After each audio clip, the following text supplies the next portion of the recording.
So why don't you do the same, Reverend Andrew?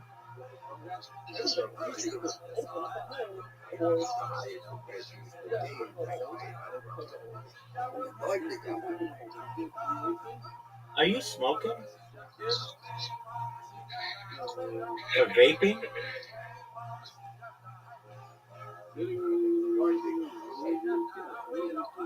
I understand. Are you vaping? Yeah, he is. You already got something. Yes, yes, he's waiting, bro. I can see this in 3 seconds. Yeah. What are you vaping, big dog? Yeah, you, Reverend Andrew. We're talking to you. What are you vaping? You think we're dumb? You think we're blind?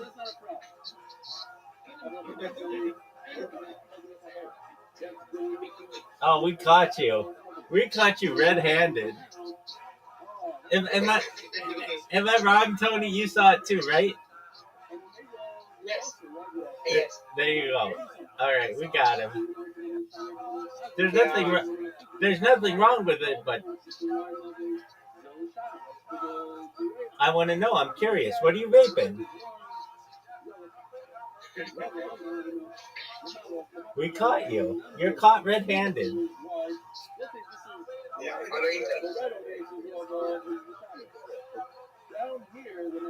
What are you vaping? Don't tell us. Don't tell us nothing. Do you have cannabis or do you have uh? Okay, so do you have? Is it nicotine? All right, enough already. Well, we want to know. Is it nicotine? I told you my personal life. Forget it. It's absolutely fine. You can tell us that. Oh, look at you. You shot yourself. Okay, that's fine. You do you. Getting mad. If anything, it makes me like you more. Me or him? And both of you. Both of you.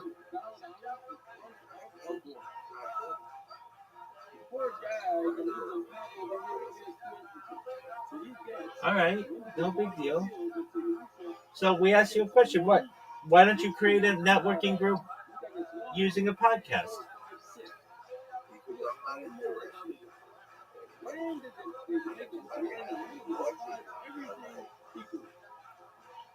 Okay. Corporation bringing fire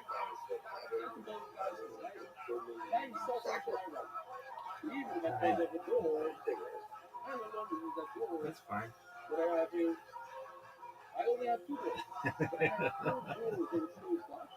I bet anybody can do it. It takes some skill, but I mean, I have it. One thing I don't deal with that it's the highest investigation.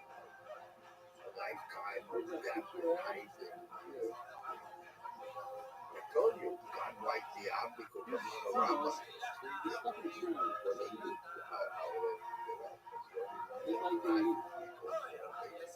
I was too comfortable.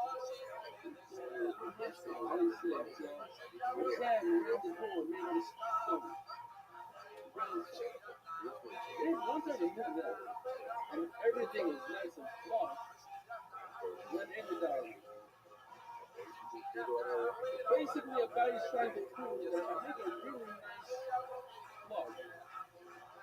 Like in a house where I take out the door thing, and I make it nice and vlog, then it's as if you don't really hold it. And if it's not very nice, then you still your presence to it.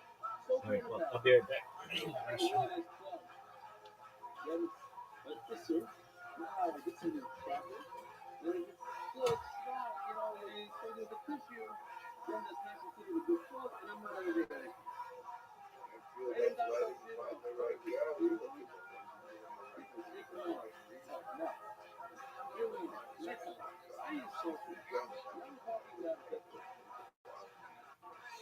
your kids. I have a small little house. You know those days their average rate is 44 hours. Life's work. Somebody dies. They decide to make it like this reckless. You know, so they go to the big forest. The river has like this giant, I don't know what it's called. It's a little, they make a show and probably this thing. This guy takes a house, plugs the door, closes up the door, and he calls it a cave. Now, why is that significant? Because if it's a true caver, a Lego's caver today is a caver above that around the caver 4 hours is coming. So if the house is considered a caver, right, I have to give all around the house 4 hours too. So if it's not a caver, then what? So how do I decide it's a caver? Guy says same thing. Same on that. Guy says whatever the house is caver.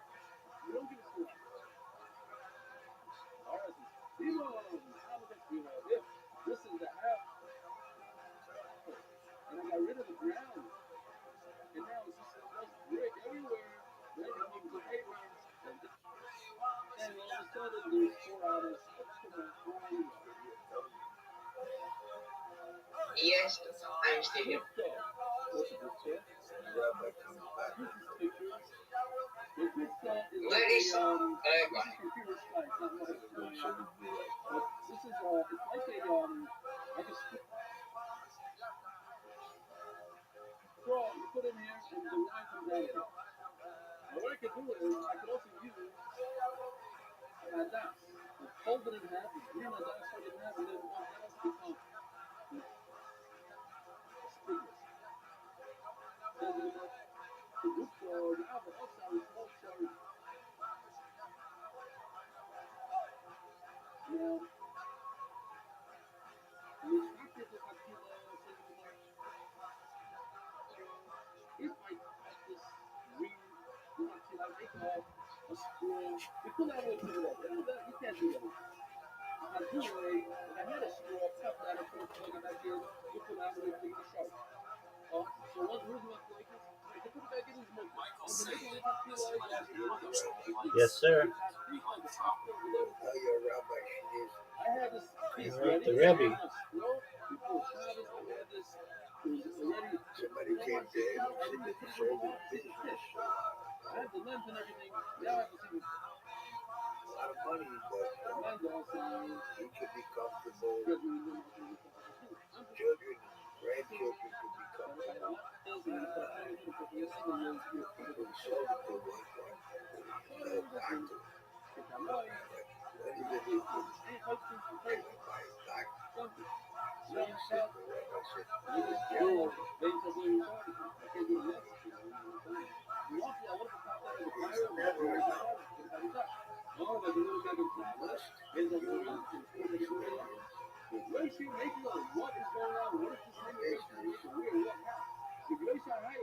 In that industry, or whether it's in something else, depends on two things.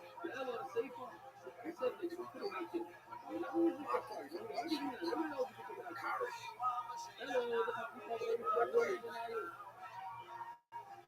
Go to a higher level.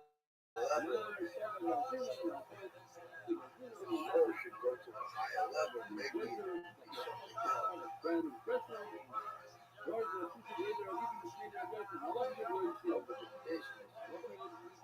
something else. Over the business, that you should have a mission, a message. That's what I'm telling you about podcast. Your mission,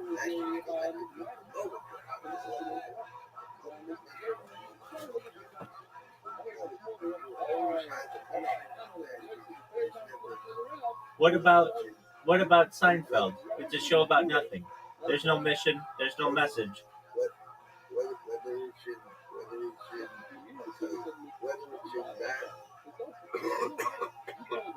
that industry or someone else becomes a carrot. Carrot is point is, what about Seinfeld? Seinfeld would be a mirror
Alright. Omar, today's video is well, I thought, yeah, I used to do good. I used to cover it. I have videos of me. I did that literally how I used to say. Later, nice hair, white sauce, white hair, it's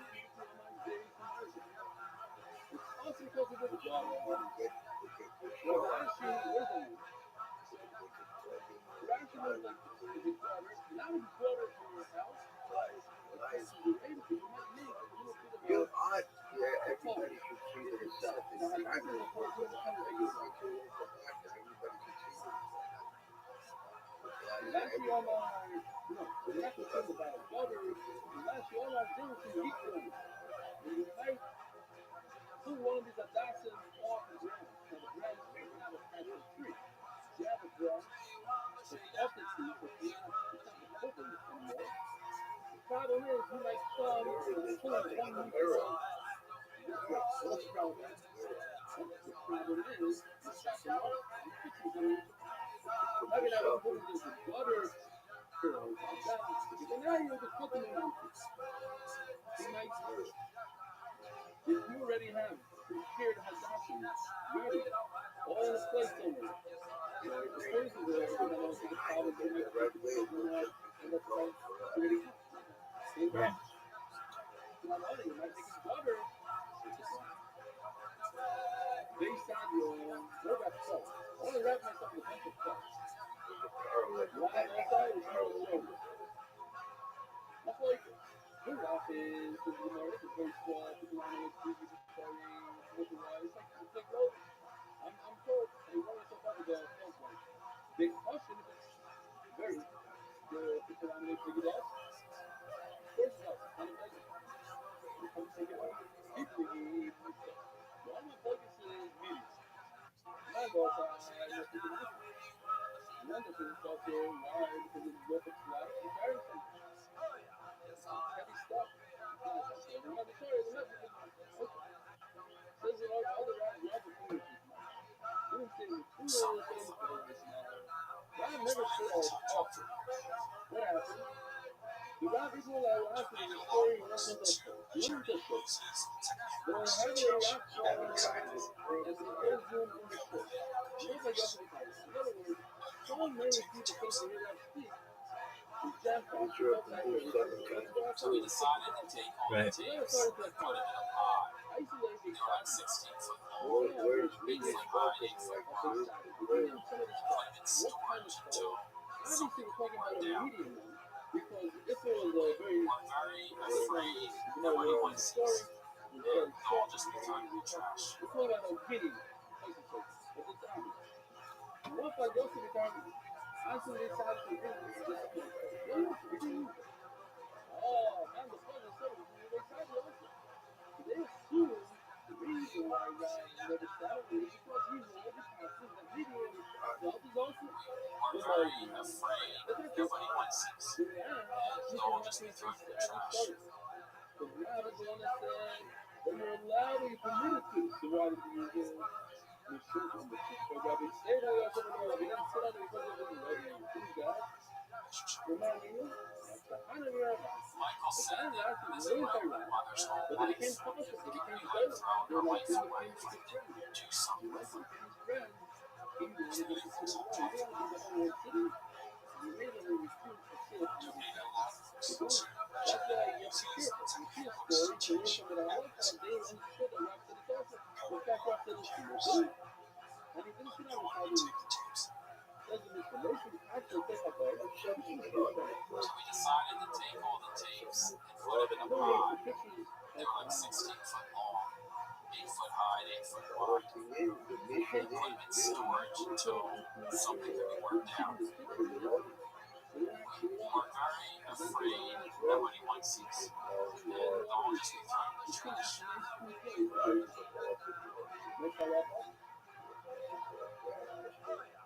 Yes, I am walking around this nice, water.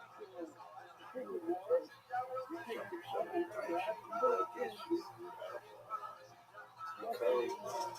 With us Newsies News Junkies, every news broadcast for 35 years is about to be preserved for posterity. 35 years. And for that, we have this woman to thank, the late Marion Stokes. Marion Stokes hit record way back in 1977. She didn't stop until December of 2012. All of that history arriving today by truck at an archive in San Francisco from Stokes' home. With me now from Philadelphia is Marion Stokes' son, Mike Benowitz, and we are also joined by Roger McDonald of the Internet Archive in San Francisco. But first, Roger, to you, tell me, how rare is this collection from Marion Stokes?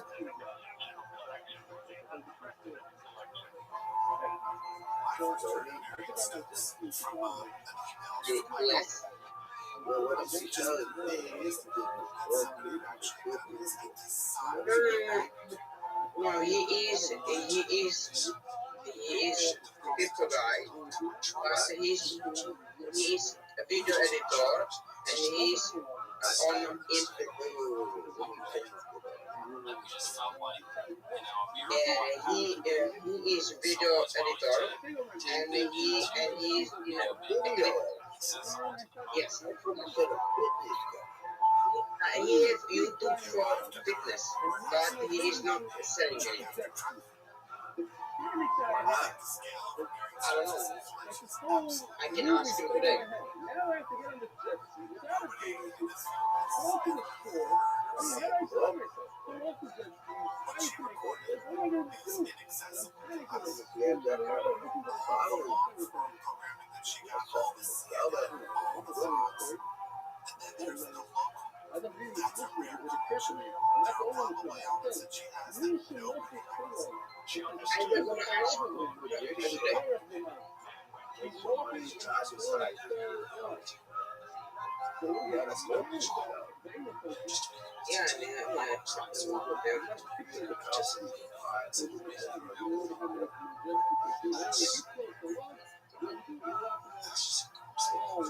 today.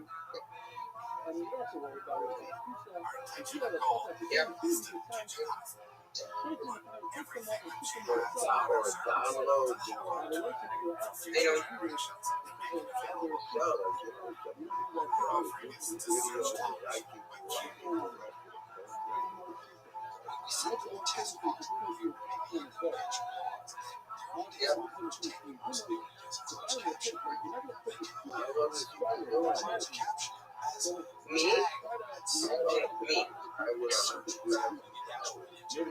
I'm going to check. And he is going longer than me.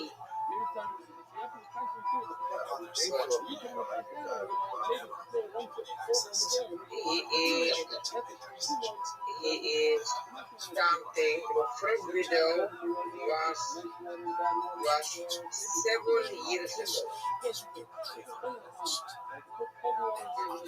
I was young.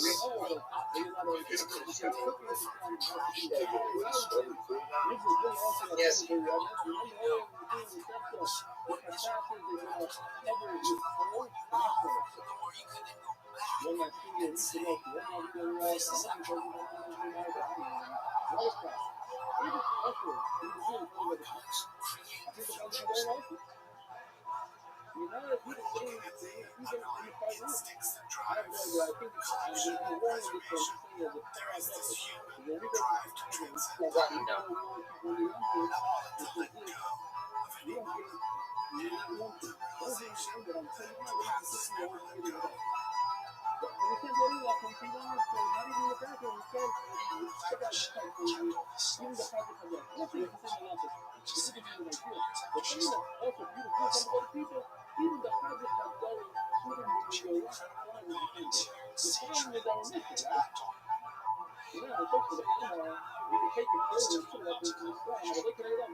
Yes.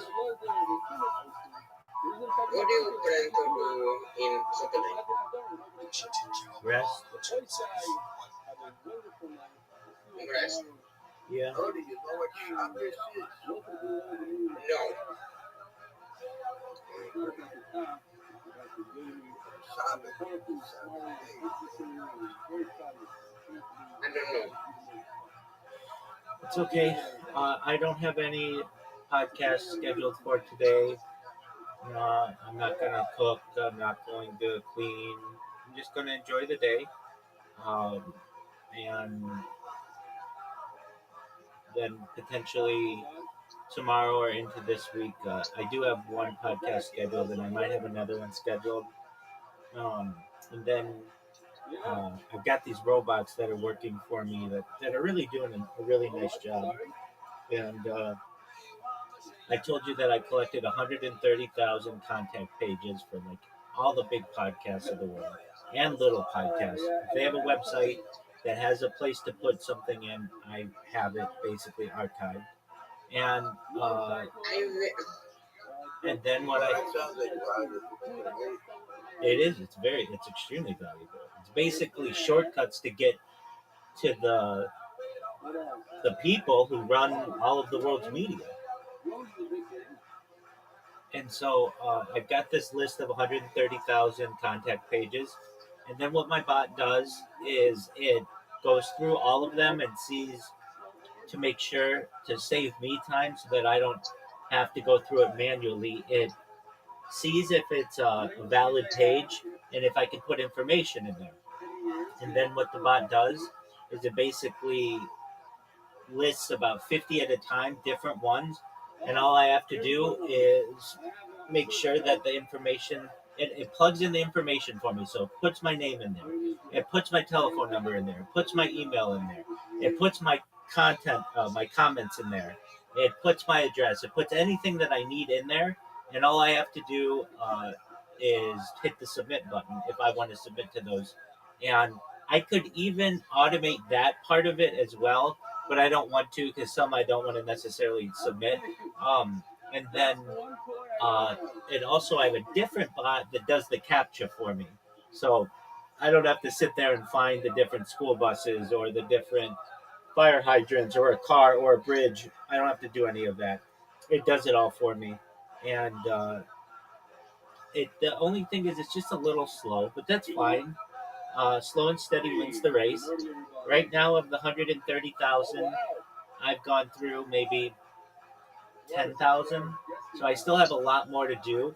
And then all I have to do is check my email over the course of the next few days.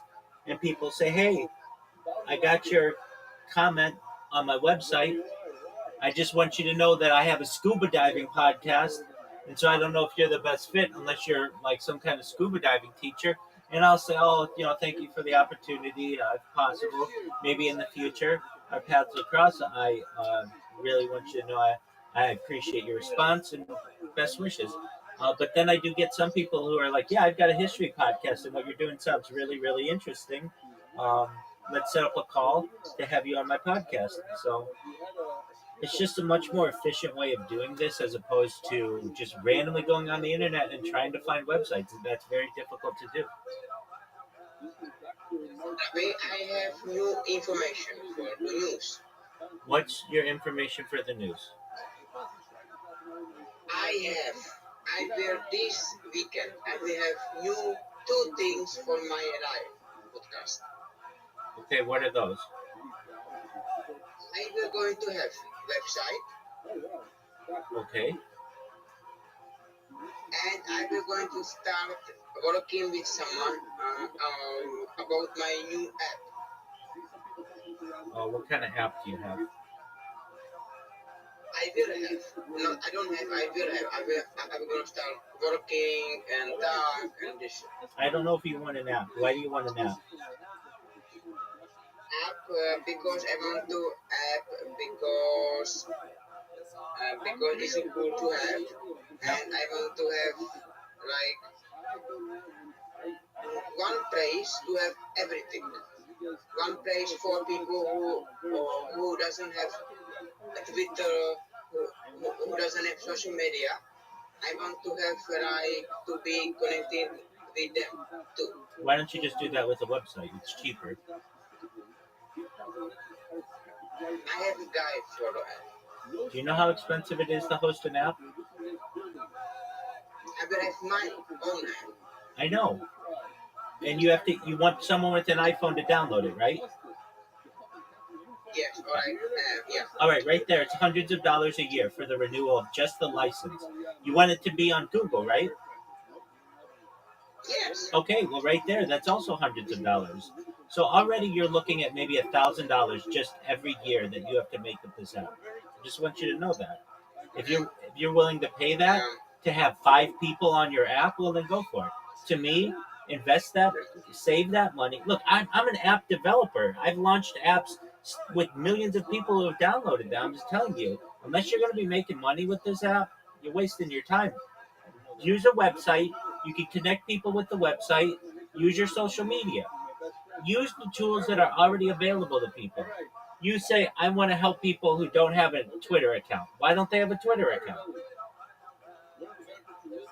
Because maybe they are old, maybe they are not on the Twitter. Okay, and this. so if you create an app, do you know how difficult it's going to be for them? They don't have an email. They don't have an iPhone. They don't have an Android device. So now that you're going to have to teach them all of that. True.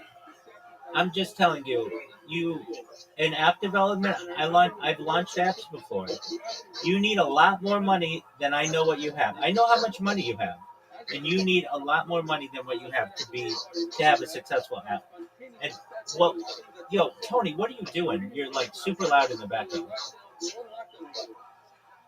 What? What are you doing? You're like super loud. I'm not around. You are. I'm not loud. You're loud. It sounds like you're taping something. Okay. You win. No, I'm just saying. Look, I don't want you to throw money at a problem that doesn't exist and that is way too expensive for you. You win. But a website's a good idea. Website. All right, so you're saying that I'm making the sound? No, I'm not saying that you are making. I am a friend. No. In the background, there's like a background noise that's showing up, and it sounds like it's coming This is from. my air conditioner. My conditioner hot there. No, it's not your air conditioner. It's like your microphone. Mute your microphone and then leave and come back real quick, if you would, please. Okay, I'm testing it. It's fine right now. I'm testing it. It's fine. Tony, come back. Tony. I am back. Okay, let's see if it's better now. Seems like it's better now. Whatever you did fixed it. Okay. Okay, so but like the website is good idea. Yes. Yeah, it is. Just keep in mind, like, even just especially in the European Union, you need a privacy policy. You need attorneys. You need to be able to store this information securely. You don't have the money for that. So like no website. No, website's fine because you're not going to be storing it. There will be another company that stores it. But for you, I would say a free website. I would not pay for a website yet. You're not big enough yet. Yeah. You don't have the money. Basically, you would need to buy a domain. That's going to cost you $15 or so. You're going to have tax on that. Then you're going to have to design it. And then you'll put all this money into it, and then you're not going to have too much. You can use a free website. Tripod allows you to have a free website. You can also have a blog. I think a blog for you is a really good idea. Okay, but you don't have your podcast up with a blog. Okay. What kind of website do you want to make? I want to make website that of course will be like because you have absolutely true. I need to have like my last 1, 2, 3 give me minute 1, 2, 3. I need web website because I want to have all information there. I want to have information who is going to be next guest on my episodes. Okay. I want to have information like I want to put my email there, and the people, if they have a question, they can ask me. Absolutely. Yeah. And there are free ways to do that. There are free hosting sites. I know I will going to do that with the free hosting, but I'm going to do it with my friend. He knows, he's really good with it. So yeah. Okay. Well, that sounds like it's doable. And Yeah. you should also have a blog. The blog's important for search engine optimization.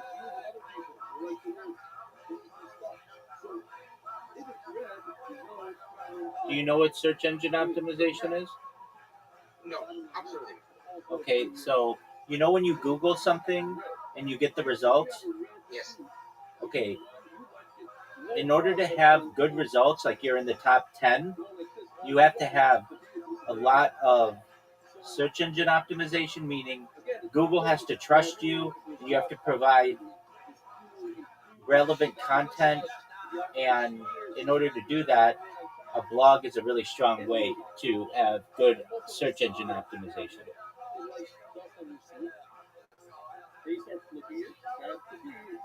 Does this make sense to you?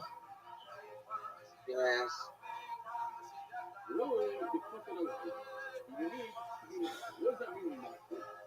There's a reason why you can't just create 1,000 pages that say life podcast, life podcast, life podcast, and you won't rank higher than your YouTube page or somebody else's YouTube page with life podcast, because Google trusts some sites more than it trusts others. But the good news is you could have a blog. When's the last time you published your blog? Oh my God, it's long time. Very long. Okay, so I mean, you say you have a blog, which is cool, but it hasn't been used. You should have a blog for your podcast, and you can say, you can give even just what you write in the description of your YouTube. You can just put in your blog, but then you can also say upcoming guests and how to contact you. You can have a contact page, and you can put your email there. Yeah. Okay, so if that's what you want to do, I'm all for that. Did you create an Odyssey account? On no, I am doing BitChute right now. I'm doing your. I don't know why you are so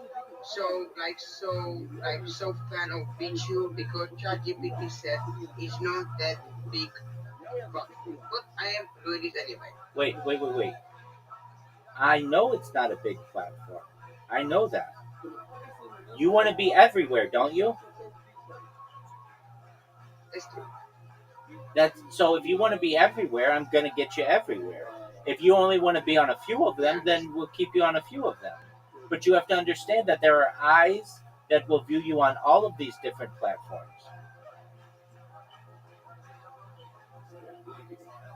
That's not true. That's not true? Because I don't know how many people see me on Amazon. Wait, listen. You don't understand search engine optimization. Every entry that you put in about Life Podcast gets you higher rank in search engine optimization.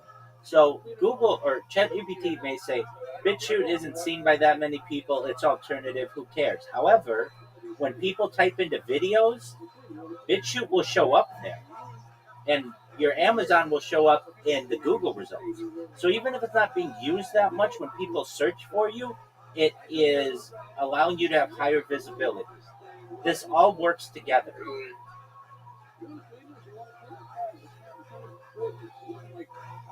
So you may say, Rabbi, nobody's watching me on BitChute. That's fine. When people Google you, those results show up, and it means your competition does not show up. That's a good. If I type in to Google right now, It's not going to be exactly, and you technically. exactly, and you want to change that, don't you? Yeah. Well, do you know how you change that with blogs and having lots of social media? Yeah, that's You're not publishing to Reddit. Why aren't you publishing to Reddit? Every time you do a podcast, I told you, every time you do a podcast, you should have a Reddit post.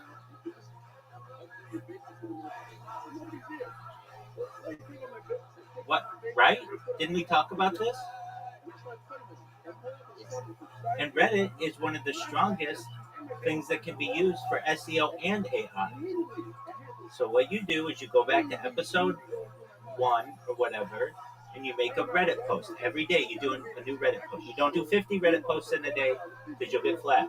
You just do one per day, and then when people type in live podcast, you'll show up in Google within perhaps the next year or two. I mean, and you may say, well, a year or two, that's going to take a really long time. If you don't do that in Reddit, you'll never be seen.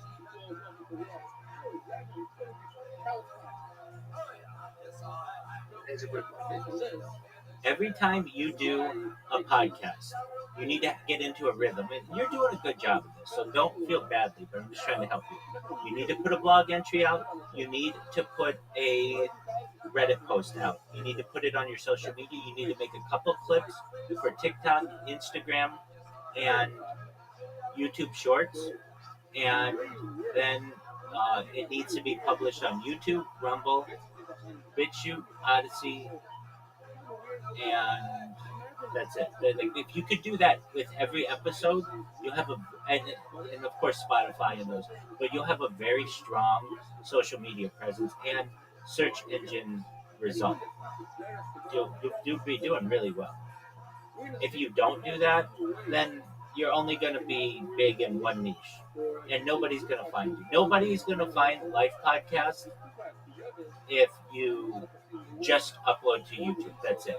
Because even I, who know who you are and know what to look for, can't find you, at least in the United States, if I don't go to Life Podcast and then look at channels and see that you're like the third or fourth one down. We want to change that, and you're still new. So don't get down on yourself. You'll continue to grow. You know, you've only done 30 plus episodes and you're already getting paid to do it. So that's really good. The other podcasts that we talk about, they weren't getting paid to do it.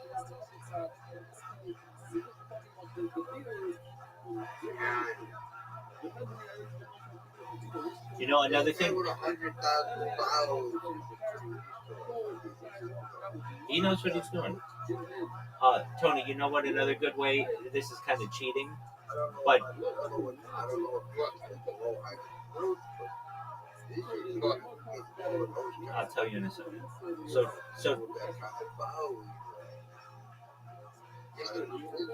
So Tony, just like that guy from Uganda yesterday on Kick, you find a good-looking girl who doesn't have anybody talking to them, and wait, she's going to look really good in your social media, and that's going to get you a lot more hits. One good-looking girl will get you 100 times more hits than some guy in Uganda. oh yeah, I see. That's true. That's true. Yeah. what did Trump say? Fire all the other girls.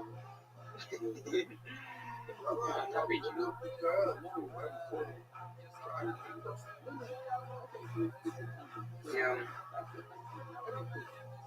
And I'm not saying the guy in Uganda is not great. He was really nice, and that the big fitness influencers are going to be big. But when you're just scrolling social media, they're not going to get your attention like some pretty girl will.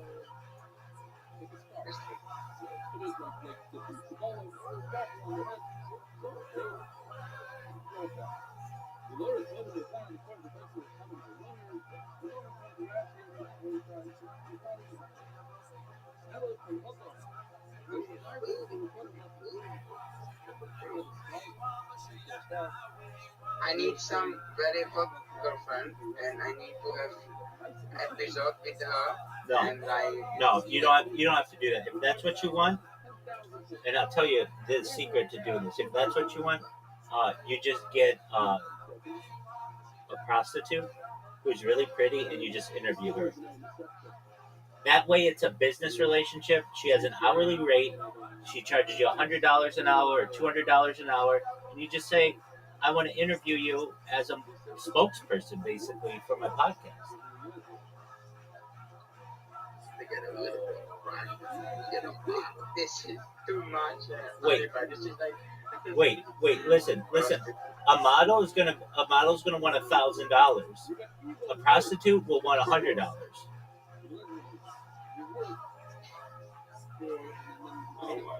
And she's very pretty.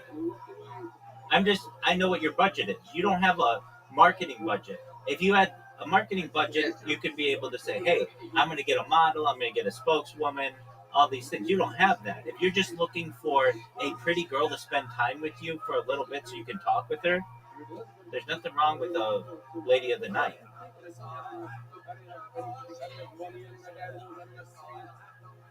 A prostitute that doesn't look like a prostitute.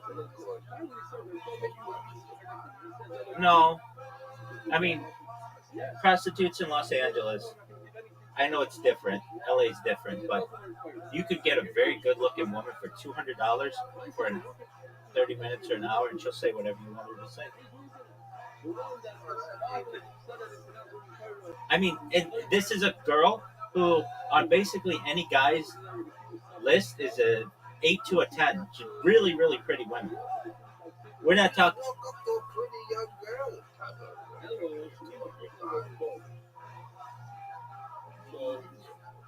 her. A lot of women won't do that. This is Reverend Andrew. All people are prostitutes. Everybody's got a price. Yeah, I said a literal prostitute. What's wrong with that? It's an easy. Exactly. Everybody is. So these are just women who put their amount out there. So it allows you to scroll through really quickly. Oh, this is an easy one. Boom. Hey, let's do this. As opposed to I'm going to wait at the library until a good-looking girl comes by, and I've got to beg her and plead with her to please be in my Instagram reel. Nobody wants that. But some girl who's like, "Hey, if this person understands that this is what I do, she'll be down for it." Yeah, but if you're going to get a little more prostitute, make sure you have a hazmat. Get out of here. I don't know what kind of prostitute you're around, but you don't have to worry about a hazmat suit. These women take care of themselves. I'm not fucking with her. I'm not fucking with her. Carry yourself when it comes to needs and I'm not fucking with her. He's I not- drink he's vodka not- with He's tea. not having I'm sex not with gonna you. fuck What are with you her. talking about? if you breathe in acidity,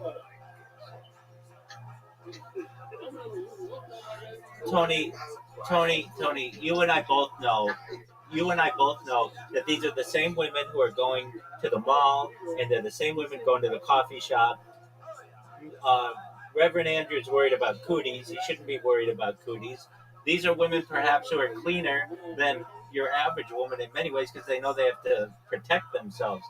You find a good-looking girl. You say to her, "Hey, I would like you to interview you on my podcast for $100 or $200 for 30 minutes or whatever her price is," and you're done.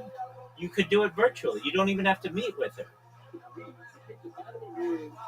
You're using her for her looks, and she understands that. She's used for her looks all the time. What did you say? I'm still going to try find on kick this. On kick is so much more easier, and the best is it's a weekend, so a lot of these girls will be on there. Yeah, I'm in agreement with you, and it's free. They don't want money. The reason why I say that, I was just looking at my computer that's making clips on people, and I was like, wow, this is a perfect example. This is a good-looking girl who has no one watching her, and Tony should just jump at the chance at this girl. And then I'm not saying you only do girls. You mix it up, but right now you do like 10 guys to every one girl. why don't you find a girl very Watch the video. That's what we just said. That's what we just said. Deal with her. They could deal with her. I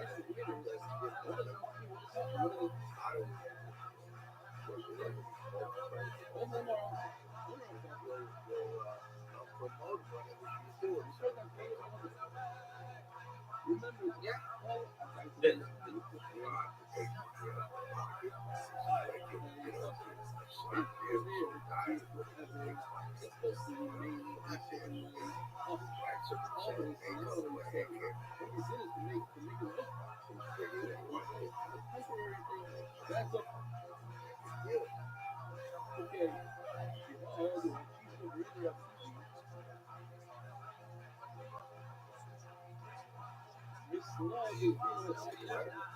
Yeah, I mean, that's what and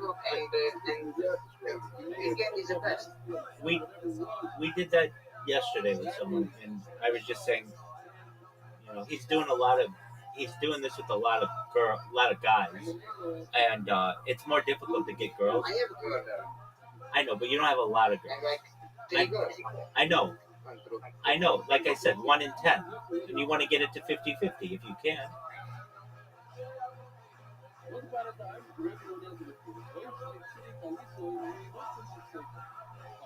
In the social media world, women garner 10 times more attention.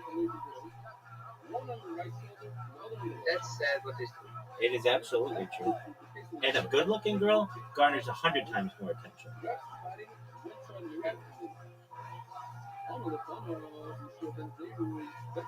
And Tony, what you should do, I don't mean to tell you how you have to do this, but you should also take some risks with some bigger influencers on Kick. Someone who's reading the chat, it might have 30 or 40 or 50 people watching her. And you say, hey, you want to be on my podcast? You should say, sure, send me a message on Instagram. Okay, that's fine. You know what I mean? Then you're at least getting an That's opportunity. easy. The one You thing know that. The one thing that I would do though, Tony, is I would not use Life Podcast, that Kick account that you have. I would use a different one because if somebody blocks you, you're blocked forever. And you don't want to, lose your real account if you do this. So I would make it Life Podcast Network or something like that. Mhm. Does this make sense to you? Yeah, that's what was mentioned. Okay. Or you could say Life Podcast Network on YouTube. That's legitimate because then they know what to look for on YouTube. And you can have up to like 25 characters on Kick, which would be, you're within that. So then you don't even have to say, hey, I'm Life Podcast Network on YouTube. That's in your name. Oh, that's G. That's wow. Wow. That's sound very interesting. And then every time you type, other people will see that and they'll look it up too. They'll be like, what is Life Podcast Network? And they'll type that in, and then they'll get more hits on your YouTube channel.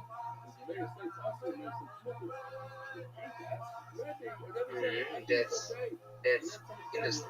And then if they don't like you and they ban you or whatever, they boot you, that's fine. Then you're not losing your primary account, which is Life Podcast. I have mine for my own, and I have Dominic for life.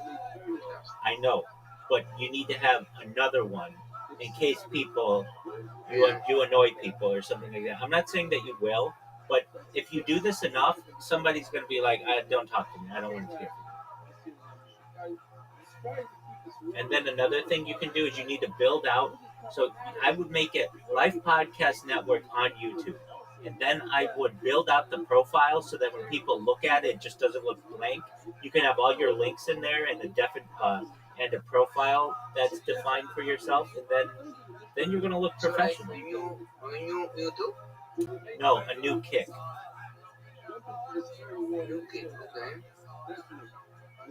And the username is Life Podcast Network on YouTube, and then you have to complete the profile, so you have to put all your links in.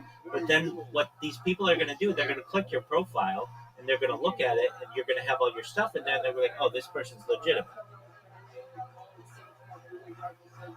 Right now, if I click your For Life podcast on Kick, there's nothing there. It looks like it's just a blank account.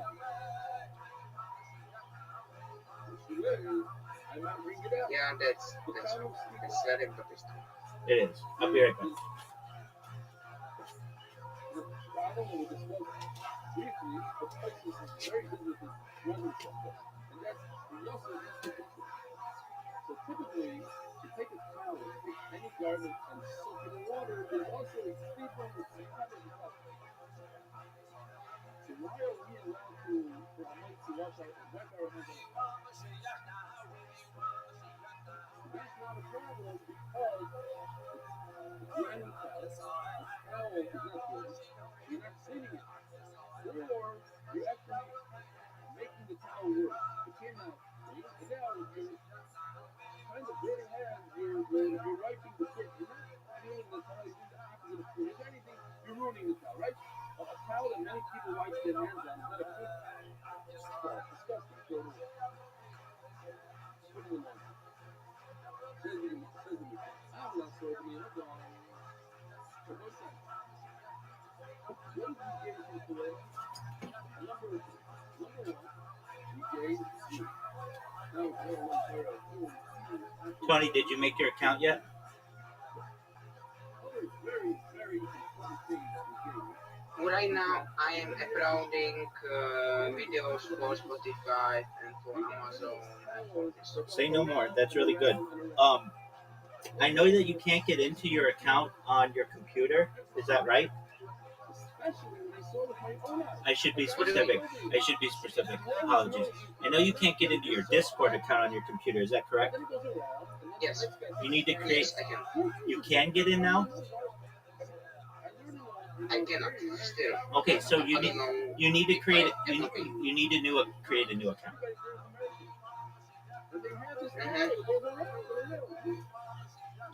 So just make sure you do that, okay? Yeah, I will. Don't worry, I will. Okay, well, I just keep track of the list of the stuff that you have to do so you don't forget, right? Yeah, and this is very nice. It's very nice. When's the last time you posted on X? Do you want to be on my podcast? Oh my, last week, not this week. That's okay, but you want to make sure you do that at least weekly. That's how I found out about you, and that's how we became friends. That's thing. No, you find out about me because I posted that post about Australian veteran. About what? About the Australian veteran from the army. What are you talking about? The first message you sent me, and you want to be my podcast, is, I'm gonna tell you, is this. I was saying, right after 1 week break, next week we recorded with the Australian Army veteran hand-to-hand combat instruction. Most men will never know what it's like when the world actually tests you. No, I wouldn't. Just be yes. No. You put out a podcast. You put out a message. Do you want to be on my podcast? I will gonna show it to you. Hold on. I'm gonna show it to you. I'm gonna look myself. And you say, please check your DMs. I would love to be on your podcast. Wait. Yeah. Okay. So here's what I did. I bet around that time. Hold on. I bet around that time you sent out a message. Do you want to be on my podcast? Maybe you didn't, but I think you did. Yeah. Did you around that time you did put out a message? So I think I saw that message and then just replied to your most recent message or something like that. I sent I would love to you as be my next guest on my podcast. And like 7 days after that, we was talking. Right. Because here's why I say that. I just did a search of maybe I'm not saying that you're wrong, but I thought you asked, do you want to be on my podcast? If so, send me a DM. You didn't send it to me, you just put it out there as a tweet. Is that something that you ever tweeted? Yes. Exactly. And so I think I just found one of your tweets and put a message under there. But I could be wrong, I'm not sure. But the reason why I would have found you is because you said, do you want to be on my podcast? So what I'm telling you, and what I'm saying, is that it's very important that you put out the message, do you want to be on my podcast? Because that's how I found out about you, and that's perhaps how other people will find out about you. True.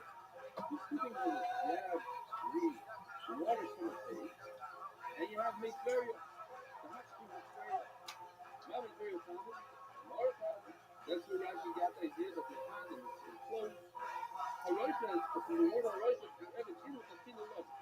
you have friends in real life, or do you have friends only here?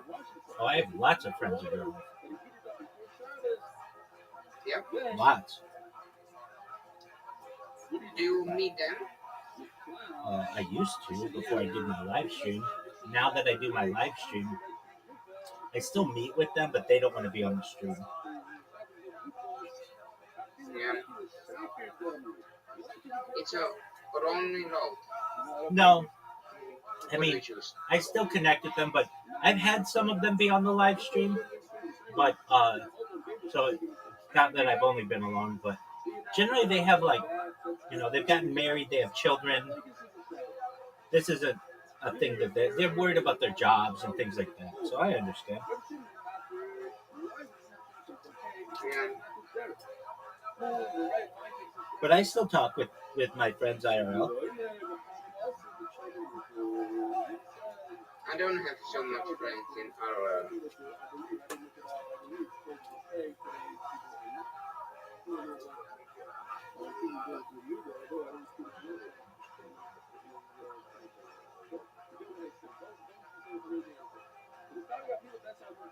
Relevant, Andrew. I will gonna tell you something.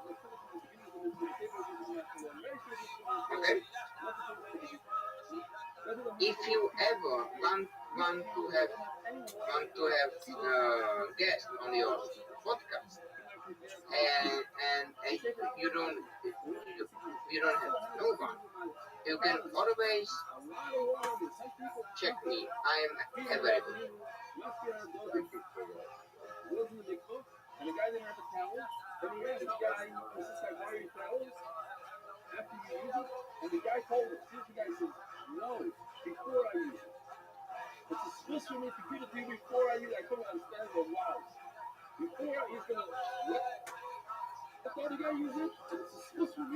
And I can't be on your podcast?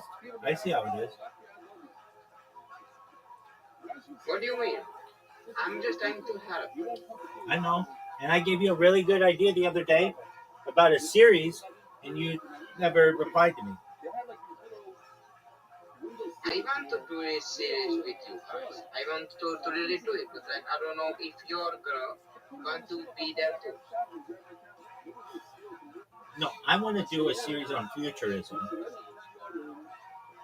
Yeah, and I am ready. All right, you want to do it right now? Right now. No, we'll do it in the future when you're ready. But we're going to do it definitely on this weekend. Definitely. Don't say definitely. You may have other things that arise. What I'm saying to you is, let me provide you with an outline of a proposal. Is that okay? Yeah. business proposal. Yeah. Not a business proposal, but just a proposal that we discussed. Well, I'll tell you what. Really, what I want to do is go through a website with you that I think is really interesting, but nobody talks about. I want you to go to this website right now. Would you please? Of course. So, what is the website? FutureTimeline.net.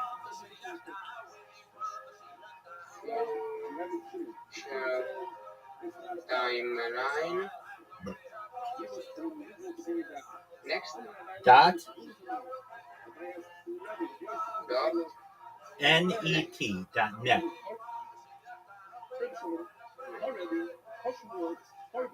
Ooh, future technologies. Yeah, that's interesting. Read through that website, and you'll want to do a series with me on it. Okay. Welcome to Future. Explore our timeline on future predictions. 21st century, 22nd century, 1st century, beyond. We can definitely do that.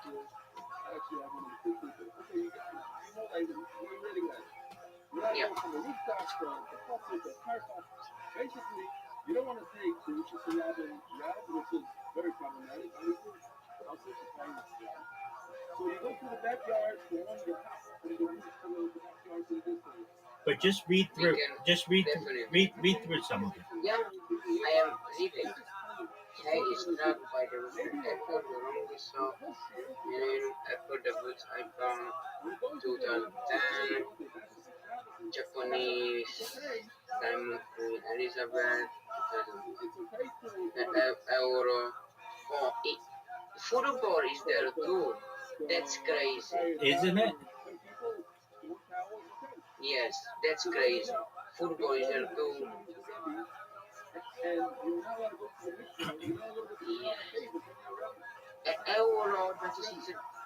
Euro 2016 is there too. That's crazy. How much it is not going to be there. All the display, 3-person babies, China compared. That's interesting. I agree. But what I'm saying to you is that the podcast, I'll read those things, and then we discuss them. Does that sound good? Yes, Okay. absolutely. Yeah. Because it's really interesting, and but there's a lot there. You got to understand, this goes millions of years into the future, like until the sun gives out like all its energy. Like this isn't just like, okay, well, we're gonna do it in a half hour or something like that. We need to take time, and we'll do this. 3 hours. No. We'll do like an hour, and maybe get to the end of the century, and then another hour for the next 500 years, and then another hour for the next 1,000 years. This might be like 10 sessions or something, but keep reading that website. Just keep reading it. It's fascinating. It's almost like aliens put that website together. Like I can't find its origins. I've never heard anybody talk about it, but it's absolutely fascinating to me. Da Vinci Mission to Venus 2028, 2032. It's Romance Adopt Romania Euro. Bro, who done this? It's like futures. It's like aliens, right? Yes. And so I've never been able. Yes, it's like fucking aliens. I know, and I've never been able. I've talked about it, and I love that website, but I've never been recorded to discuss it. If that makes sense. Yeah. The 2031 generative AI is $1 trillion market. Euro first, Lunar and Da Vinci. Oh my god. That's G. Keep reading, and then when you go, just keep. It's absolutely fascinating. Okay. Yeah. Go to the 22nd century, and scroll all the way down. Scroll all the way down, and it like has more information about all the events. 22. 22. And okay. High-tech automatic cities. Total solar eclipse in London. Wow.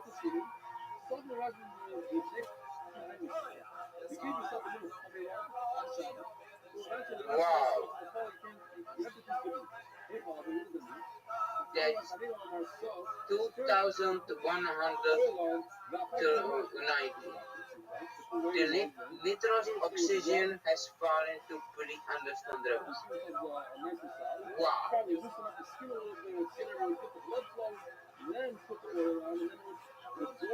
We were definitely going to do that because this is I'm like very I am wow. Exactly. And I mentioned this to you that night you were mad at me, and you're like, man, and I'm like, no, this will be really good. This will be a series that we can do. And you're like, I don't know, blah blah blah blah blah. And I understand you were tired or whatever, but this is a perfect thing for you. That like, yeah, you can do interviews with people, but we could do this where you interview me, we read it, we talk about the subjects, and then you can put a playlist together on futurism, and that could get a lot of hits because we're talking about really interesting things. Yeah.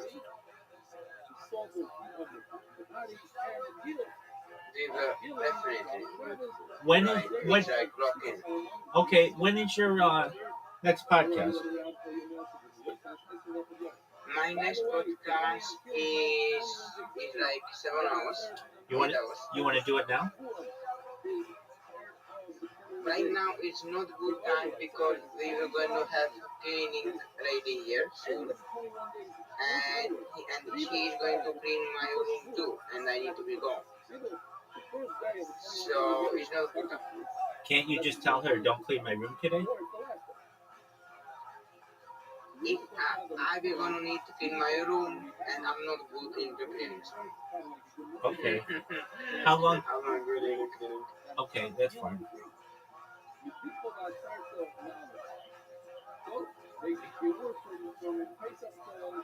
But like we were definitely going to do that. Like this is because I love talking about Matrix. I love talking about the future, and this is future. Exactly. That's why I said I think it'll be a really interesting conversation that we could have.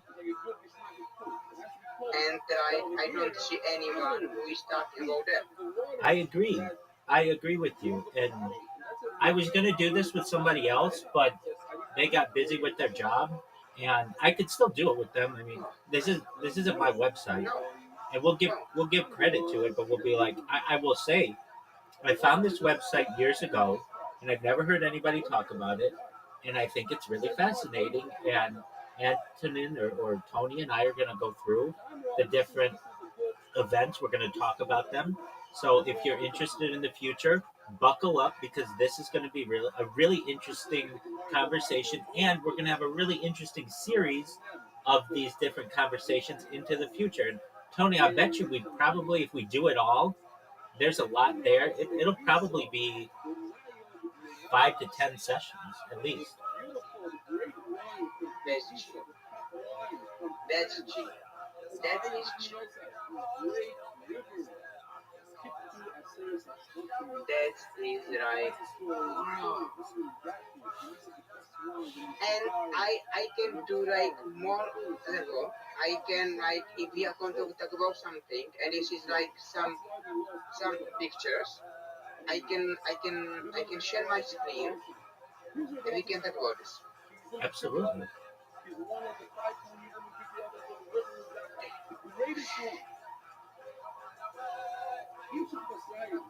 I would. I know it's your podcast, but I would be the one probably to read it because it's in English, and I'm more familiar with English. But Yeah. you can certainly ask questions, and we can talk about it. That's what's going to be important.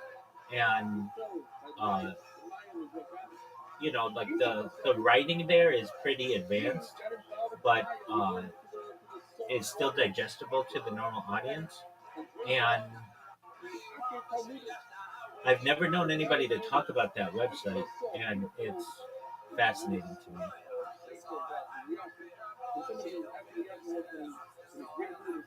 Bro, they have only they doesn't have even 2,000 followers on Instagram. That is crazy. It's it's wild.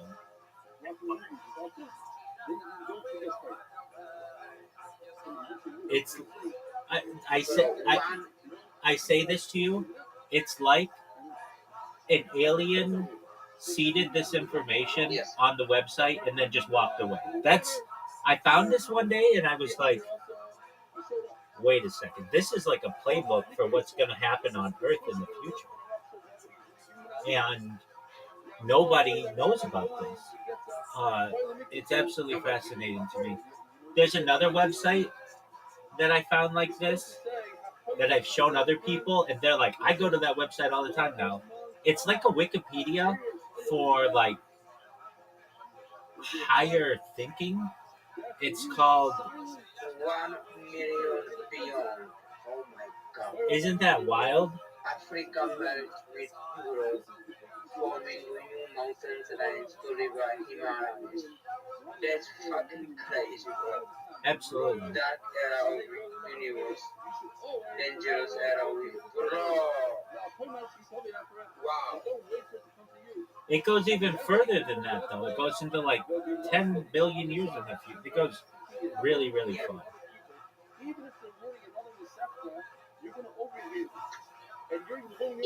If we are doing this series it can be what like after 10 years. This is time capsule what we are doing.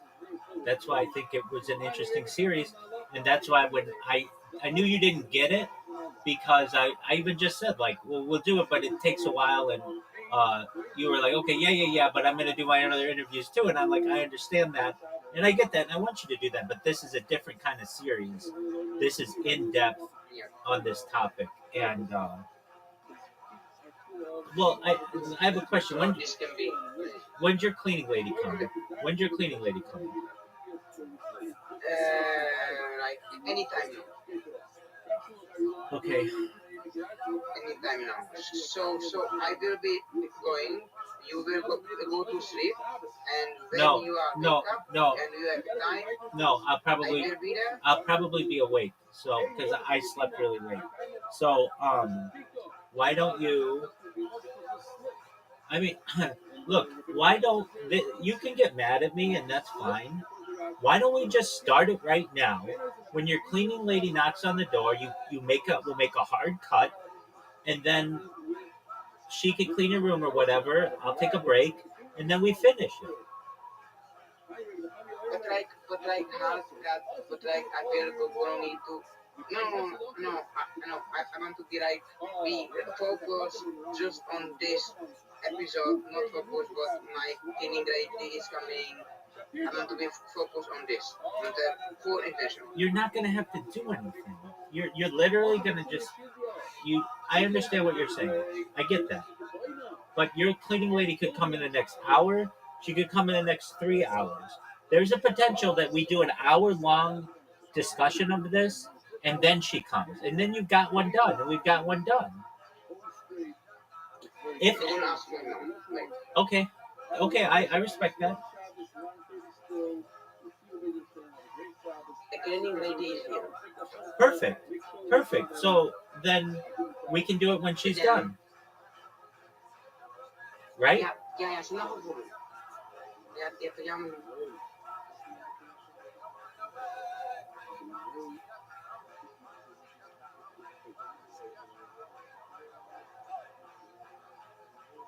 yeah, pardon. So let me ask you guys a question. Ask us your question. In an ideal society, in the world of common heaven, what age? The world where redemption isn't necessary. What age do you think you would get? Um,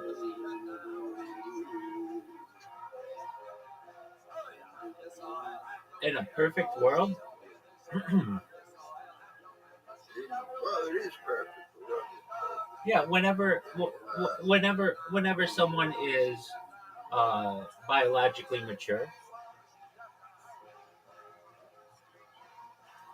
that I were going to say like 8 or 9 years. no, I mean I'm not saying that that's incorrect, but you're not biological. You can't have children yet. So I would say 12, 13, and then that would just give you the longest amount of period of time to be able to reproduce. If you're looking at things from a purely reproductive standpoint, Not even from a purely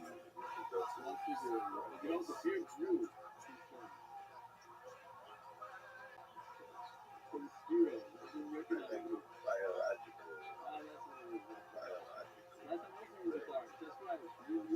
I think it's like 30, 32.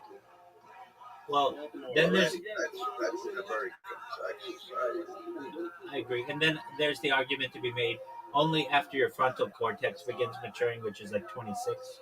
So I personally like the 26 idea. I feel that you should be completely mature, but I understand that that's not how it works. I think you should be 26 before you enter into a contract. To me, you're taking advantage of young people if their brains aren't fully formed, but I don't make those decisions. Yeah. The Muslims seem to think 33 is an Don't ideal forget that Me too. Aristo's brother having came to second place. This so is not your for wife me. would be 33. These guys are memory is one of the real things. Guys, I will go. How Yeah, long well, I think that's a good answer when you're biologically mature. Absolutely.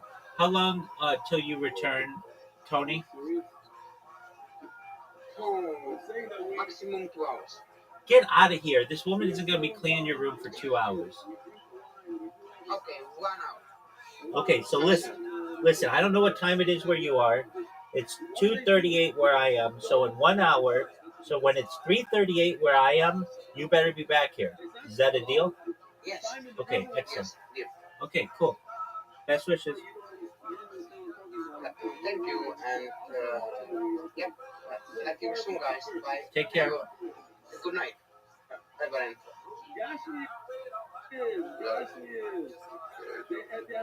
Thank you. God bless you. Bye.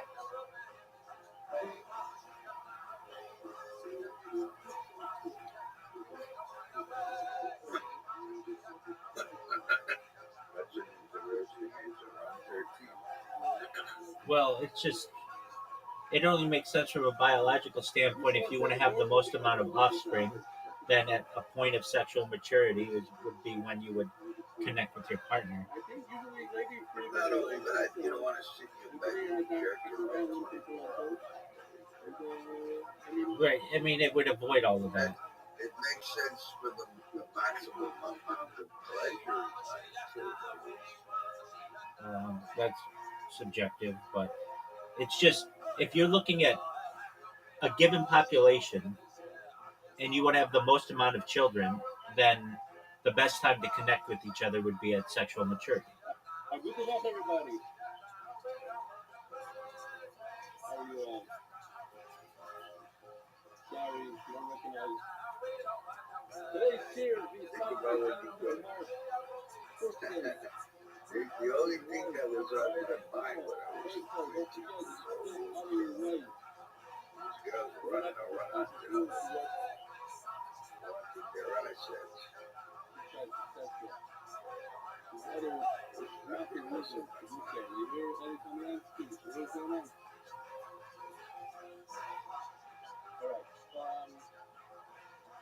We're very late, so just get to Life was understood.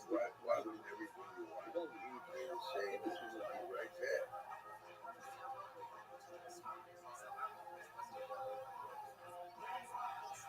I just want to know that you know That's a good question. I think that's an interesting answer. I don't think a lot of people would understand that.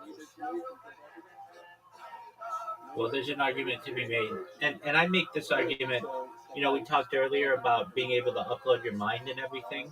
If you can do that and basically live indefinitely, then you shouldn't have lifetime contracts anymore. There shouldn't be lifetime guarantees.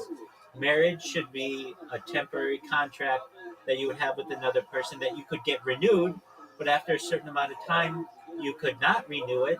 If not, then marriage is really a punishment. I would think and hope there would be absolute, pretty much absolute biological, environmental, and social rights before that would happen. That's becoming a reality. They already have a I know, they, and so is the, sci- so is the scientists biological, social, scientists environmental self-annihilation. scientists in Japan just announced that they have an injection for cats to expand their average life expectancy from age 15 to 30. Well, I don't look at the length of somebody's life, chronological age. I look at the scope of perception is the length Okay.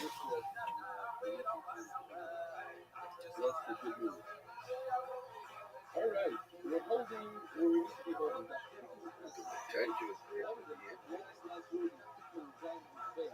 That's The aim how of the series is that it's moving forever. the growth is long, God, serving God, that's why can fix a broken bone in silence. The aim of the series is that you can.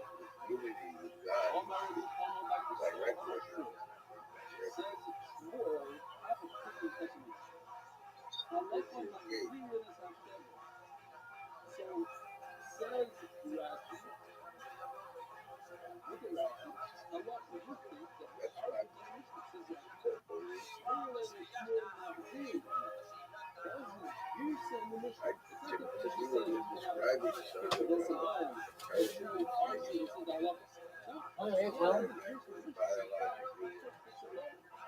believe whatever you want. Well, people think they want to believe so when they want to do it, but really reacting to the past and choices. The race, the way they really reacted in the 7th and the 12th. The other 6 are reactions. You can't understand creation without perception. You understand reaction and perception. Elevate the whole thing. He doesn't want to come. What do? You send the guy out and you steal his coat. You come, you don't come, you take your coat. Take your jacket, take your strap. Grab your confidential strap. Confidential sees is your root. That's why you know it's just a before you Once on the coffee. you can't lie. You don't have to You can't lie. see the whole thing. You recognize it. You can't lie. Especially when you're protagonist, you're not trying to You end can't lie. Vice versa. Hey, man, here's the shit. So,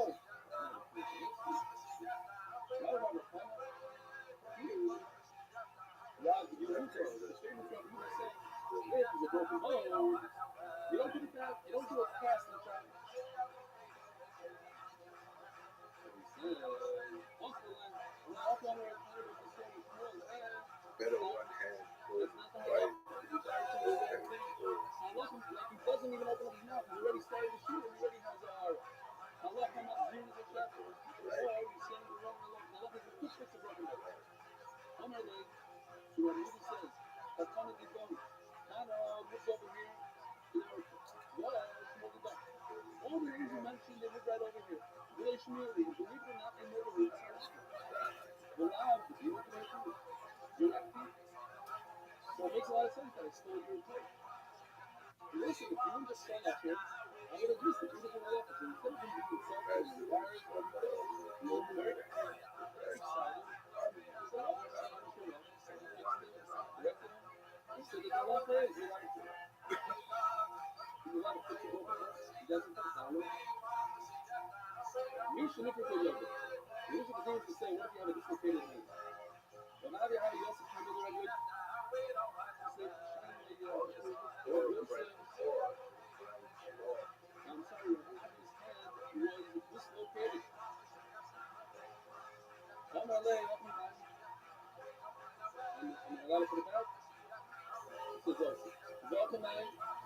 So he shows it, he does some sort of move with his hand. He goes, act like this. No. Act like this. No. And often you could have I agree with you. moving his hand around in so many funny ways that his Anyone hand who goes back thinks that with this the hand, usage goes of away. perhaps So what does it say? pharmaceuticals to extend the life is not transhuman, is not transhuman, I feel is blind. You just ask me what happens. And you go to person's relationship with Eating genetically engineered food. There's DNA, the way it's that's cer-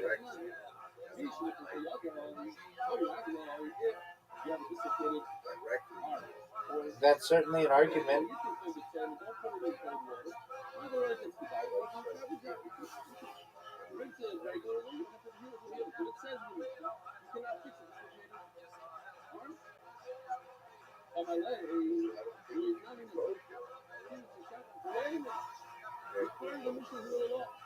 Because the mission says you cannot fix a broken bone.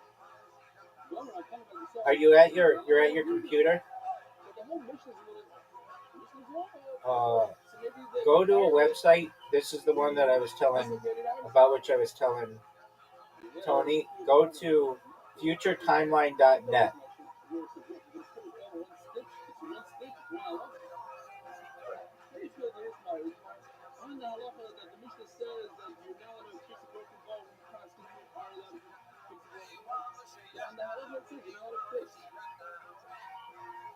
Dislocated bone or arm or foot, you're not allowed to take it away from you.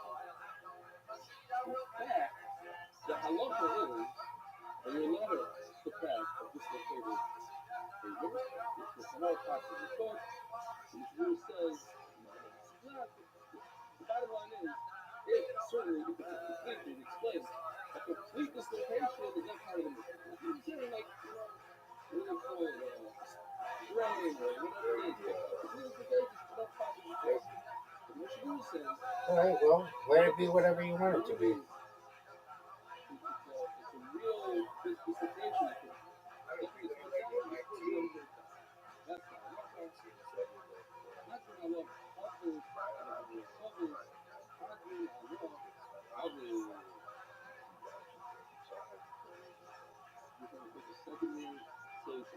Again, my belief,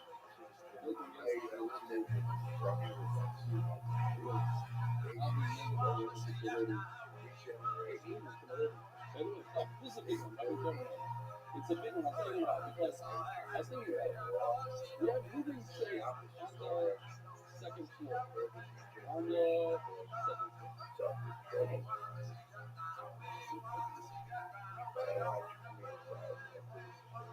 So where did your father live? Oh, also on the second floor. Yeah. So your father-in-law, Dr. Epstein on the second floor. There's only two apartments per floor in the building. Second floor, you have Dr. Epstein, the moving shape. Next door to door, both cars that shoot. And that's it. If you would have still been living on the ground floor, then we would have had that floor and the walls. That's it. So what? Yeah.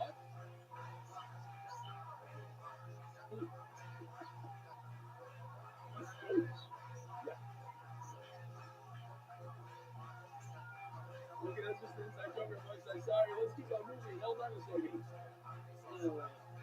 We have nothing else to do something. And the middle, we come right in the middle. I think about Henry, okay, let's go back to where we are. Says the Mishnah. Shara Lebanon Haver, Kandi Yair, Kandi Shaman.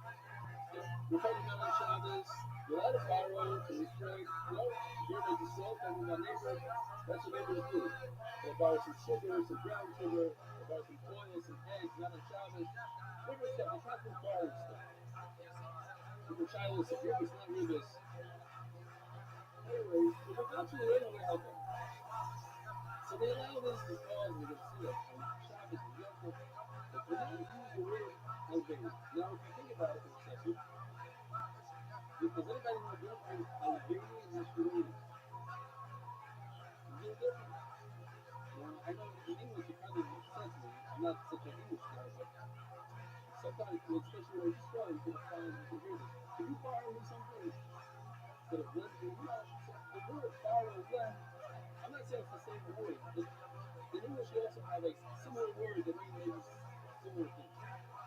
So the Mishnah says it's connected to the word halveini. You have to use the word hashileini. And then all this stuff the difference. One, halveini is meant 30 days out. Hashileini is lend it to me. When I need it back, I'll take it back. So 30 days out is not good. Short period is okay. The main reason is that the steroids and some people to borrow the red of the mother. And that's what people do. You have an extra. I know you see this for a little problem. So you can I forgot to buy a shower. You go to the panel. That's right. You made a reader rate. Somebody can have a little trial. Your person is going to pay you back the power. So you say, Maria Kalisu Eslo, Melissa McCutcheon, not my child. Come. Swap up the crack. Use up the crack. And then after Shabbos, you pays back the bread. I guess you can't really say, hey, this is instead of the bread, this is the mash, this is this. We already discussed this. I thought I was really sick. If you could come with our money, so I said, okay, I'll give you my work out. But since I have such a bad record of corrupting, just give me a mash. So I'm not kidding. I have this law school, usually at Washington. Nobody wants to know. You're probably all saying, give me money, and you're going to get paid for what? Because it's a jewelry. He actually wants to put somebody's license and whatever. A mess. This is a mess. I don't know if she's still working. People, I don't know what it is. People think that borrowing money is like, you gotta do good. It doesn't matter. The neighbor doesn't apply it. I don't know why. The neighbor might be annoying, but if it doesn't know it's something that's not a shop. And it's so annoying because I don't think they're running. I don't want them here. They're just take them. Why is he a person out of a shop? The plane airplane sounds usually. We call that Shabbos Kodesh, which also happens to be that Motzei Shabbos is going to be Leil Seder. So what do you have to do on Shabbos? You have to bring a Kodesh Pesach. But I don't have a Kodesh Pesach. Why? Because I forgot to get one. I was traveling up all the way from Kutzlar to the store. I got this and I forgot to get Kodesh Pesach. Now Shabbos, you're ready.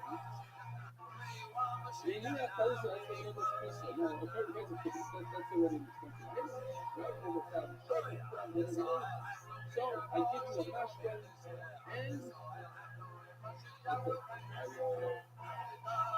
I can give you a Kodesh Pesach on Shabbos. I can do basically it's a transaction on Shabbos. I give you a Kodesh Pesach, you give me a Coke. After Pesach, on Monday, you come back and take my money. If you come back and pay me everything. Those who will not do like that. And the thing is, my mind is since Monday. Says the normally rubber about what's kind of like that. Mishnah has you lady, you might be like well, what's the difference over there? So I can't use the word halveini, but you use the word hashileini. I'm a letter, hashileini, what else do you understand? Halveini, else do you understand? You're concerned that he's going to start writing stuff down. No. And also, like, I have the entire Sikha in Shabbos. I went through, as I might sure, I said Shabbos, so I have the whole Sikha. So in Chicago, people knew about it, and a lot of the residents would come with it, and I borrowed, but the time was over. You have to write it down. If you don't write it down, a lot of times people forget it because they're safe or whatever. You write it down. So a long-term thing you write down. Something that's only for a few days, whatever, you don't necessarily write it down. So since halveini the stam of Shloshim is 30 days out, so the lender might write down a check. That's a contrary thing. Hashileini means, but what's the difference? Because halveini is more for things like food and money. So I don't give back that food. I don't give back that money. So it's long term. But let's say I lend you a tool is not long term. I lend you a safer career from a book that is not long term. So I can come back to you at any given time and say, hey, I want my tool back. I want my book back. It's the same paper. So if you borrow my car, I don't lend you my car for 30 days. I lend you a few hours. I don't have to write it down. Oh, come and borrow my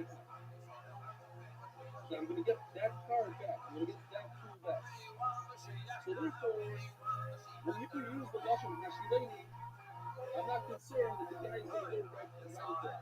But Halveini, since it's long term, he's going to write it down.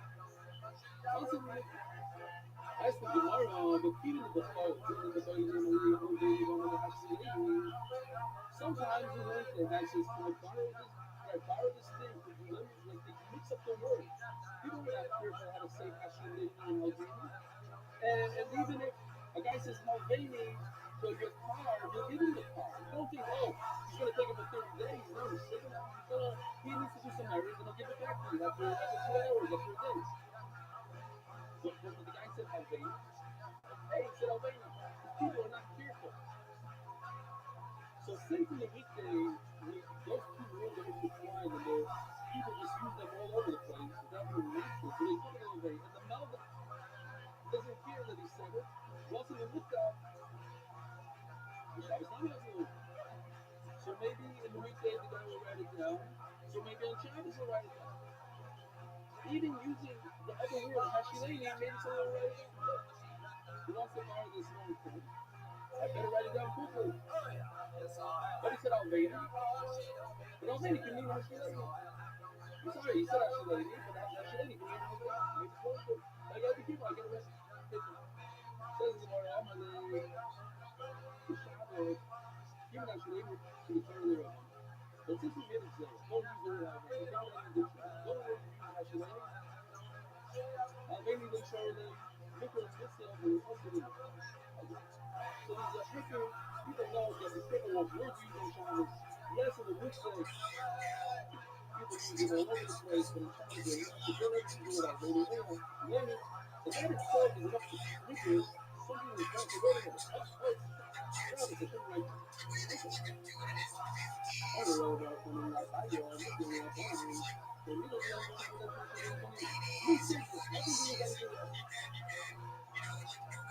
we have our last word with Anya here. Anytime you could change the way you're acting, while you're doing that, for whatever you want to do, if you can, show that it's right. That's tomorrow. And you have to remind yourself, these women, especially those out, remind that this is hard. It's going to work for you. They were the anti-Christ of wrong water. Hey, you're the part of this guy. You're the guy. That's the guy.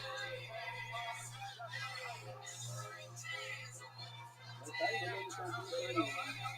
Why is it when it's wrong water? I love it. People like it. But it's the very simple thing. Everything that I use the thing, whatever it is. It's everything. Mission on the way. What are you going to do? What exactly are you going to do to make it true? How are you going to do it? There's a number of things you can do. You can change the size of the bucket. You can take a larger size, a smaller size. You can cover the bucket.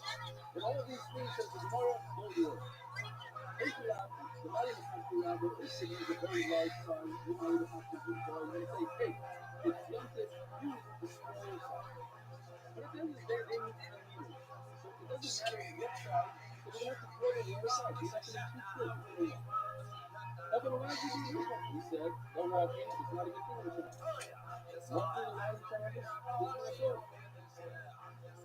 It's too much worse. Oh, man, you know the consequences. You know the consequences. So they make 2 trips. So on Shabbos, instead of making 2 trips, make 1 trip with a very large buck. Coming back to the parcel. So at the end of the day, they are carrying more. It's heavier. The wheels are more. We have the whole subject. It's carrying heavy weight. Worse than making more trips. Okay, whatever we come up with. Each one has its own. Sorry. Alright, we're paying for that pushing because of the base country. By sheer reason, the turn of the page, you're not familiar. The turn of the page is country, it's $1,000. So that we say that you turn the page, start by official gaming. Turning the page by sheer reason for green stars, and that's the quote.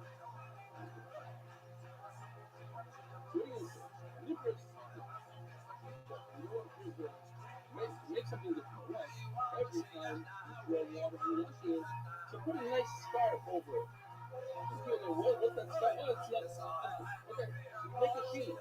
You show that it's good. That's So they see people respect it. It's going to make it worse. You're going to come to research. Now, building prices is crazy. The kind of nights are going to come to prices. Right?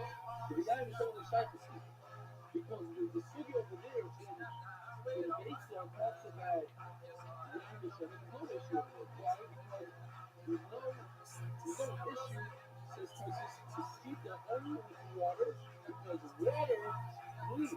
You know that? But if your stars fall into oils or wine, and you go like this, and everyone's citizens prices are your Uber it's cleaning out the star with the water. You always going to clean out a star or a begging, or I just said it's any begging with water.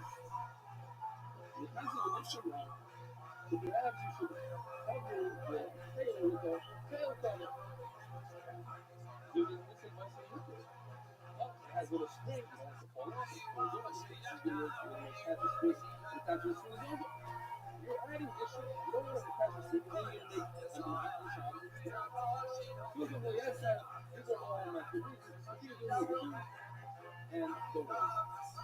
Now, what you mentioned, the rubber by so I always thought that all these rubbers were named after the famous rubber, but you see here, even in the rubber, there was another rubber by a honey, when we sat people, we kept people in the residue. This is a very good hope. This is actually our leftovers to bring up for us on the things on the Shabbos days of every Shabbos. Famous Allah, you're not allowed to fly your hair for Shabbos. Rashi says sky tables, but it's brought down from Kabir. Allah is brought down also for Simcha. Also, you're not permitted to clap your hands on Shabbos. Why? And these are all because you might have to readjust a cliche. This part of clapping and singing and dancing and the music, and you might readjust the musical instruments. But as a captain, and you don't slap your chest when you're not in the road, that's the young.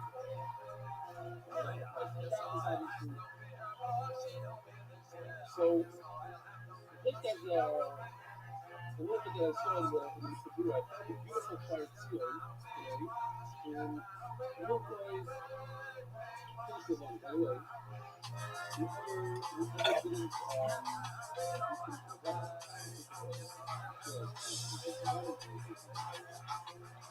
First of all, I look at number one and found that we have to change all our about because we know it's doing the same. We have to go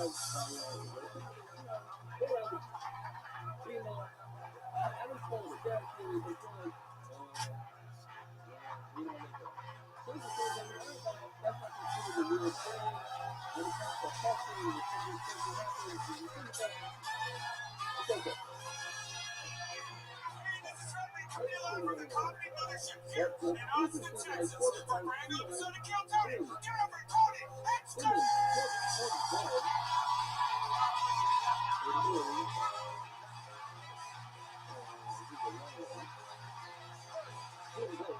Certainly the best fucking night of your lives,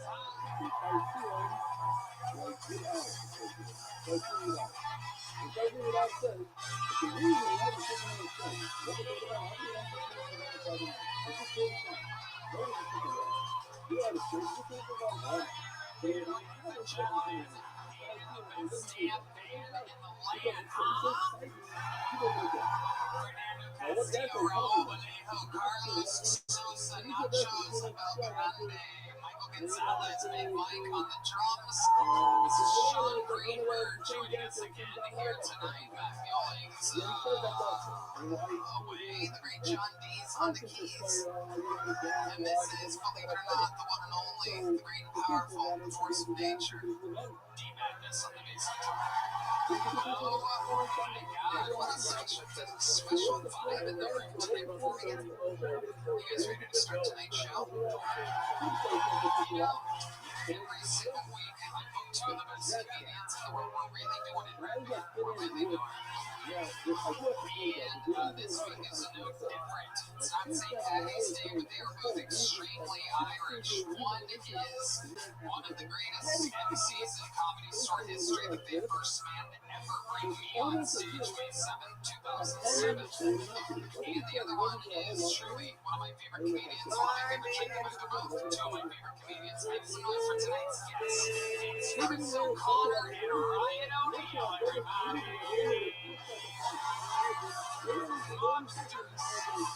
Two of the funniest people I know, Ryan O'Neal, Chris O'Connor. Welcome to the show, guys. Ryan O'Neal, Chris O'Connor. What an exciting start to the episode. And guns a-blazing. Everything is happening. Ryan O'Neal has the Slot Request podcast, and he's at Ryan O'Neal Comedy on Everything with Two Wiggles. Chris O'Connor is one of the stars of the show Tires. I don't know if you guys know the number one comedy series in the world. He's like 15th and 16th. Hey, Chris O'Connor, literally the world's first website. This is the moment.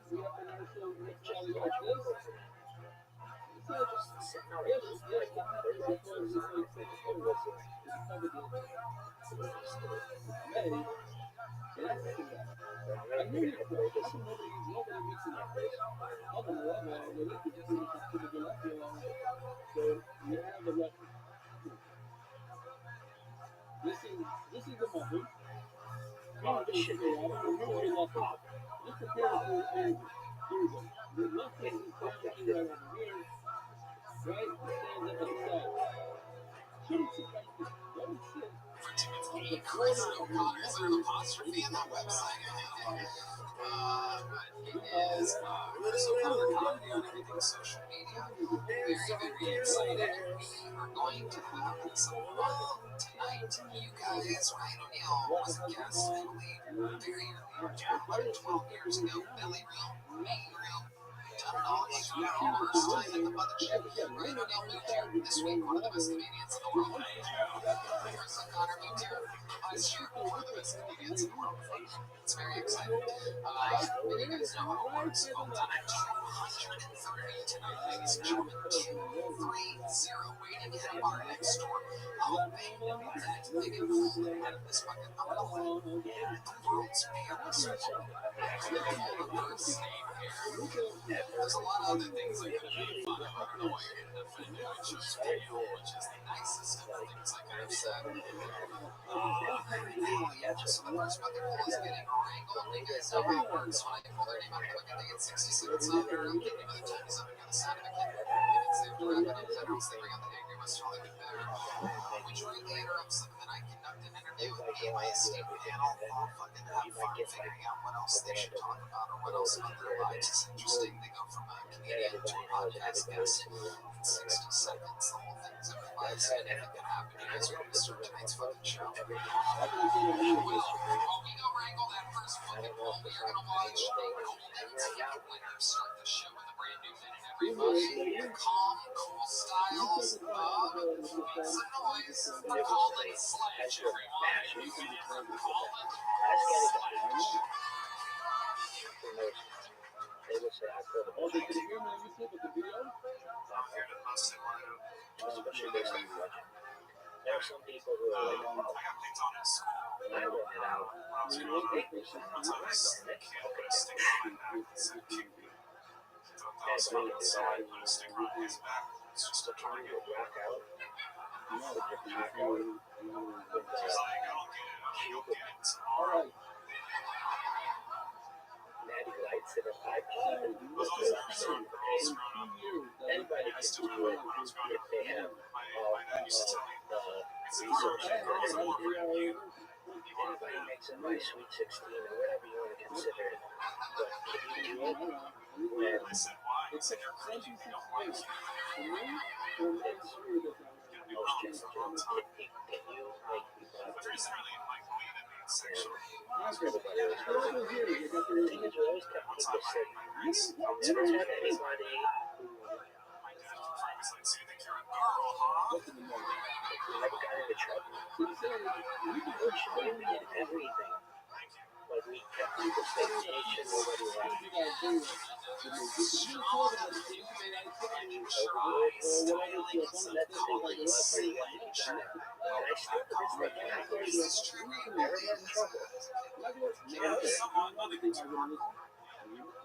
How about as an adult, do we bully as an adult? Sure. And you're 10, are you closer to them? Yes, very close. Oh, you do?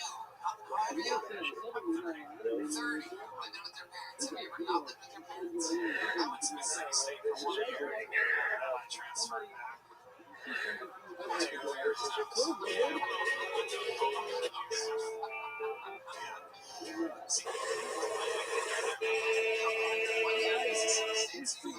It's 29 out of 30 years it says here, but switch. So, what's your plan? So my plan? Go see about it.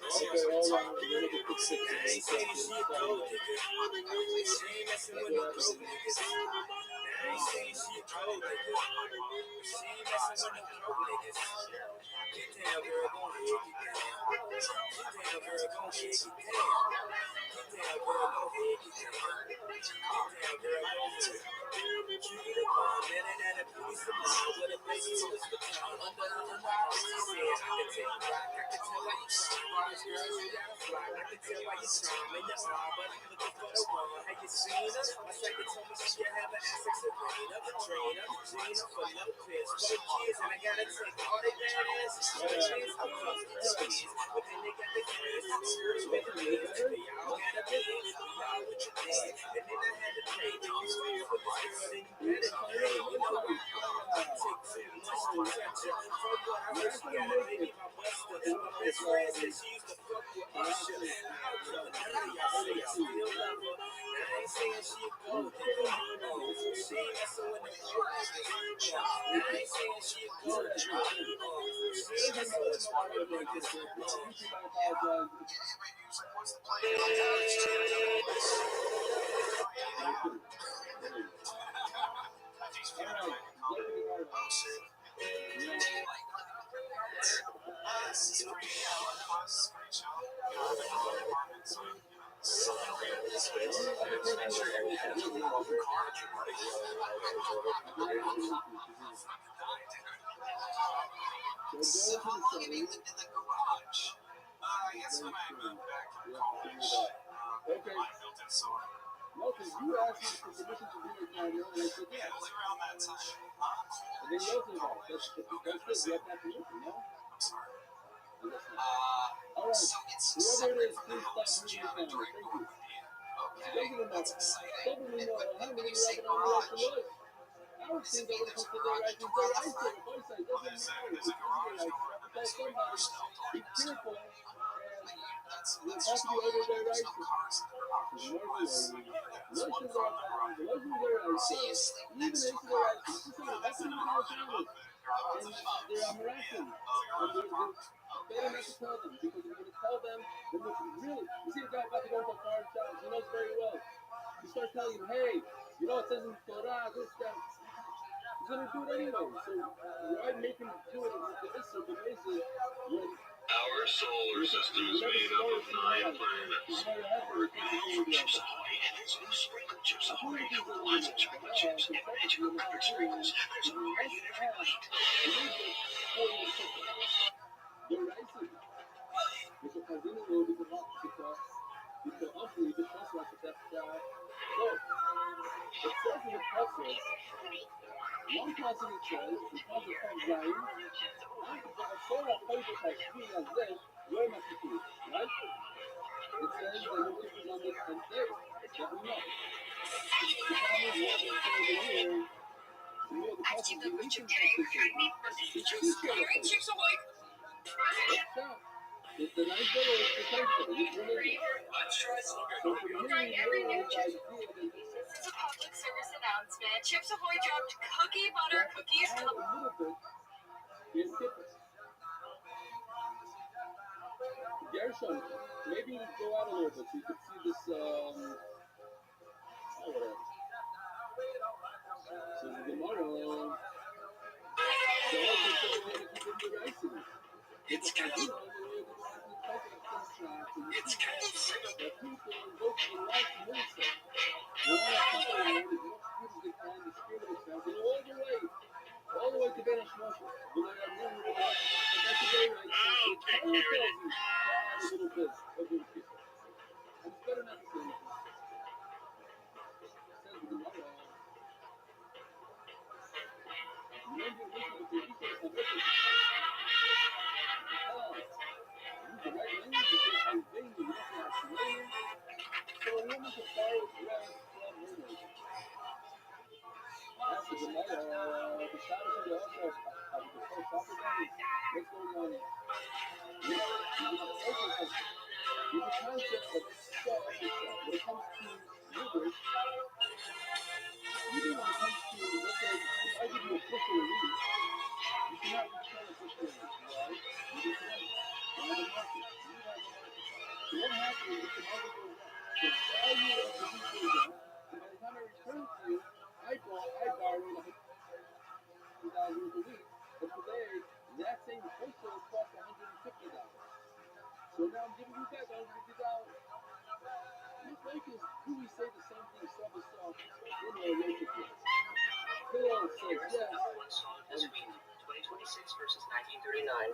Drink a deck all by myself. Let's choose in Texas so I can If you're in tell. the playoffs, cost more, and I'm giving you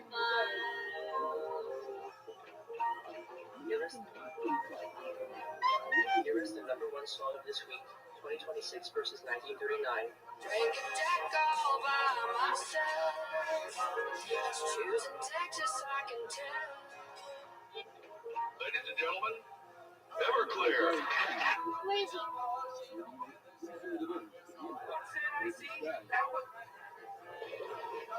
This is up.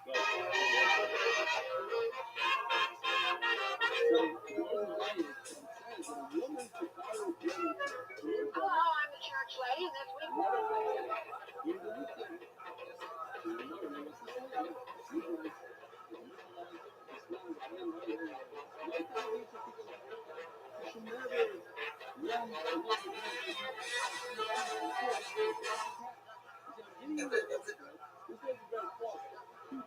This is up, Professor.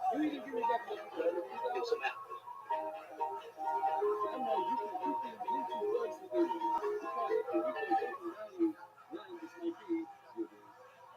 Saturday tomorrow. People came in and look. All these people like to are in our Mishnah that absolutely put them out. They're talking about where there's a low price. Everybody knows a loaf of bread. I think here is so I don't know. I just really buy bread. But I think in every time there's some prices, the price, the government, the subsidized. People always just take a look at it. I feel like it's a very new thing. So I should put them down with a certain price, and therefore,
if it's something that you go to president, if you want to be careful, if this is stuff based on trust.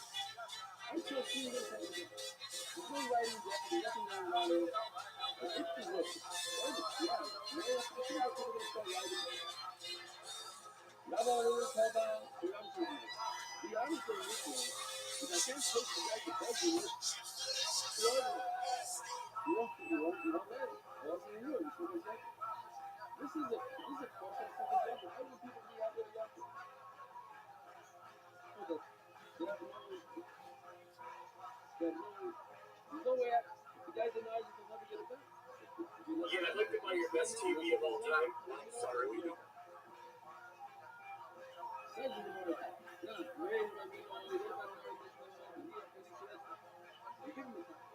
What's up, son? Alright. Come on. Why do you have to say that? Just take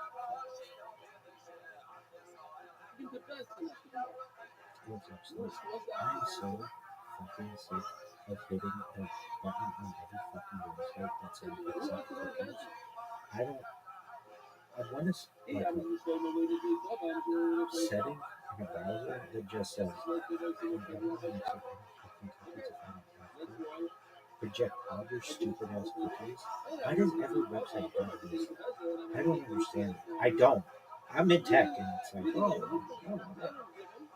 I do know the reason why we mean is the trackers are what they are because there's like cookies like you're leaving a trail and it was a positive way to basically say we're tracking you. I don't understand the why it's on every fucking page. It's a pop-up. It's like, dude, I don't do it. But reject all non-essential cookies should be a setting on a browser, and I just never have to see this fucking thing again. I can't believe it.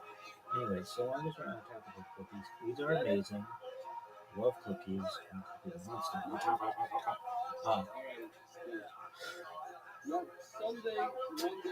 There are some commercials. I can tell you all the best commercials of all time. Like what? Michael Jordan Gatorade. That Donald Duck orange juice. I've never seen a commercial for it, but just the fact that Donald Duck teamed up with orange juice, that's amazing. Really? Yeah. Is it kosher?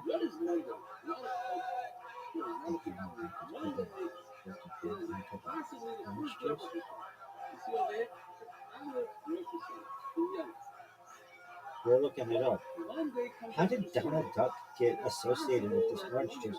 And like, why is he the only Disney character associated specifically with? Like, how did this happen? No, but we're gonna learn. Come on, dog. Dude, this shit takes forever. Okay, Donald Duck. I know who Donald Duck is. Frozen and refrigerated orange juice from Florida's natural growers. How did he get into that? Introduced in 1948, it holds the distinction as being the longest running food product to feature a Disney character. Since 1941. That's tight. Is Donald Duck orange juice originated this gets political.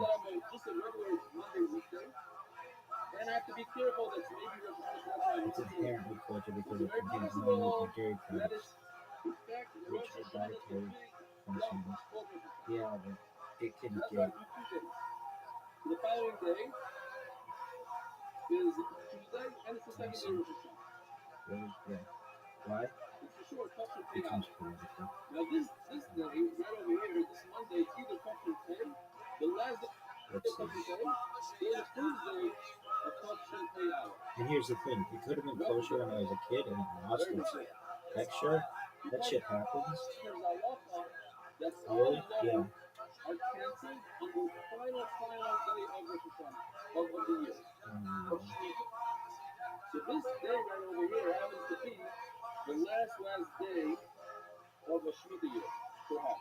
Or maybe this is the last day of the Shemitah year. I don't know, maybe the green, or maybe over here.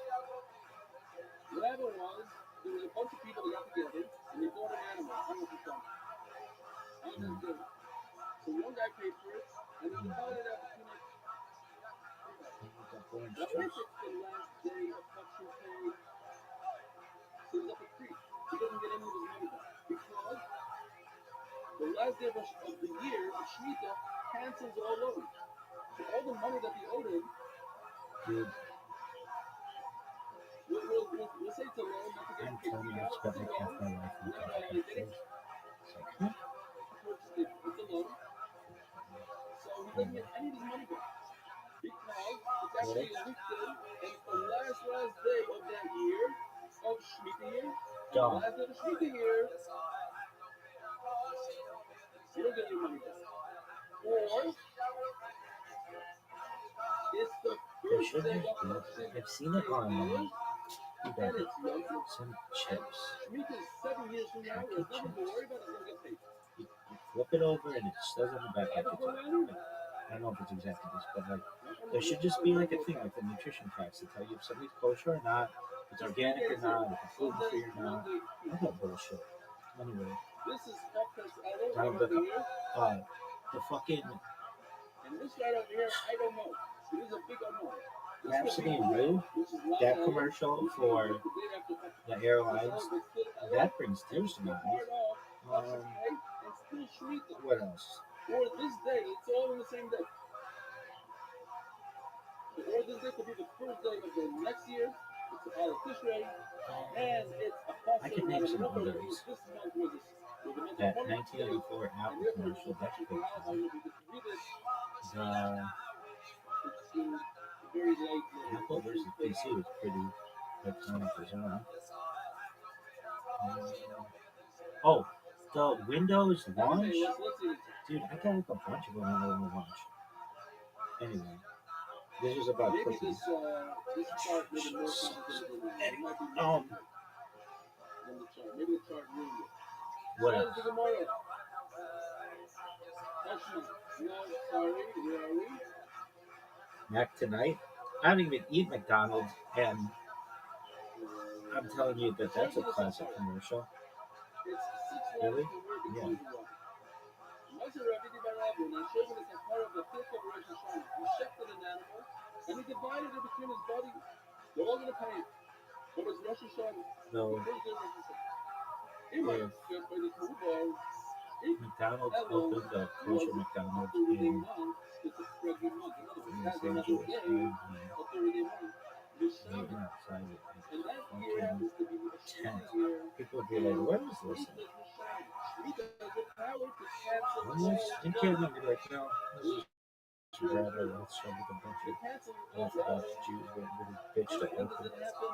At the very last moments of the year.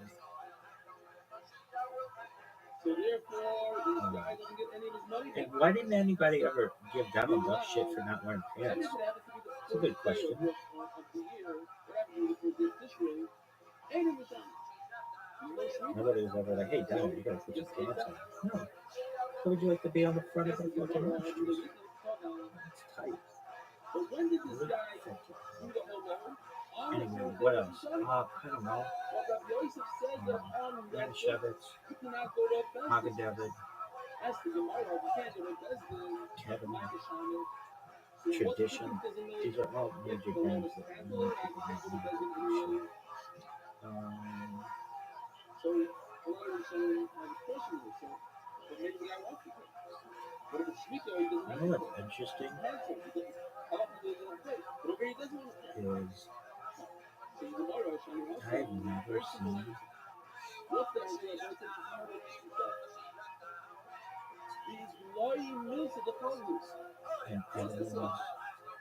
If Steve owned the money, commercial ever. Have you ever seen an animals commercial? The only time I've ever heard about it is from a Seinfeld episode.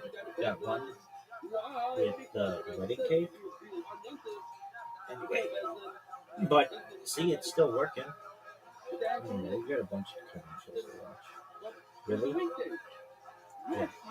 So we were talking about their commercials. Like, these are so good that the marketing agency shouldn't change. These are like perfect. in my opinion. They could change what's going on, but they don't. It's so good. It's like, I don't know how you improve on this. Like, name the last time you saw a Chips Ahoy commercial.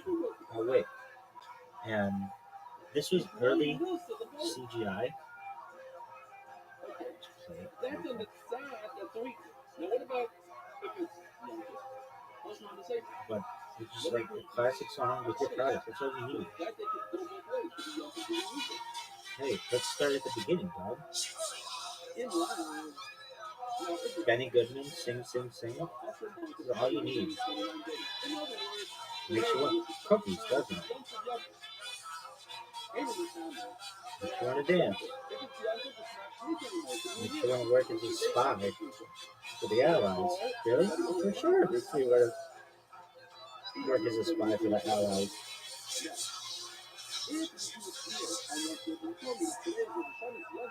And then that at the end, the ding, that's big. Bells are big, kids. Benny Goodman, spy, Allies. Really? Is that true? Just making shit up. What does it mean?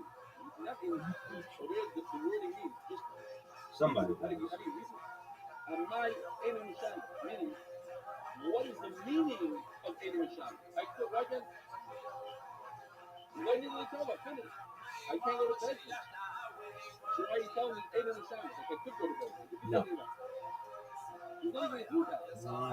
If you learn the meat on youngsters, No. if the guy wants to pay you back, great. If he doesn't want to pay you back, you go to bed. So what are you telling me? Enemy shot. Oh, by the way, you could do something with it. Somebody was a spy. Meatloaf didn't cancel it. Who cares? It's really canceled. It's not dependent on that. It's dependent on the labor for them to pay everything. It's younger. You have no recourse. You can go to bed. So you know the other shot. And I'm telling you Somebody was a spy. that if he pays you, you can take the money. That's what it means. If Really? Yeah. what a shit. Oh, yeah. Unbelievable. This is from the classics. Oh, yeah, On the top of that, a Spy whole Shack, cup of water to spend. Um, All right. Unbelievable. I can't wait to get back to this movie. I think it. there's something to this. Something motto. Mhm. Hello, y amo lo que te toma, yo le shock. There's something to this. Lo shock. So smash now. That's the first part of the mission. Mhm. If it is again, the second part of the mission is over there saying two things. Either it's younger or not younger. If it's younger, in other words, it's not Shmita. So there's no cancellation of loan. So if the guy decides to pay, you take it. Great. Now what if it is Shmita and the guy decides to pay? What's that left of them? The other day, let's shock him. Let's shock him what? You can't take it? If I lend the guy $1,000 and Shmita comes and there's no back, cancel it. And the guy says, here's the $1,000. I can't take it. Tomorrow. Maybe No, it's but there's a condition. Raise your thought and remember something. When the guy calls his money up and says, by the way, propaganda. it's Shmita and it's canceled. I don't know. I'm not gonna say Push it, that this is the ticket he anyway. wasn't. Say, but like, sorry, but maybe something. The second part, it's not Shmita. And it's really gross. I'm not going to play with Shmita. What does it mean with Shmita? Again, Hebrew. Hey everybody, Shmita is not I'm so sick of pressing the box on a computer that says when Shmita is there accept as a cookies. I know these are trackers, and there should be a default setting on the computer that just says reject all non-essential cookies. I don't understand what it is. And your bet it's gonna be like, huh? You're like, you know that box? You're like, yeah, what is that? Like, it's just so that you're tracked all over the internet. I don't know, like that. Maybe like that Barbie doll. You know, I don't know if it's, I'll check out the internet. Anyway, So, I'm not I was talking about great By the way, it's a great trip. advertising and products and commercials and stuff. Because I could be a marketing guru, but I'm not kidding. The whiz. Anyway, I'm talking about Edmonds. I've never seen a commercial for Edmonds, but they're all like the reason why. I mean, there was the guy case at the end of the aisle. It's from a Seinfeld episode. Everybody knows that. It's the one with the wedding cake. Anyway, there is Have you ever seen an Edelman's commercial? I've watched a lot of television. No Edelman's commercials. I've seen a lot of it. No Edelman's. I've seen lots of magnets. No Edelman's. But I know that they're at the supermarket. And I always want to check for textures. When we talked about Donald Duck orange juice, how did Donald Duck get in the orange juice industry? 1941, Disney's longest product advertising character. Why doesn't Donald Duck wear pants?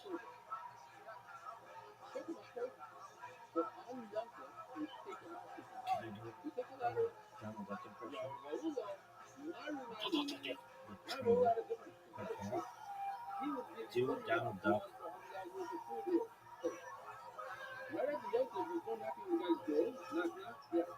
I can do Elmo.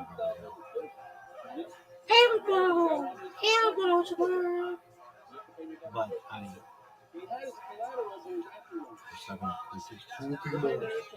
No. Okay, do.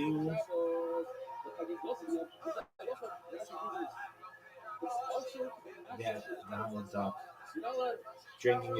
ordering his own orange juice from a corner store that only owns.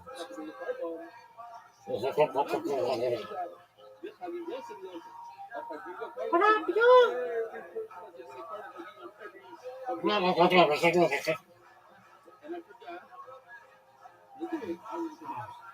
do that, again,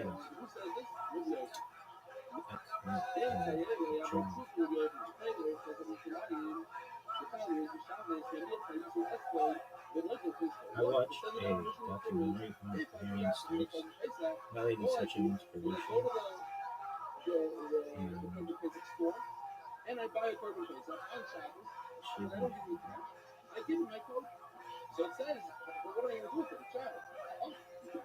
right. But I was saying, like, there are some commercials that are like perfect, and they just don't need to change. They could. This is early CGI, kids.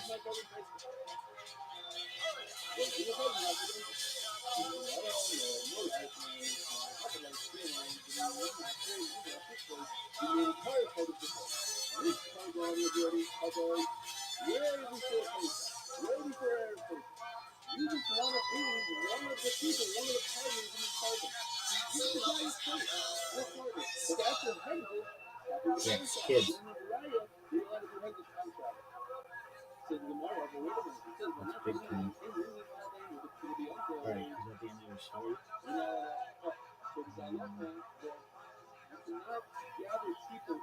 Is it? Really? Oh, sure.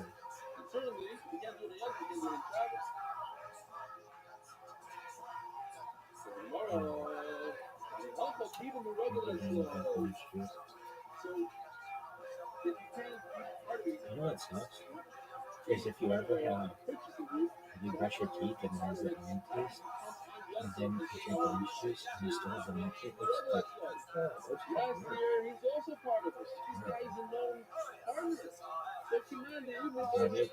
it's the worst combination of foods. It's a weird one. Strange. Shout out to Kettle, Tradition, and Chevrolet's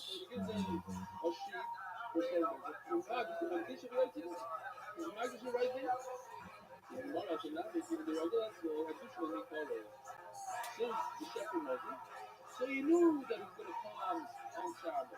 He said, where is this guy? He's probably late. Okay, let me read Magician on Friday. Understand? But it says that on Shabbos he should be Magician. How can you say he did it on Friday? What's the logic? You're nice and let's tell a bit. Austin Schultz on third. This time Evan swings. Is this in the ballpark? It's foul. It's in play. It's in play. Austin Schultz will score. Chase Evans rolling around second base. Will the fans find the ball in time? I see the fan with the ball. He throws it down. Al Lorenzo's got it. There's a play at the plate in chaos. Evan Orszag makes the tag. He's out. He's out. He's out. One strike. Austin Schultz on third. This time Evan swings. This is in the ballpark. It's foul. It's in play. It's in play. Austin Schultz will score. Chase Evans rolling around second base. Will the fans find the ball in time? I see the fan with the ball. He throws it down. Al Lorenzo's got it. There's a play at the plate in chaos. Evan Orszag makes the tag. He's out. He's out. He's out. On strike. Austin Schultz on third. This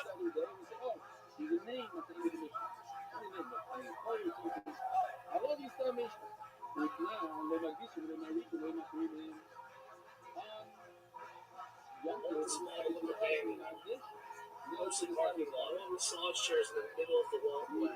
No one's gonna sit. Trampoline and bungee mixed together. Bungee trampoline in the middle of the mall. The Cheesecake Factory that's somehow inside and outside of the mall at the same time. Make it impossible to find the bathrooms.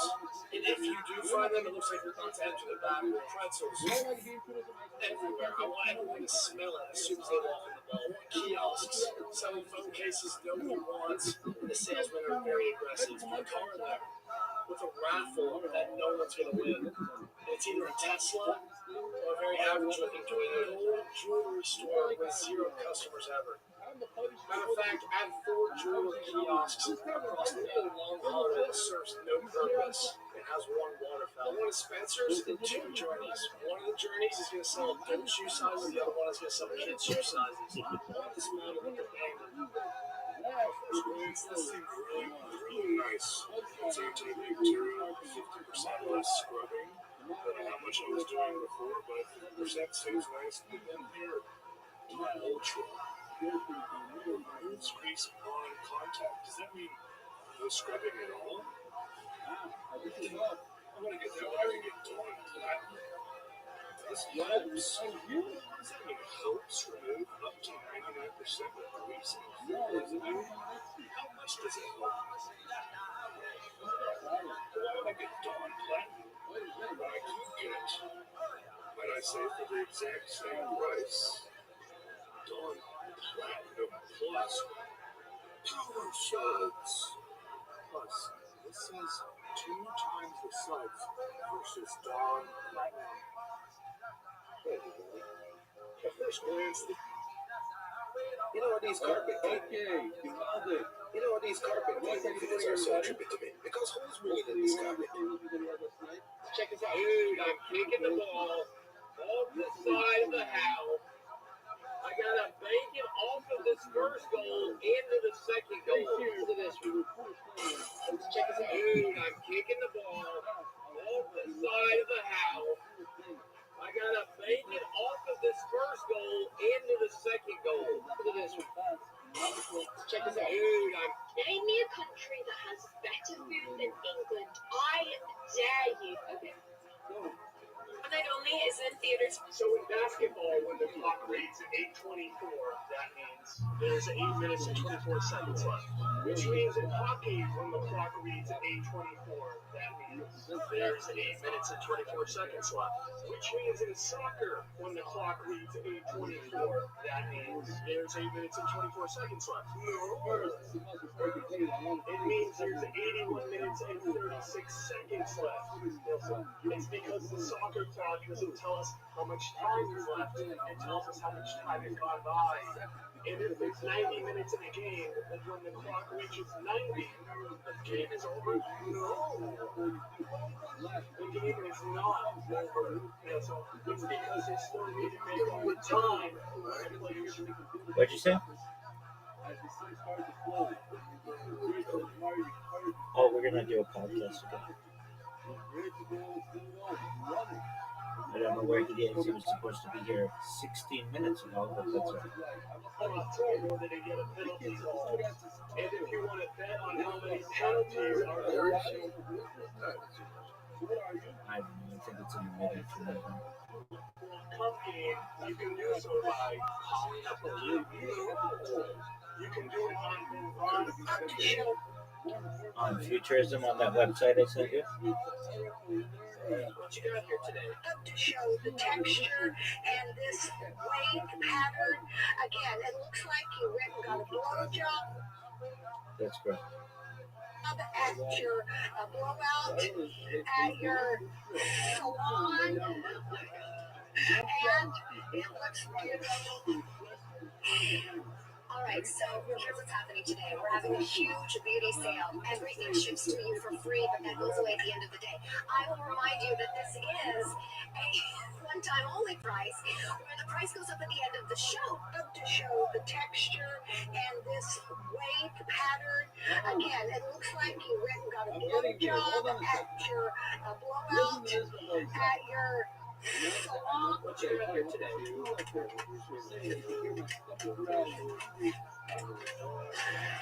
What you got here today?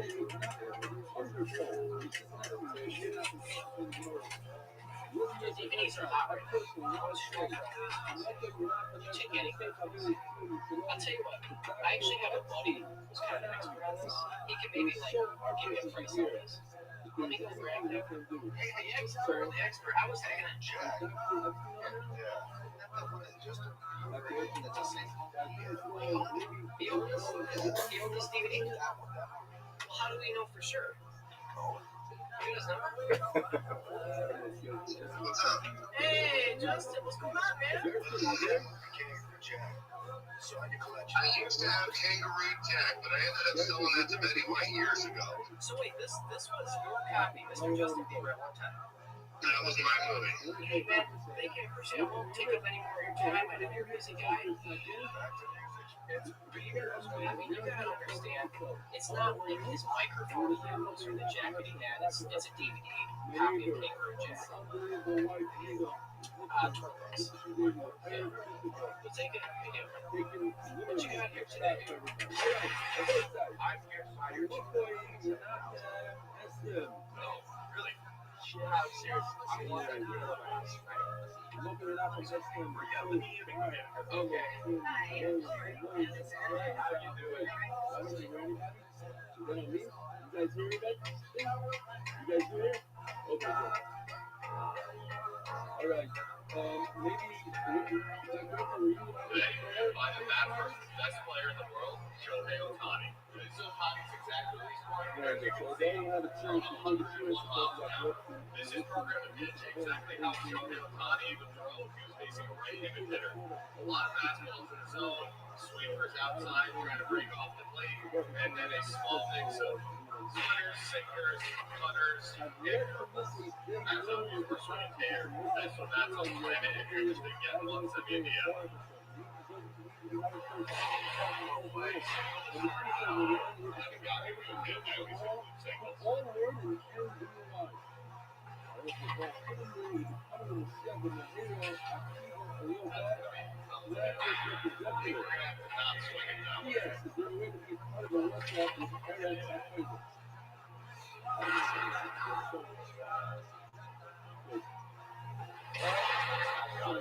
Single. I gotta sell out for a homer here. I need a homer in this video.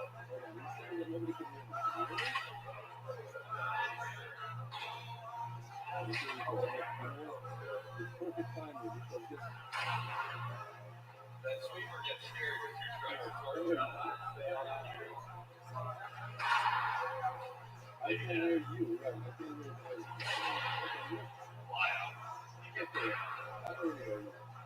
I guess you want to come to the audio, whatever.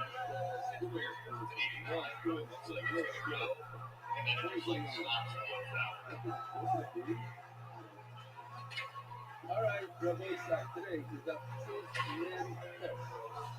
And we're starting to the second phase fighting with you. Yeah, good on the food with you. Come here. Five against Ohtani, one good barrel there. Comment below who you want. Chris Hansen. Sir, Chris Hansen. I do think that we see You see how this works? Sir, any thoughts on the Academy Awards? Fine with this. Okay, thank you. Very nice. Do you want to see Lupita Nyong'o do her stand-up? Why?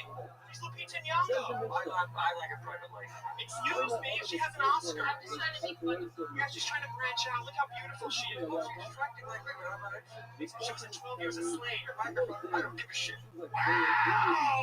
Miss, who's gonna win Best Actress? I don't even. Meryl Streep. Meryl Streep. Meryl fucking Streep. Miss, our democracy is crumbling. Want to say hello to Emma Stone? Hi, sorry. I could shake your hand then. Okay, now when they're covered with that marinara sauce. Uh-oh. Miss, are you lying low until all that La La Land hype dies down? What? La La Land. Oh, honey, I don't know what you're talking about. Emma Stone. Emma Stone. Sorry, babe. Ryan Gosling.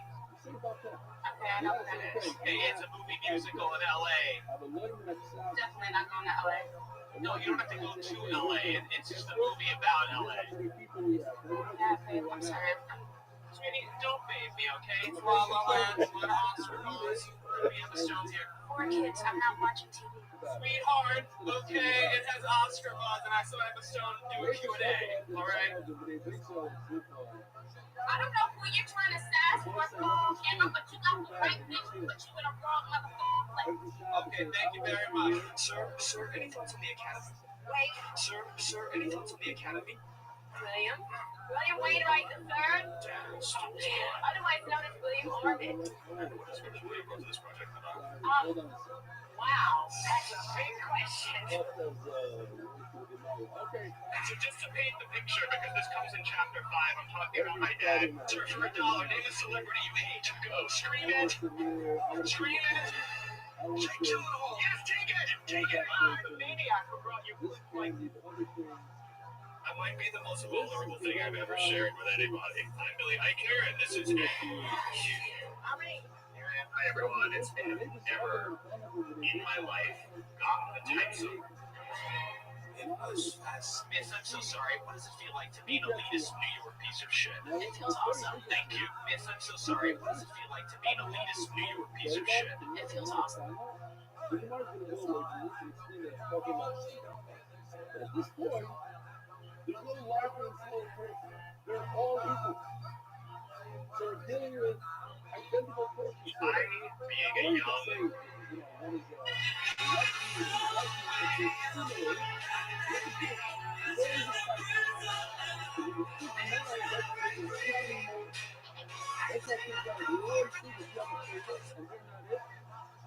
I was so obsessed with pop culture. Very passionate. Viral series, really. Hey guys, it's Billy on the street for the first time in a long time, ready to talk to New Yorkers about how excited they are for the release of my first book, Billy on Billy Out. Hi everyone. The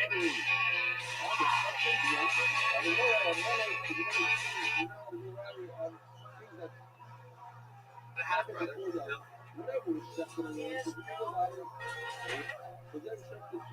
Hi. Okay. Hey everyone, it's Billy Eichner. You know how to write things down, you know how to read off the writing. William Wainwright III. Sir. Yeah, I'd like to buy your. Great. Why were we raised? Because he sees that it says 55 gas and he realizes he only has chance for 50. So he crosses. What's up, Billy? How you doing? You guys so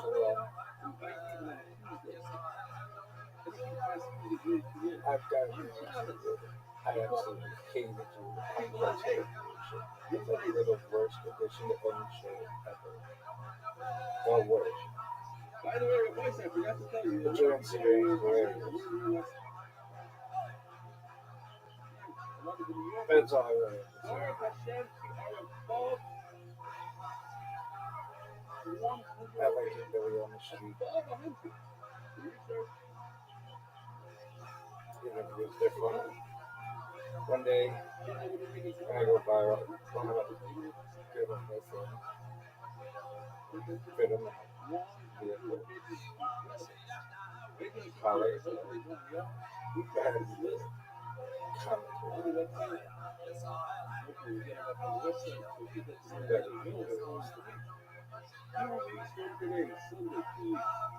And if not, do somebody else.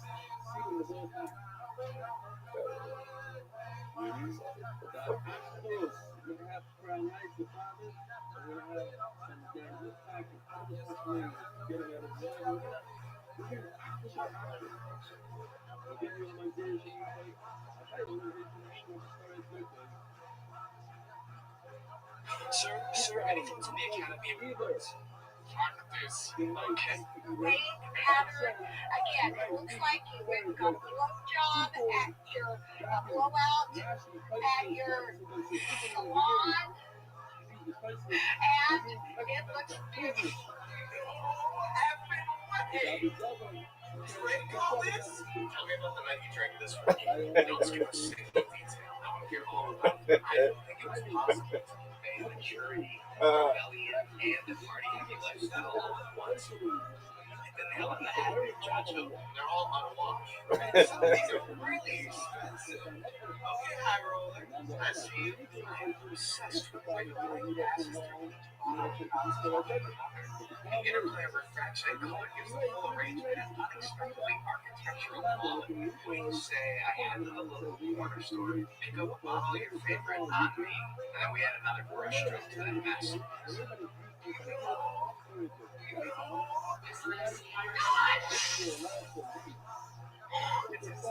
The suspension and the midterm.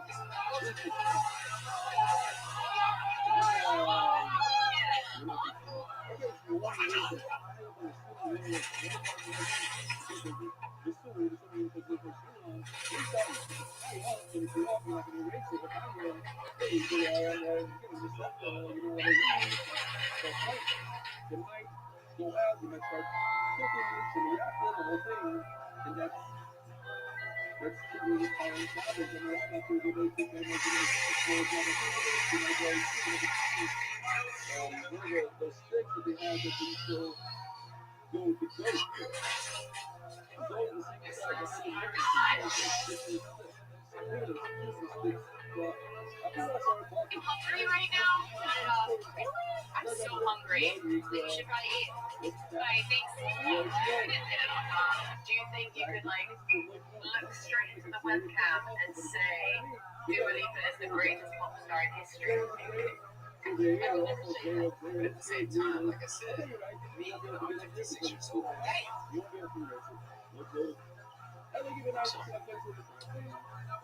I'm sorry. How long would you like to learn? To whistle.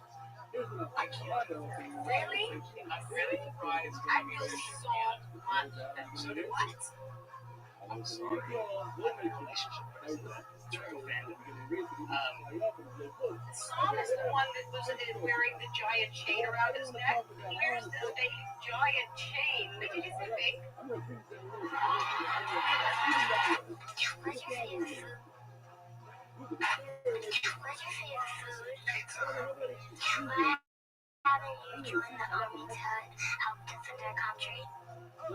You hungry right now? I'm so hungry. Like, you should probably eat. Bye. Thanks for joining us on Key Merrill.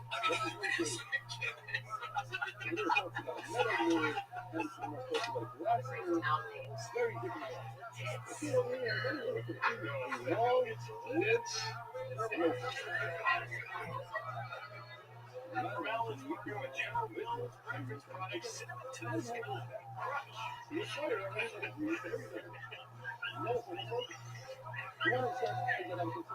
We'll be back at Washington Tuesday at 9 a.m. So I want you to get your credit on your new special lines for that. The hamburger.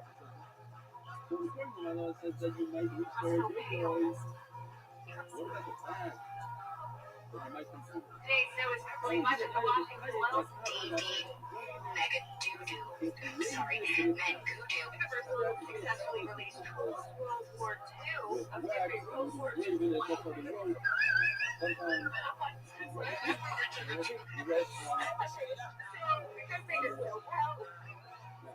His last name is Itch. Itch. First name is Dave. First name is Gabe. Dave. No, Gabe. Yeah, no. Yeah, no, that would be weird. No, I just heard.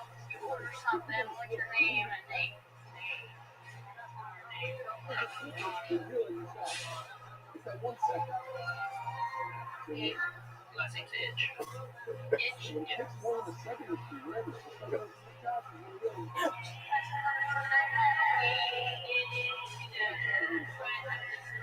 so the comments can have to wear this shit. Game Itch.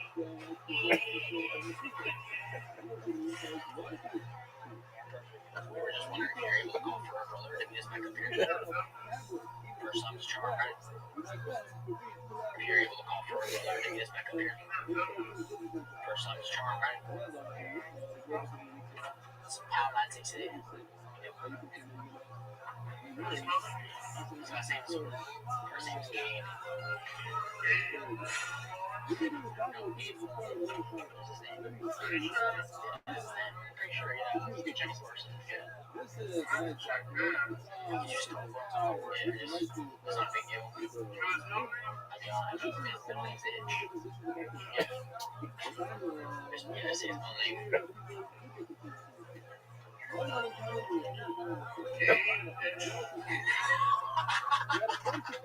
His last name is Itch. First name is Gabe. First name's Gabe. Yeah. No, Gabe. Yeah, no. Yeah, no, that would be weird. No, I just heard.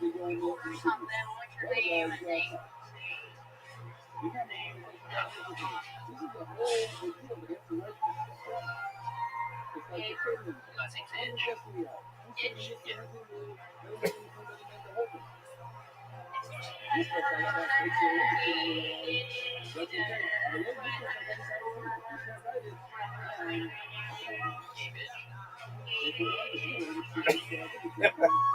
Oh, I could watch that shit forever.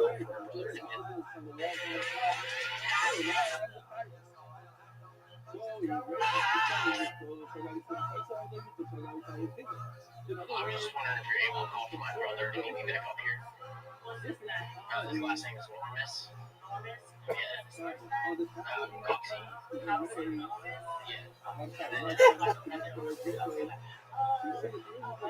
Yeah. Money. Dixie. Yeah. Coxie. Yeah. Lormis.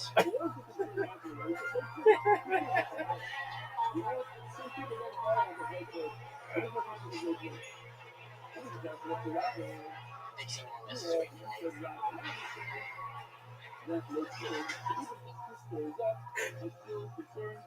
I was just wondering if you're able to call for my brother to meet me back up here. His last name is Lormis. Yeah. Coxie.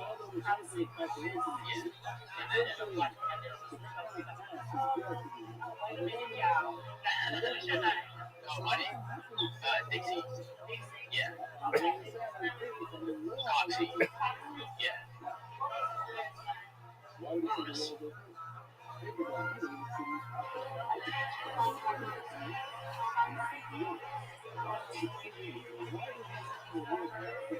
Dixie Lormis is waiting for me. He goes by Dill, though you can just say Dill.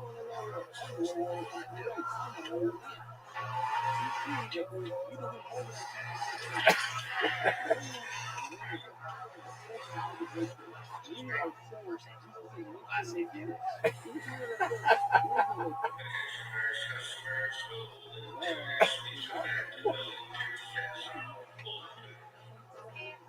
Her last name is Tracia. And first name is Penny. Yep. His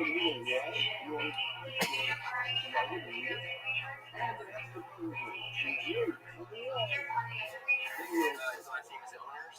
First name is Gabe.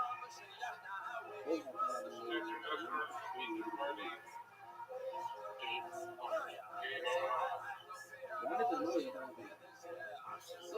Dixon Myers.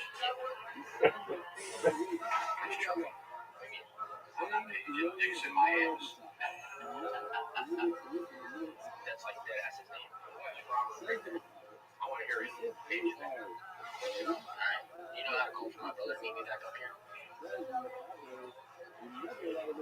cool. Well, he said he couldn't.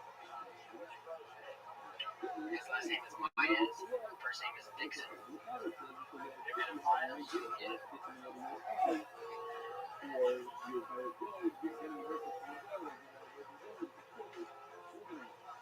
Really appreciate it. Perfect.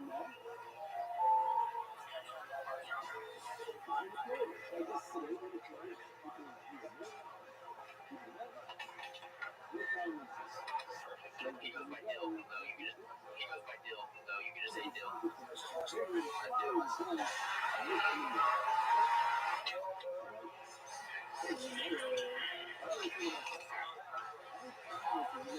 He goes by Dill, though she said that you can call for my brother real quick. Yeah. Okay. Mike? Yeah. Eugene. Yeah. Attention customers, can I please have Mike? Gucci to the service desk, please. Can I please have Mike? Gucci to the service desk, thank you. Mike. Eugene. My brother Al. Yeah, last name Koholic. Koholic, yes. Koholic, yes.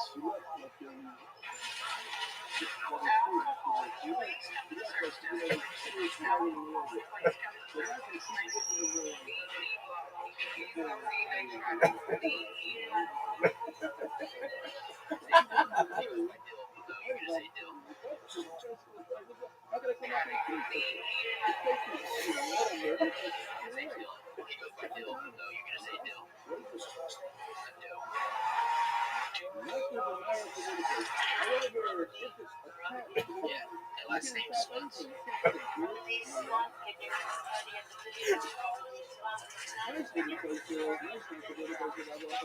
She said that you can call for my brother. His last name is Blackman. First name is Gabe. Last name is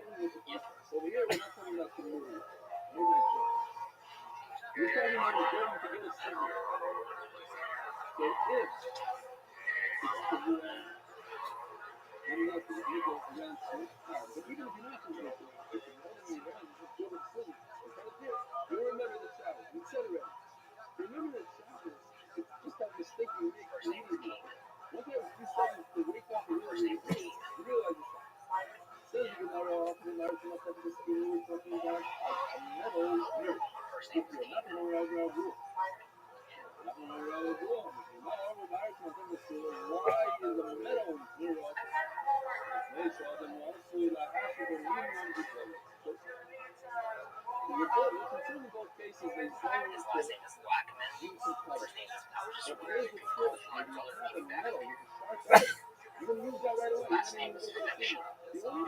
Easton.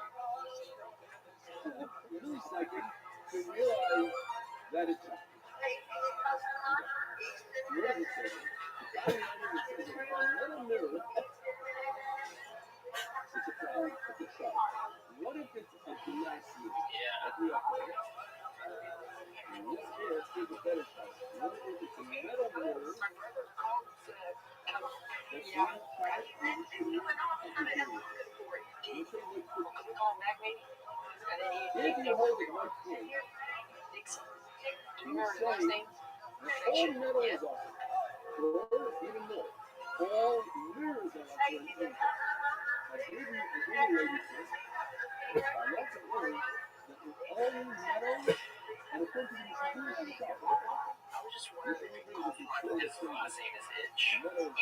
First name is Gabe. His last name is. You're able to call for a brother to get back up here.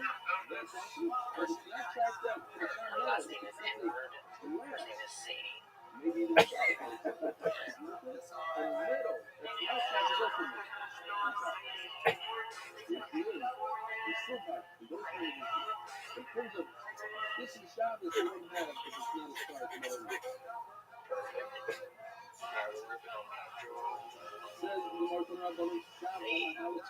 can you call for my brother to meet me up here? The last name is Mehoff. First name is Jack. picture of Governor Bella. Yeah. That's on the first piece. This is a real building. So the Governor Bella. They're gonna call it. And it's huge. Okay. That's the underneath. That's it. Things in the place. Also, the president shot it. Hey there, Delilah. What's it like in New York City? I'm 1,000 miles away. So pretty. Wait, hold on, wait. Could you call my sister, meet me up here real quick? Jenna. Last name's Toles.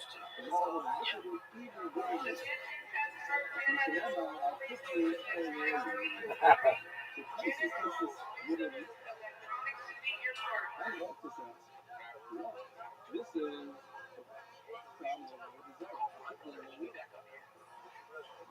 Last name Keating. First name is Dawn.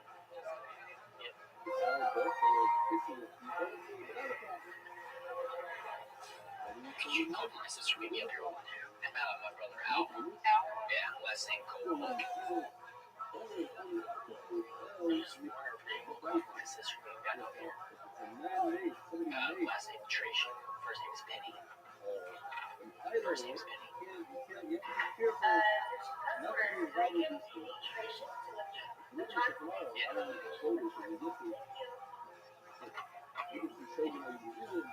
Maybe she can say it a little bit louder. Call for my sister to meet me back up here. Yeah. Last name is Trish. First name is Penny. Yeah. Last name is Trish.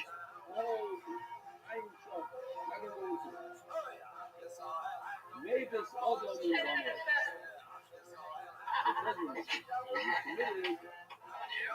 My brother Al. Yeah, last name Cole. It's funny because my kids, they had this box of candy. I only had 2 of them. Last name is Trish. First name is Penny. A lot of different colors. Yeah. So what Last they name do is is Trish. they split it.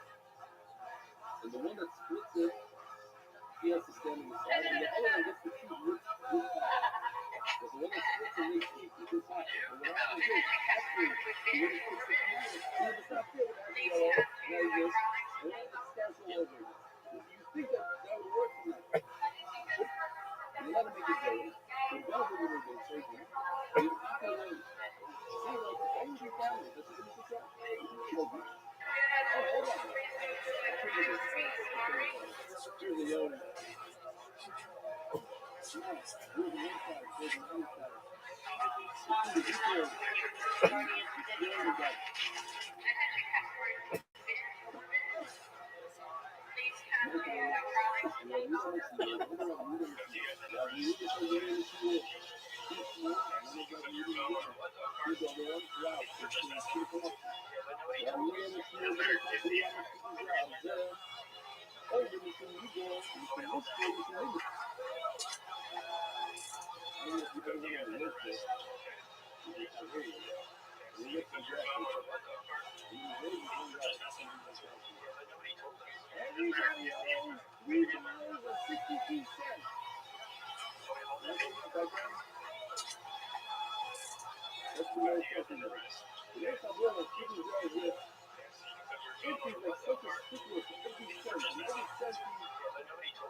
I'm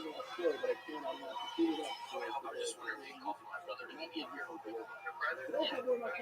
His name is Gabe. Last name is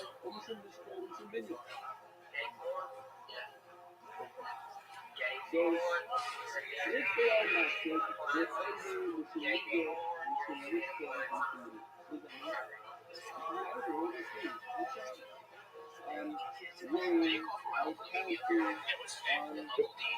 make his last name's Mulberry. Goal as in like score like goal. Yeah. Goal. Like, see, and what was first name again? Sorry. DD.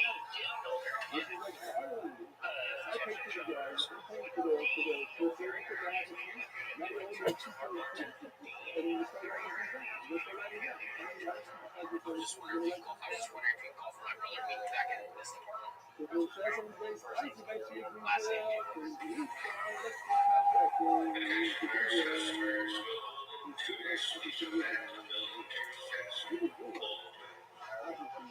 Last name Virginia. I was just wondering if you So you can even come to me with last name Derby. can do a burial. Yeah, with a G. Because First name is burial Fiend. is showing that it's very much the real place. One is showing one is real life. I was just wondering if you call for my brother being back in this department. Here, that mark, but it First name's you're gonna get last name too. the cookie, and I'm gonna get the whatever the ring is. Then it's all the time. You see what I'm saying? You keep those burials out. That's right, burials are around. Pretty cool.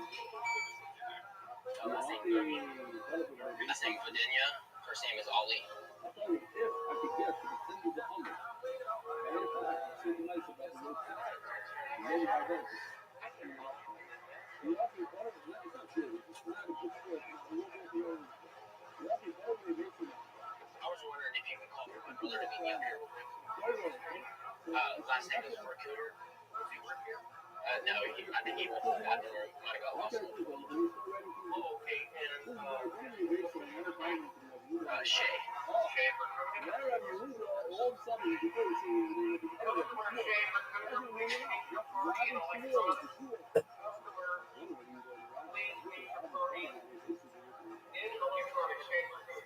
Last name Videnia. Our last name is Vane, and our first name is Isla. I'm gonna give my son money, and he's gonna have to pay me back, and you're gonna pay me back. And the money I give him,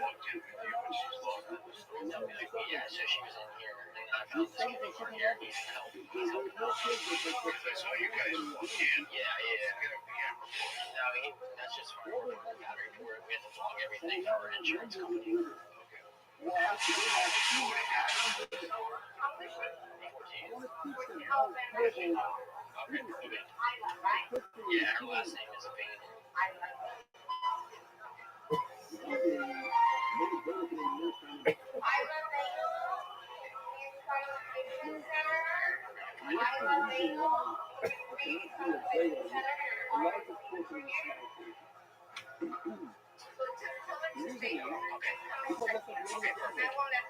Your grandma is also wild because it's not very Yeah, common. she's right here. Then I love Vane. people, when they get into jail, they take that guy to he knew what he knew at the end, so he wouldn't say that to Our the last name is Vane, and our first name is Isla. you're taking his money away from him against That's his the one will. right here. And that's stealing from his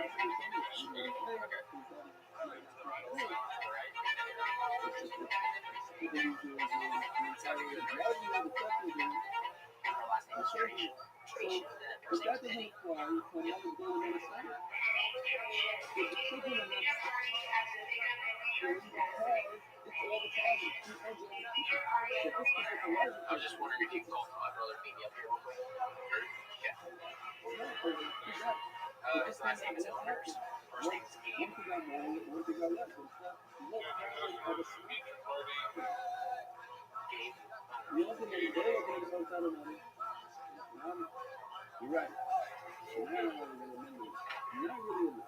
You're going to put a period. You're not going to get His to name's Dylan. you can say enough to Yeah, run Dylan. down. He goes by Dill. No, you can just say Dill. Raise this as a Dill. you can make you literally to do what you do. I see you want to do it. In other words, I could do this today. You just said you're going to go. Last name is Trevor. I just wondered if you're able to call for our brother to meet us back up here. Let's see if awesome. We get a picture. Because this makes sense to me. I'm going to make a photo on an identical portion. Let's go down a little bit. Yeah. Hey, sir. Maybe to Malaysia's kids, Can we get a picture with you? you need even identical photos. Can we get a picture with you? But that would make sense. I'm doing it thorough because some of the food is better than the other, and whatever it is, I'm making it better. Man, how do you want to do that? That all comes out at the same time. Can we get a picture with you? And by the way, I love this also to do with burial, even for the children. Being vulnerable when everybody say, get in, and I say, no. I think it's very important.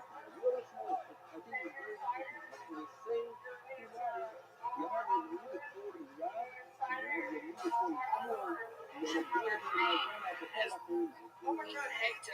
I need you to I just wondering if you can call for my brother to meet me back up here. Last name's Huck. First name is Oak. First name Oak. Even on a scorpion, That's it. I'm gonna have You won't push it, you got it.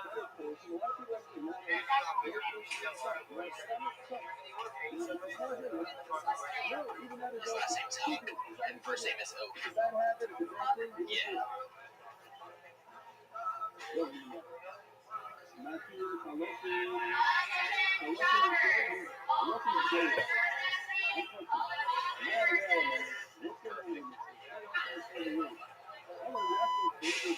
does it sound like? But it sounds Oh, no, that's his name though. but it sounds like, we're not trying to. Oh,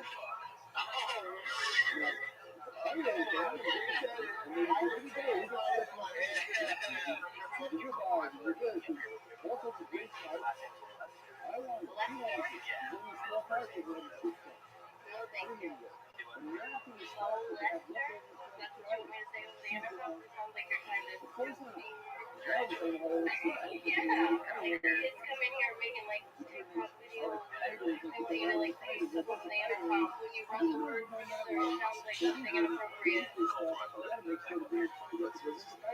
His last name is Oak. First name is Lee.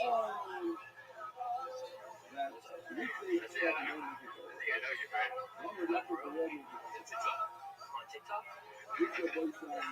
I know you, man. It's okay. I know you, man. I was just wondering if you're able to call for my brother to meet me back up here. His last name is Dill. First name is Dylan. His first name is Dill. Yeah, his last name. Last name is Huck. First name is Oof. I know that. It wasn't me. What are you talking about? That's his name.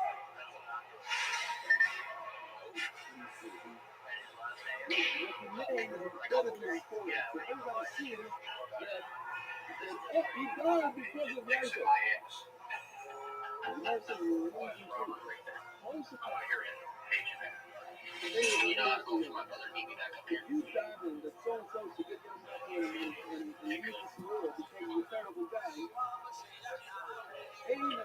last name is Baez. First name is Dixon. You have the power. You guys really good. Terrible thinking. Really bad.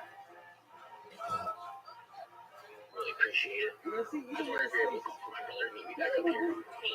Yeah. His last name is Blackman. First name is Gabe. Gabe. Gabe. Okay.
His last name is Blackman.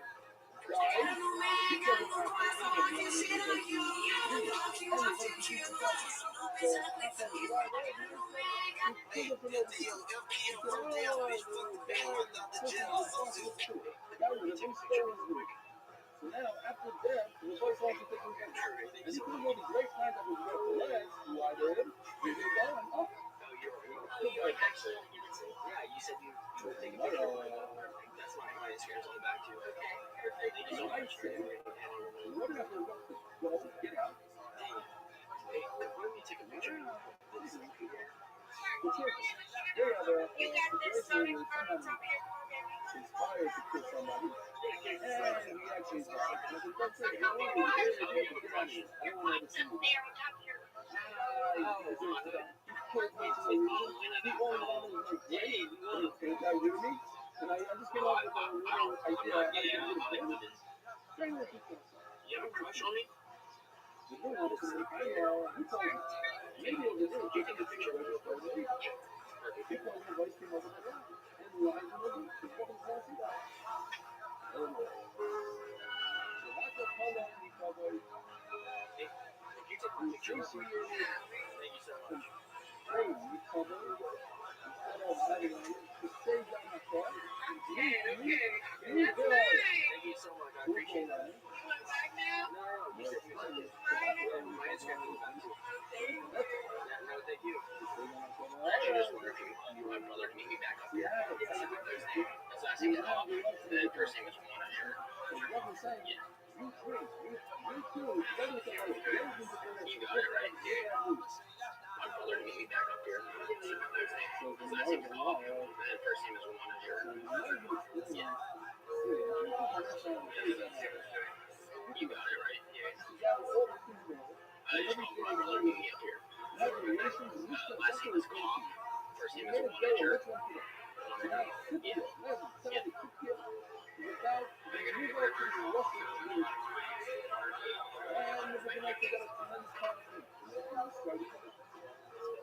I was just wondering if you could call my brother to meet me back up here. Last name is Litzwood. First name is Mike. It's like how it's spelled. Yes.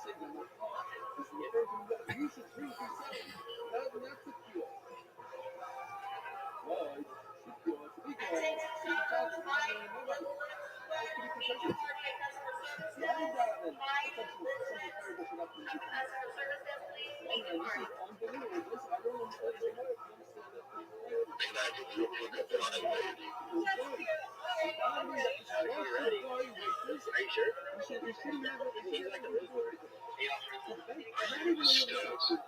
Attack on Dance 2D. My name is I was just wondering if you could call for my brother to meet me back up here. What's your brother's name? Last name is Fister. First name is Willie.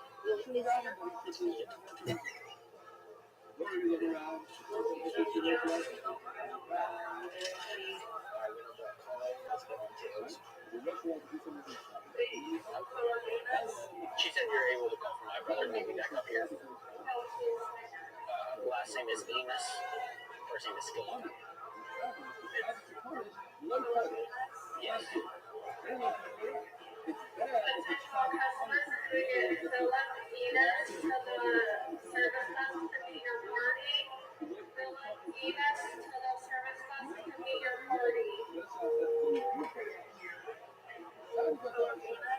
She said your last name Sluts.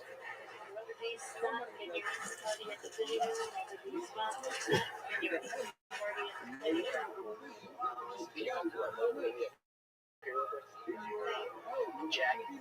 Last name is Meoff. Jack me off. No, I'm just kidding. His name's Diddy. No, Diddy. Yeah, just tell his party he's waiting up. Jack me off. What do you think I am, stupid? Why do you always pick this party in your shoes? Like me,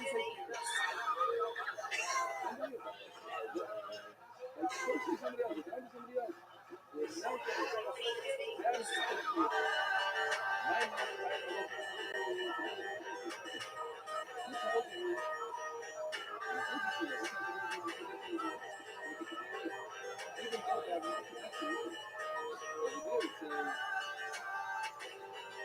name is Parker.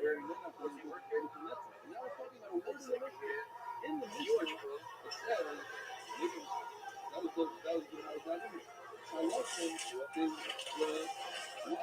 know where to find the bar. Like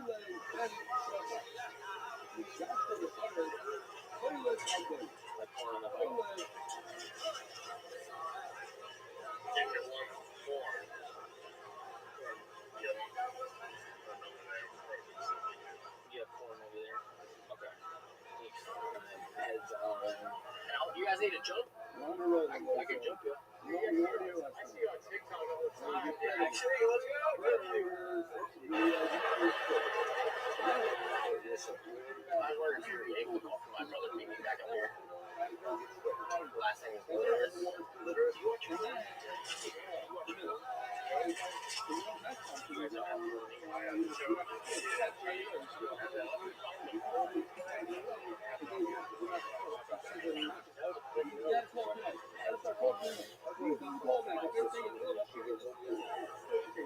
last name is first name is Isla.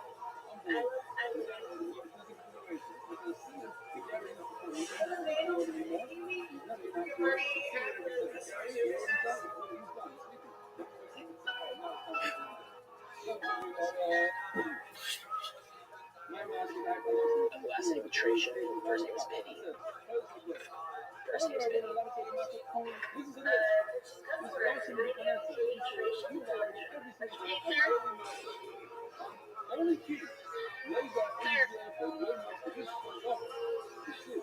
And they serve.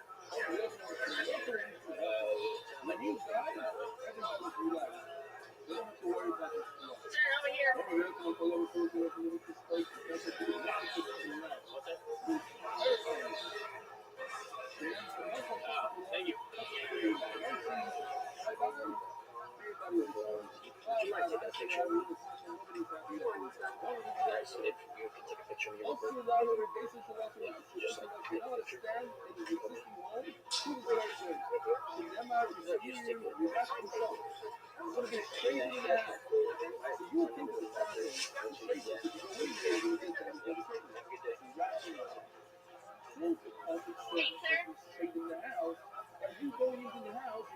You're a hazer. You're the hazer. You have to make sure that you say that in the house. Sound like they need help. Excuse me, sir. Are they? Over here, sir. I'm just on the You know if they shake ass. You know if they shake ass. Take a pay cash.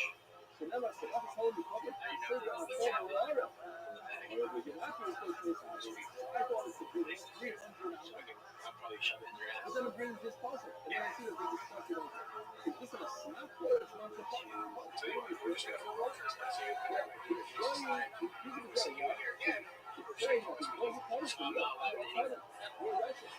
They said I was banned for 2 years worldwide. I could go alone. after the dildo. Okay. I didn't sign up there and I didn't get anything in the mail. So technically, I wouldn't I could still go back. Yeah. Well, how would they even know? They wouldn't. I mean, That's what I they got facial recognition. I know. I never see consequences. I always wonder if you're able to call for my brother to meet me back up here. I wonder if you're able to call for my brother to meet me back up here. I was wondering if you could call for my brother to meet me back up here. You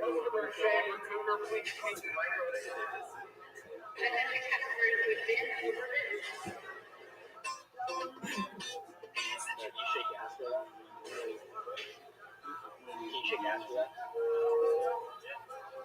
You'll shake ass for it? I was wondering if you're able to call for my brother to meet me back up here. Last name is First name's Jack. I think I'm good. You up? I think I'm good. That will. I think I'm good. So say it first. Jack. Why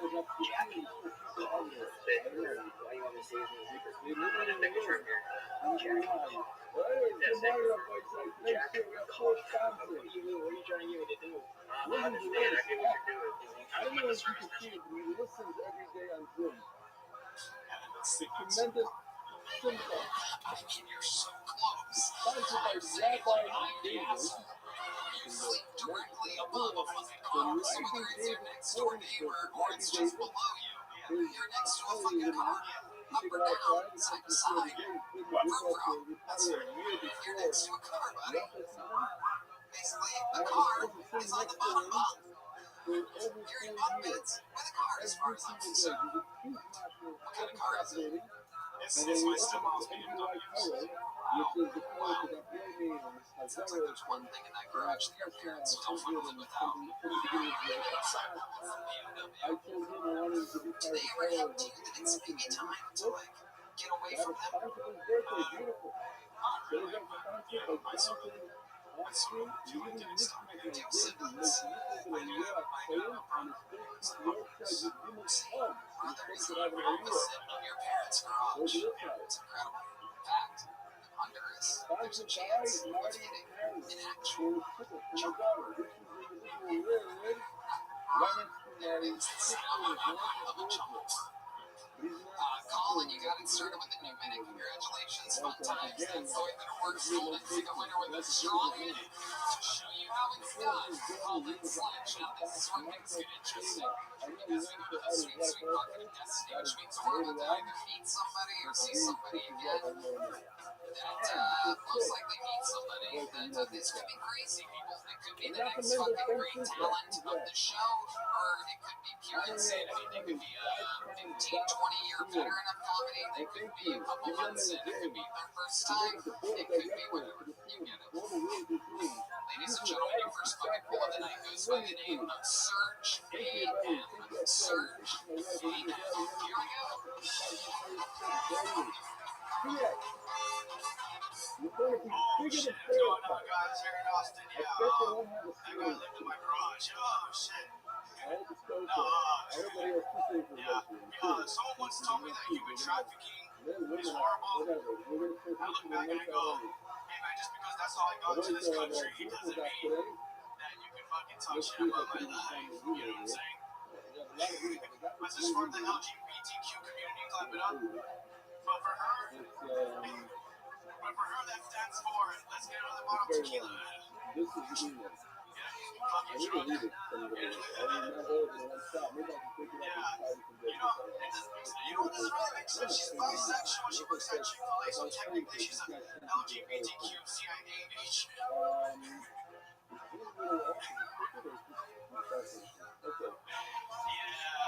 Yeah. Immigration got her last week. Yeah. People will say, I'm a happy drunk, just hasn't gotten drunk enough. Like, I've never woken up still drunk, driving on the street. Alright, Serge A.M., thank you very much. Repeating his name at the end of his segment, he wants you to remember where you saw that magic come from. Serge A.M. Forget the name. Wow. How long have you been doing stand-up, Serge? I've been doing it for about a year. Okay. And how often are you working this out? So, I started in my early 20s, but I started at the Secret Group in Houston. And I just came out to Austin. I watched the 20 saw Enrique Chacon on. I was like, yeah, I need to this guy. I moved from Colorado to Austin so I could, how long have you been in Austin? for about a month. About a month. Dude, how you living, pimp? Yeah, so Those are jokes. Zoo, Laughing in the room at these open mics. They are. Zoo, can you hear me? Zoo, how you living, pimp? What's good in your world, baby? Guess what, asshole? James McCann, next question. Yeah, I know. Because I'm fucking amazing, baby. It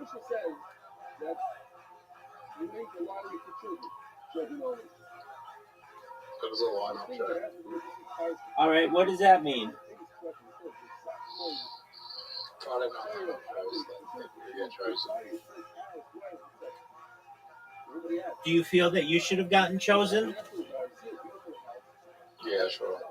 Yeah, I do too, and those people suck for not choosing you. Fuck them, dog. Hey, Rabbi. What up, pimp?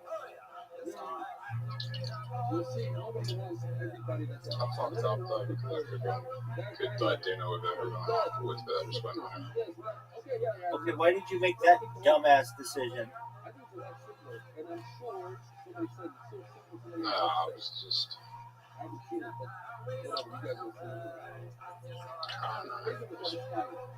Didn't feel welcome.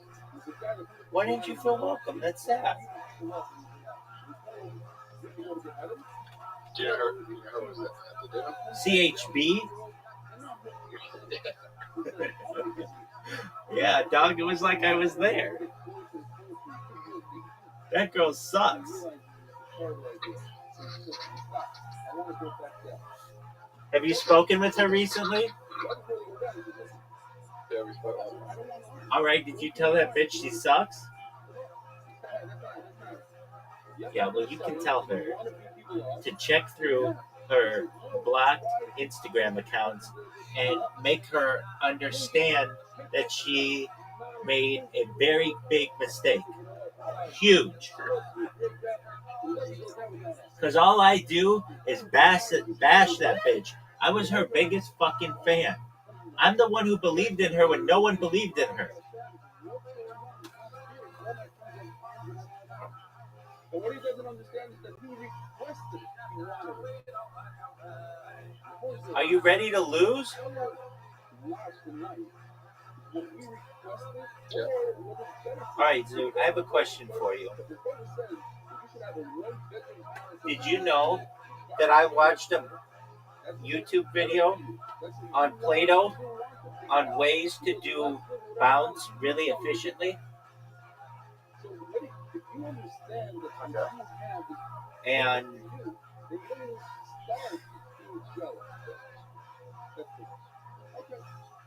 just one moment.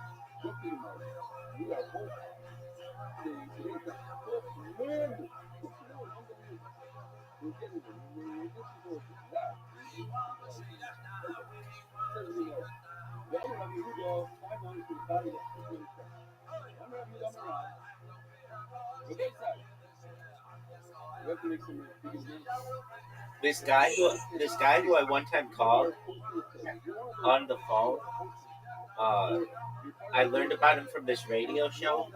He's not picking up his call. That this guy calls into this radio show every night and just talks about bullshit, and they're thinking he might be dead. I hope it's not true, but he's like a guy who calls into this show 365 days a year. I mean, he always calls in. And one time I called him and I told him about my project, and he thought it was interesting. That's all. Okay, so just give me a moment. I'm going to send you a question, I'm going to send you an invite. But I have lots of questions for you. Are you ready for them? Did Riser send you a finished version of his mural? Yes or no? I'll wait.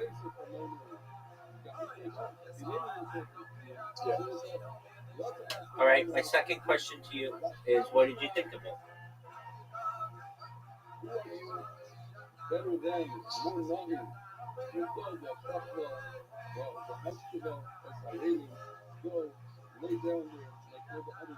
Dude, are you going to answer my question, or are you just going to jerk yourself off raw?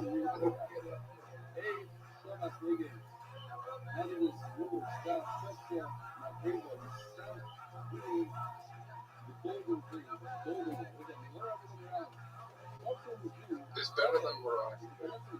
All right. There's parts of the outline is very good.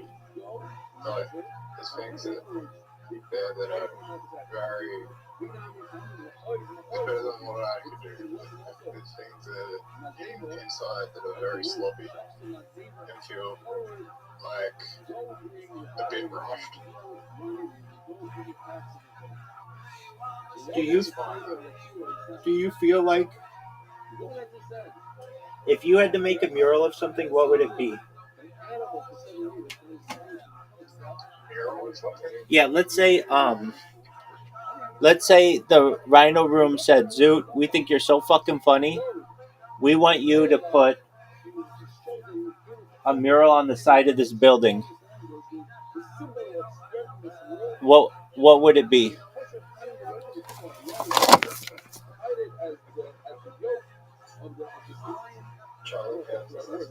All right.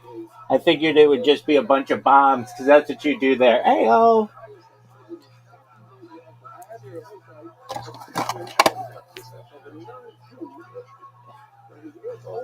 All right. Now, here's my question for you. Are you ready for it?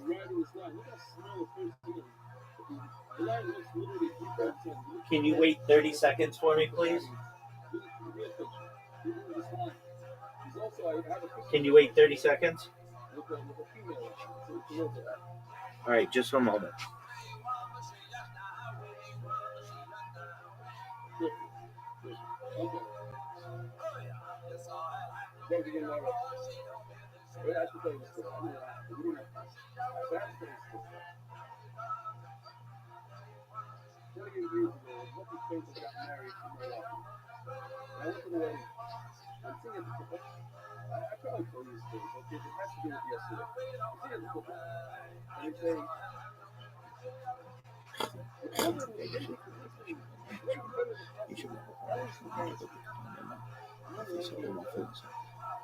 Zoot, do you ever watch that guy on TikTok who goes to like different stores and asks the people to say funny stuff on the intercom system? All right. Do they have those intercom systems in Australia? All right. Now, here's my question for you, and you may consider this to be the greatest question that anybody's ever asked you in the history of the world. I think it might be. Do you have any plans to be on any other podcasts? Fuck yeah, baby. That's what I like to hear, Zoot. Zoot, if I had a podcast and I wanted to interview you, would you let me? All right, tight. Do you want to be on another podcast? I can get you on another podcast. It's called The Life Podcast with Tony. He's someone from Europe.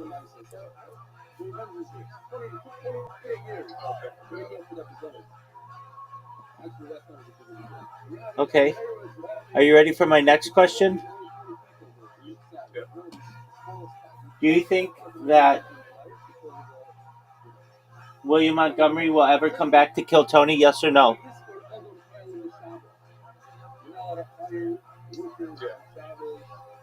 Okay, here's my next question.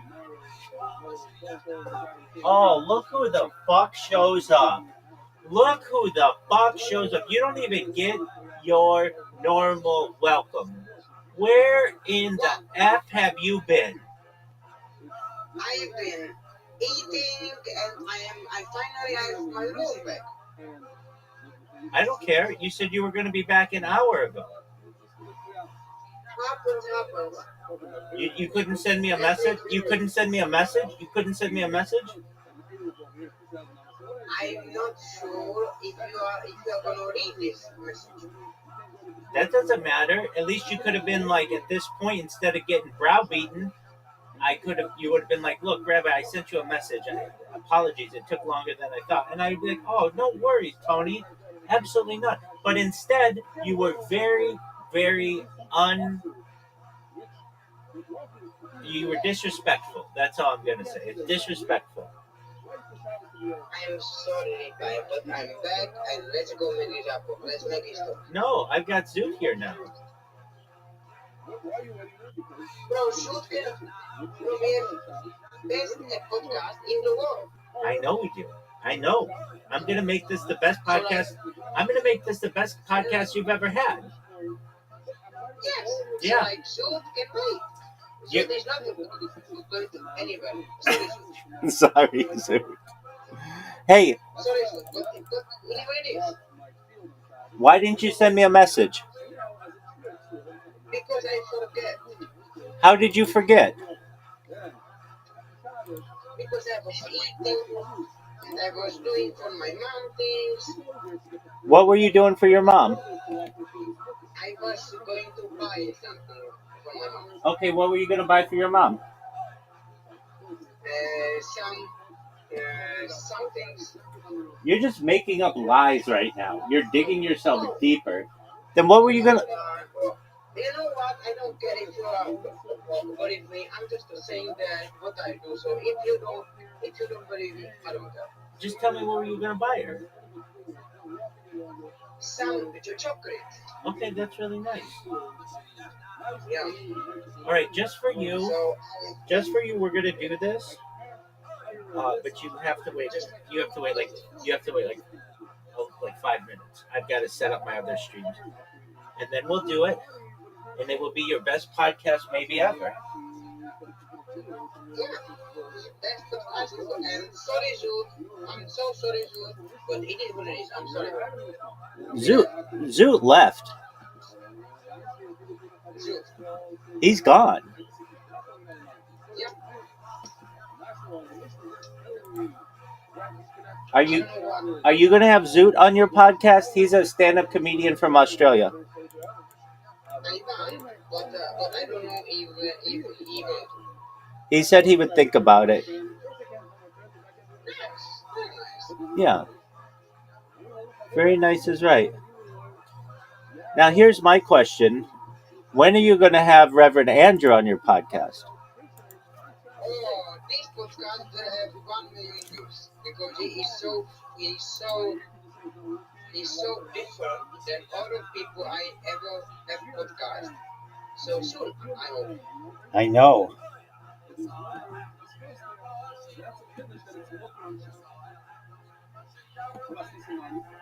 Okay.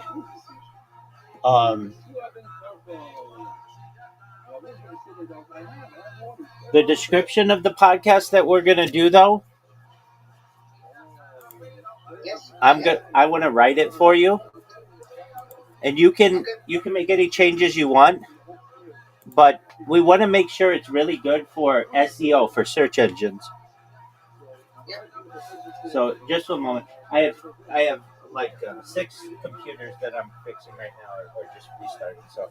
Hey, I'm not going to be mad. It's okay. Yeah, exactly. You have no right to be mad. I'm the one been waiting 2 hours for you.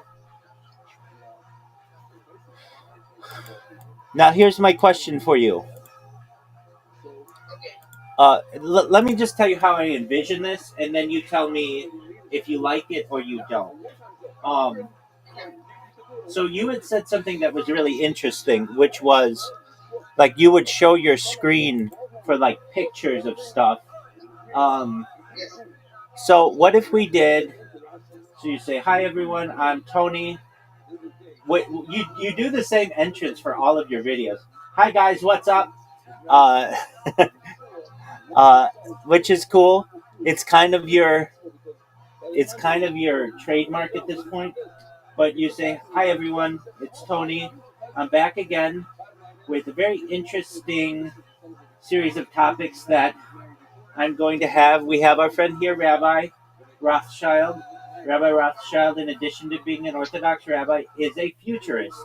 And I'm going to let him talk about some of the discoveries that he has made while spending his life live streaming 24/7 on the internet. Rabbi, go ahead, and I'll say thank you, Tony. So, Tony, you should know that I have spent a lot of time, obviously, on the internet, and I discovered this website a few years ago, and I find it to be fascinating. It talks about futurism, but I don't ever hear anybody talk about this website. And so I consider it a privilege to be able to use your platform to be able to review some of the information.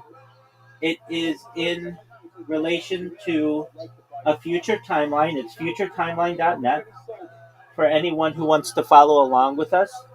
And what Tony and I are going to do, we're going to have discussions on the different topics that we review as I read them. And while I read them, Tony is going to look up and show pictures on his screen. And we hope you enjoy. How does that sound? Yeah. Okay. And I never share my screen on podcasting. So we were gonna see how I'm going to do. okay. I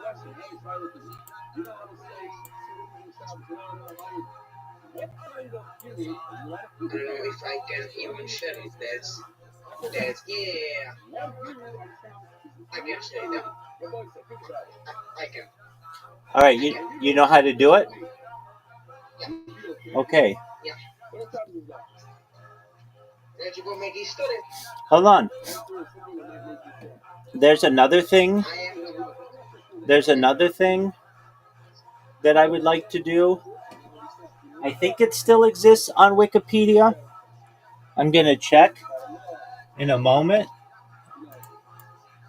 And I will let you know if it exists. And it might be the greatest thing that you've ever heard. It might be the lamest thing that you've ever heard. Okay, I have 2 more computers that I have to do. And we'll start just one moment. Yeah. I know it. I know it's okay, big dog. All right, Wikipedia.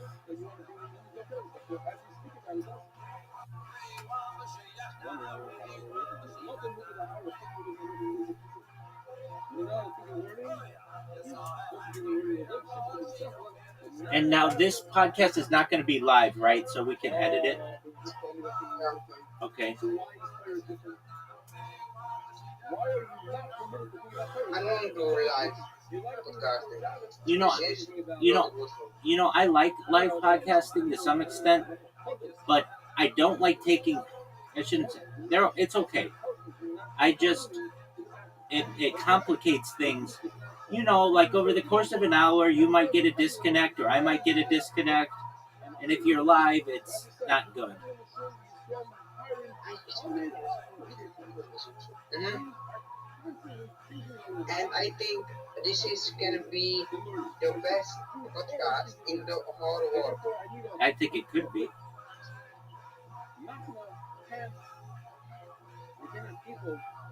Because like we can do something and not what nobody does. I agree. We can do something very, very big. Very big. I agree. Okay. I was Okay. sorry. Now I think you may not like this, but I think it's a good idea if we're going to do this that we don't go straight into futuretimeline.net. I think we should go to Wikipedia first. And you may say, why, Rabbi, I really like that website. And I know, I do too. But so long as we're doing like future predictions, I want you to, I'm just going to give you an example. I want you to go to a website, okay? Wikipedia.org. I am brushing my teeth. Oh, you're brushing my teeth. Well, you're going to smell beautiful then. Okay, well then just one moment. I'll be right back.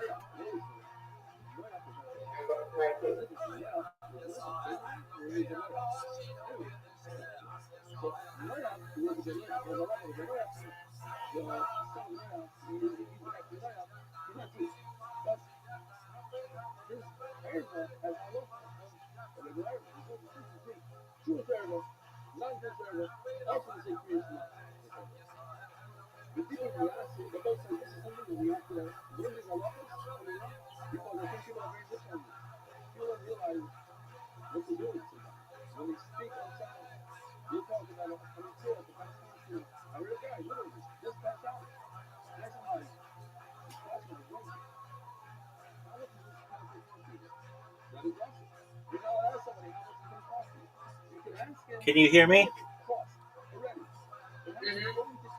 And if you're wondering, Rabbi, this is a really good idea. how did you think of it? Because you'll see the way that I'm going to do this, I think is a really good idea.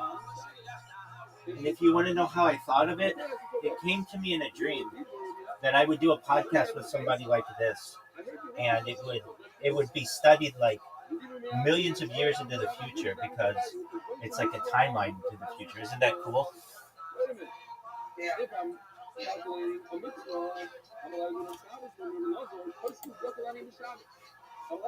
Okay. So like, are you seems to be very excited. Good. I am, because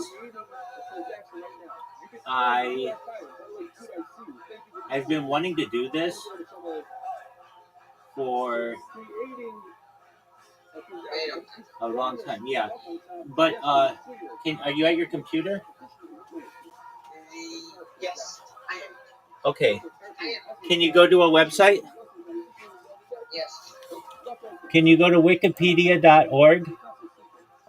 Wikipedia. Dot org. O-R-G.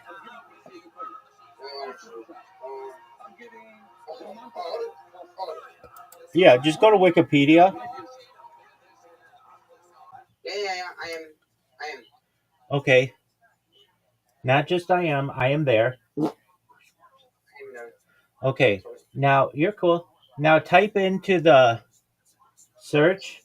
We're just going to give an example. Type in 2030. Wait, I need to change my language because it's Czech and Czech is not good. English, yeah. Okay, so what again? 2030. 2030.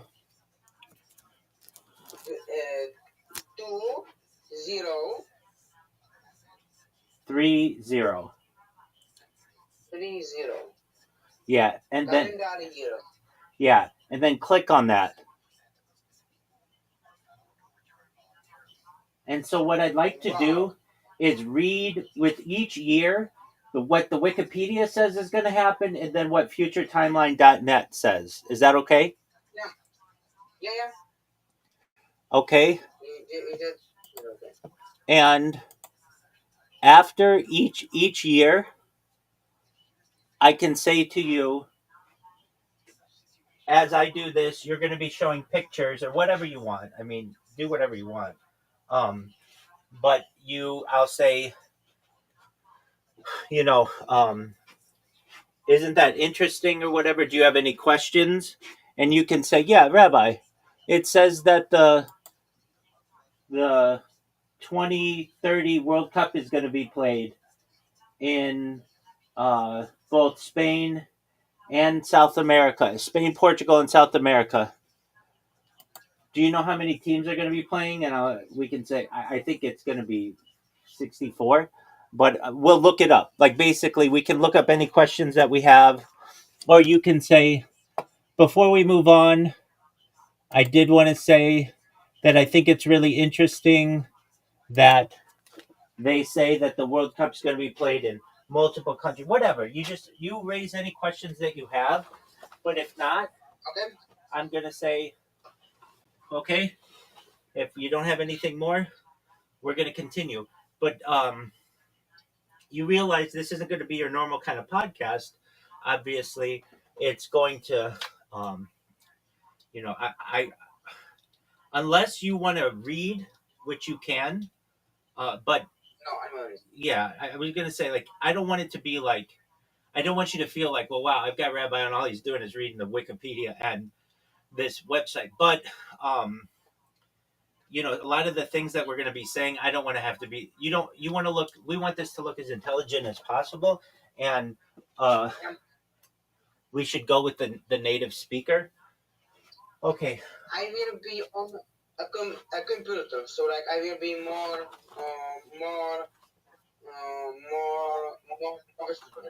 Yeah, and you're gonna be and you're gonna be looking up pictures and whatever else, right? Mm-hmm. Okay, so Yeah, right, absolutely. Exactly. So, what I'm gonna say is, I appreciate Tony, having me on today.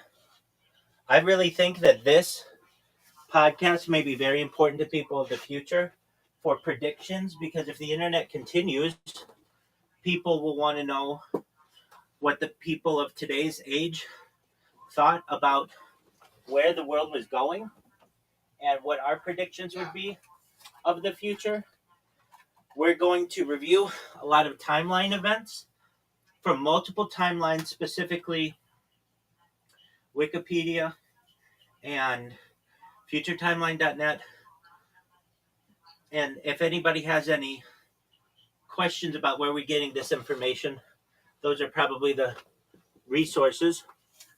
And it will be interesting for generations of the future to study these videos to understand where we were right, where we were wrong, and does that make sense? But like, yeah, it makes sense. But I have only one.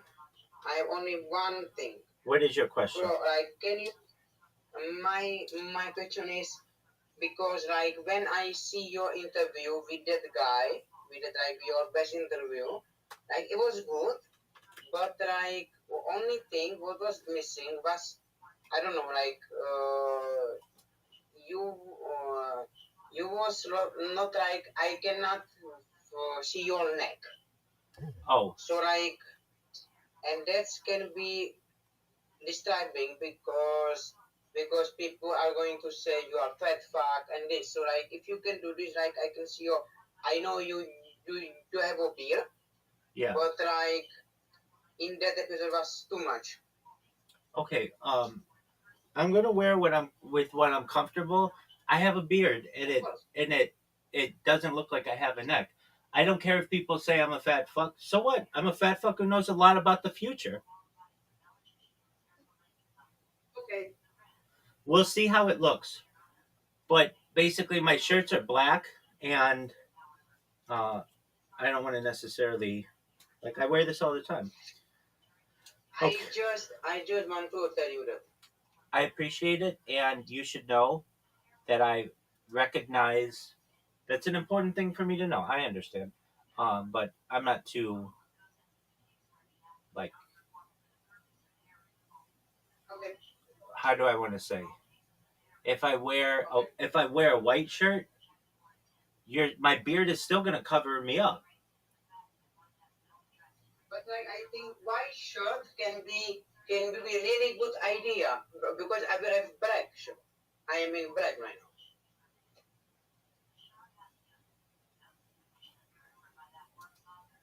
But like I'm not. I am just telling you.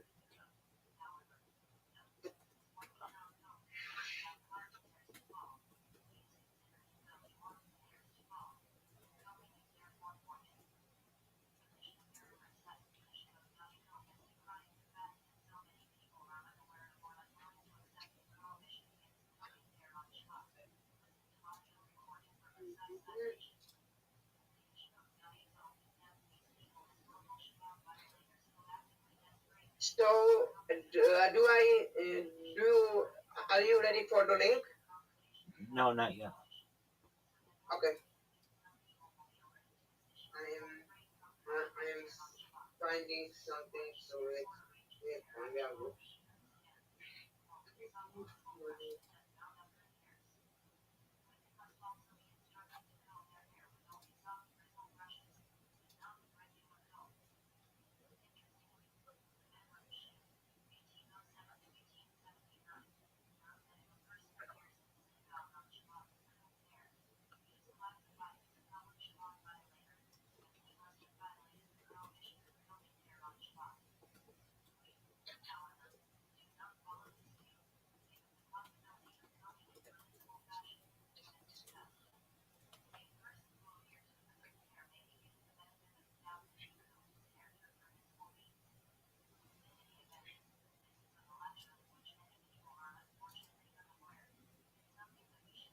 What do you will have for the background?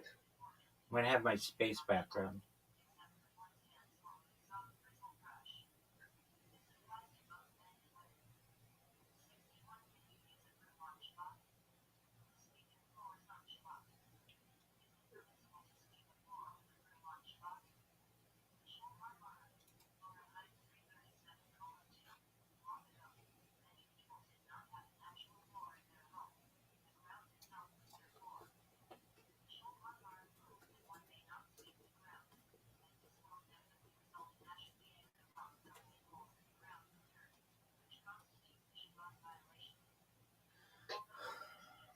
I think a space background makes sense. We're talking about the future. Yeah, yeah, that's true. I cannot argue with it. That's true. Um,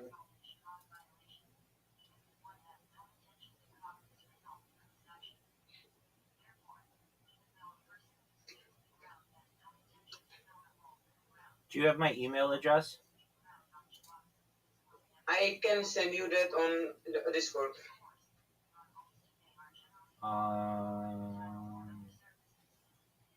Okay.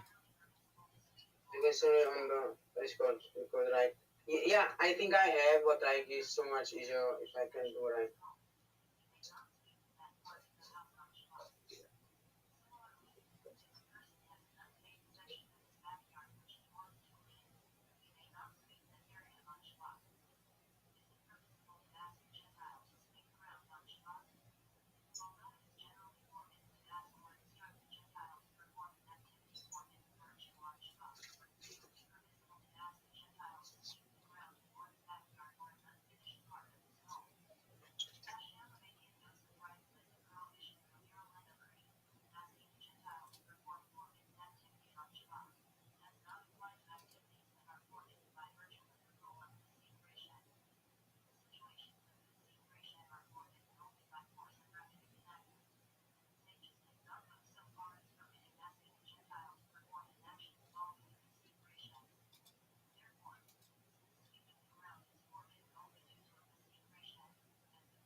Tony, are you there? Yes, I am. Can you send the Can you send So the link? link, okay, okay, okay. I can send you a link.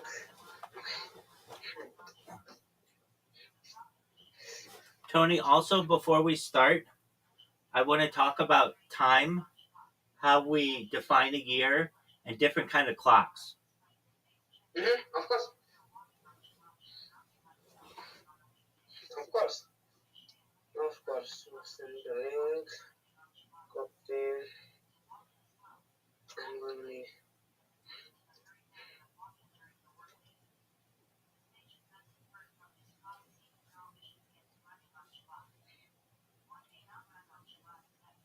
Bro, when I'm going to be famous, I will gonna do one thing, and that is I will going to have episode with Discord boss, and because I don't know why like I don't have still my Discord, so For that sh- is bullshit. Absolutely. When are you sending me this? When are you going to send this to me? Right now, Yes, sir. I have that. Okay. Now, I am going to mute the Yeah. in here, Stream, yeah. and then we'll just Yeah. talk in Riverside, okay? Do we have a time limit? Yeah, okay. No. Okay, then we No. will say our goal today is to get through 2100, okay? What do you mean? Through the year 2100. Okay. We'll see how it goes. All right, here we go.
Hello, Tony.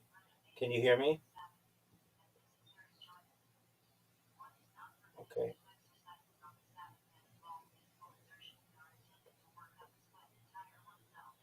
Excellent.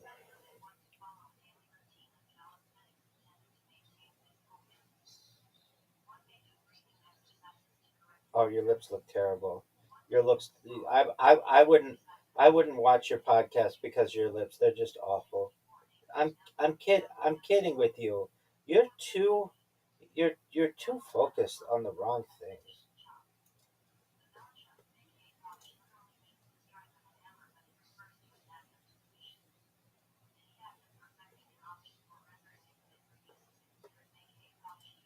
Okay. Yeah, it's great.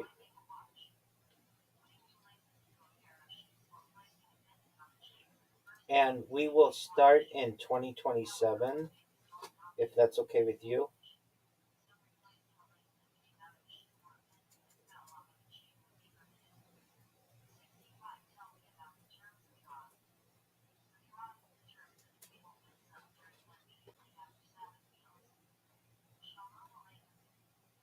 Are you nervous?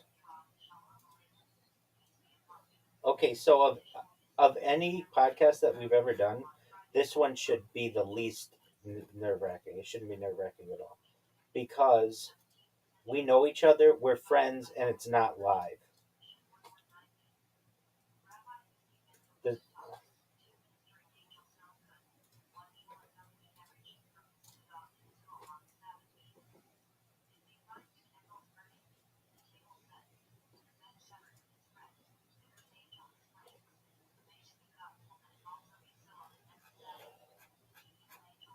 you're gonna do you're gonna do just fine. Yeah. Um, if you want, let's see here. Like if you want to show pictures, which you said you do, right? Okay, then there's a way that you can show pictures.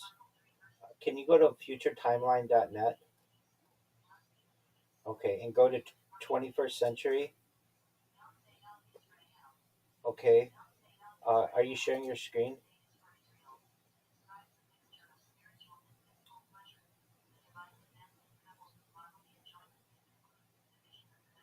Perfect. Okay, go to that's fine. Yeah, that's perfect. Yeah. Okay, now there's like a secret part of this website. So click on one of the years, like 2020 is fine. And then in the upper top, all the way at the top, no, not here. Do you see it says, uh, it should say something like futuretimeline.net / 21st century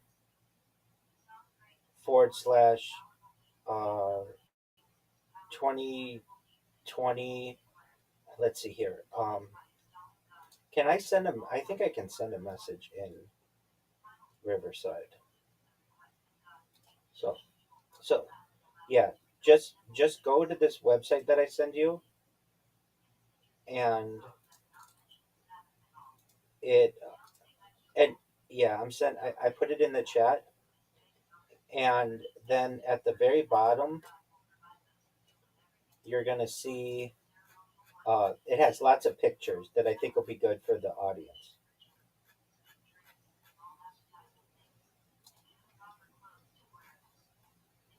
Just one moment.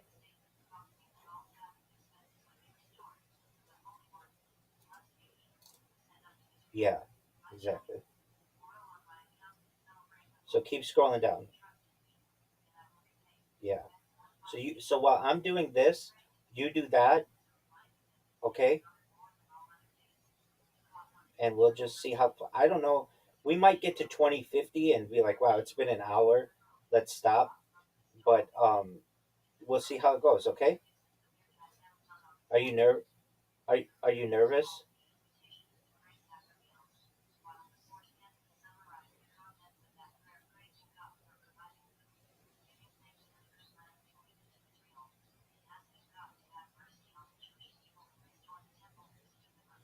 I'm none of those things. I'm your friend. We talk all the time in my Discord. This, you're going to be totally fine. One thing that I will do at the beginning, I want to show people my YouTube, so where they can find me. So I'll show this screen just for a moment, and then we'll move into it. Okay?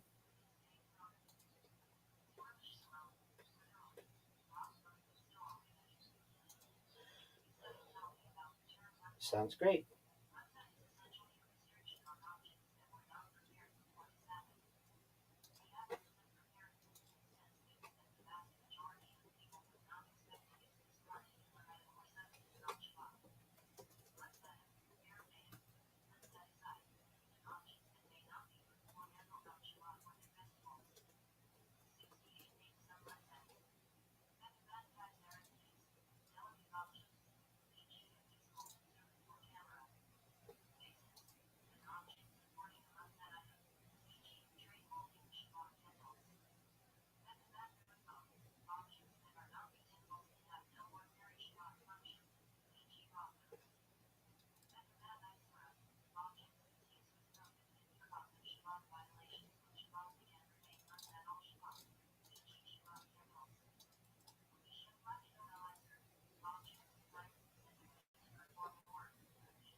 I am.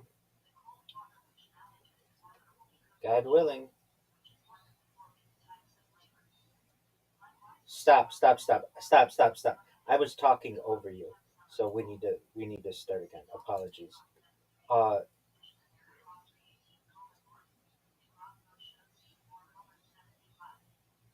okay.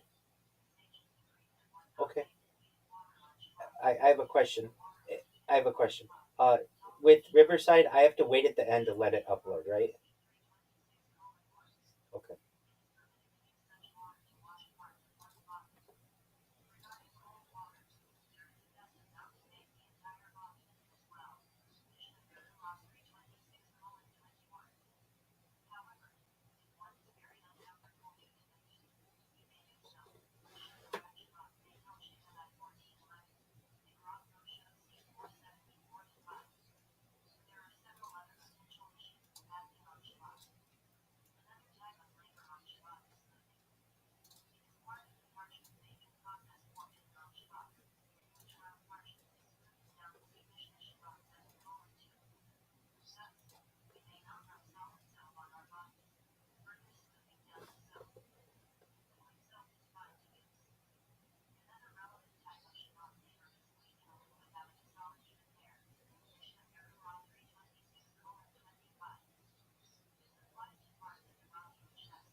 Thank you so much for the opportunity to be here, Tony. Yes, absolutely. First and foremost, make sure you're watching this to subscribe to Tony's channel and like and comment if you find this interesting. Our topic today is on futurism. Firstly, many people don't know what futurism even means. Futurism, as defined, is considered to be a idea that combines economics, technology, and human behavior to study long-term change. Many times, the people who study futurism are known as futurists. A futurist is a person who studies current trends to figure out what might happen next in the world. Futurism is something that could be trend watching, problem solving, but what we are not are psychics. And in addition to being an Orthodox rabbi and Kabbalist, I am a futurist. Moreover, I am someone who is archiving time as we know it. And for anyone who knows anything about me, you may already know this, but for those who don't, I stream my life 24 hours a day, 7 days a week, 365 days a year on YouTube live and have been for nearly 5 years. For anyone who wants to view my streams, you just need to go to YouTube and type in Rabbi Rothschild and make sure that you're filtering by live. And when you do, you will find more live streams of mine than you would ever know could even exist for a single individual. I have many, many live streams from different angles. I have ceiling cameras, you name it. And so, as life is going for the last 5 years, I have been archiving it. Now, we use a term quite often, the word time, but we don't really think about it. According to Oxford University Press and their research on the English language, time is the most frequently used noun in English. Overall, grammar words like the, to, and are used more often, but time beats out all other naming words, meaning nouns. And we reference time a lot, but we don't really think about it. What does it mean? How do we define it? Time is the continuous progression of existence that occurs in an apparently irreversible succession from the past, through the present, and into the future. Time dictates all forms of action, age, and causality, being a component quantity of various measurements used to sequence events, to compare the duration of events or the intervals between them, and to quantify rates of change of quantities in material reality or in conscious experience. We reference time in science fiction, things like time travel, time machines, and certainly use it in our regular conversation. Are you on time? What time is it? And there are different ways that people keep time. In the past, certainly, ways that civilizations kept time were things like perhaps with a sundial, which uses the position of and movement of the sun's shadow to indicate the time of day, or a water clock, also known as a clepsydra, which measures time by the steady flow of water into or out of a container.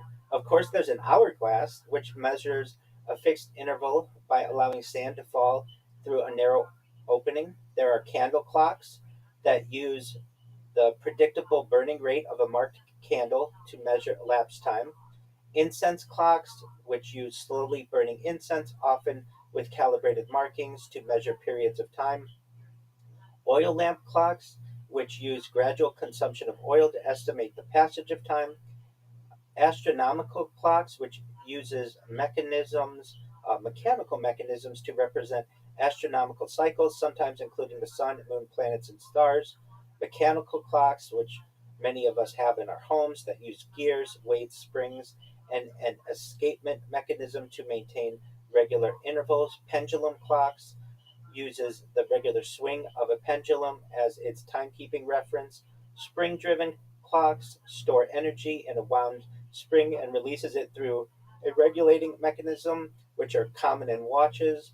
Other types, we just have wristwatches, which is a wearable clock designed to be worn in the wrist, or pocket watches, a portable mechanical timepiece designed to be carried in the pocket.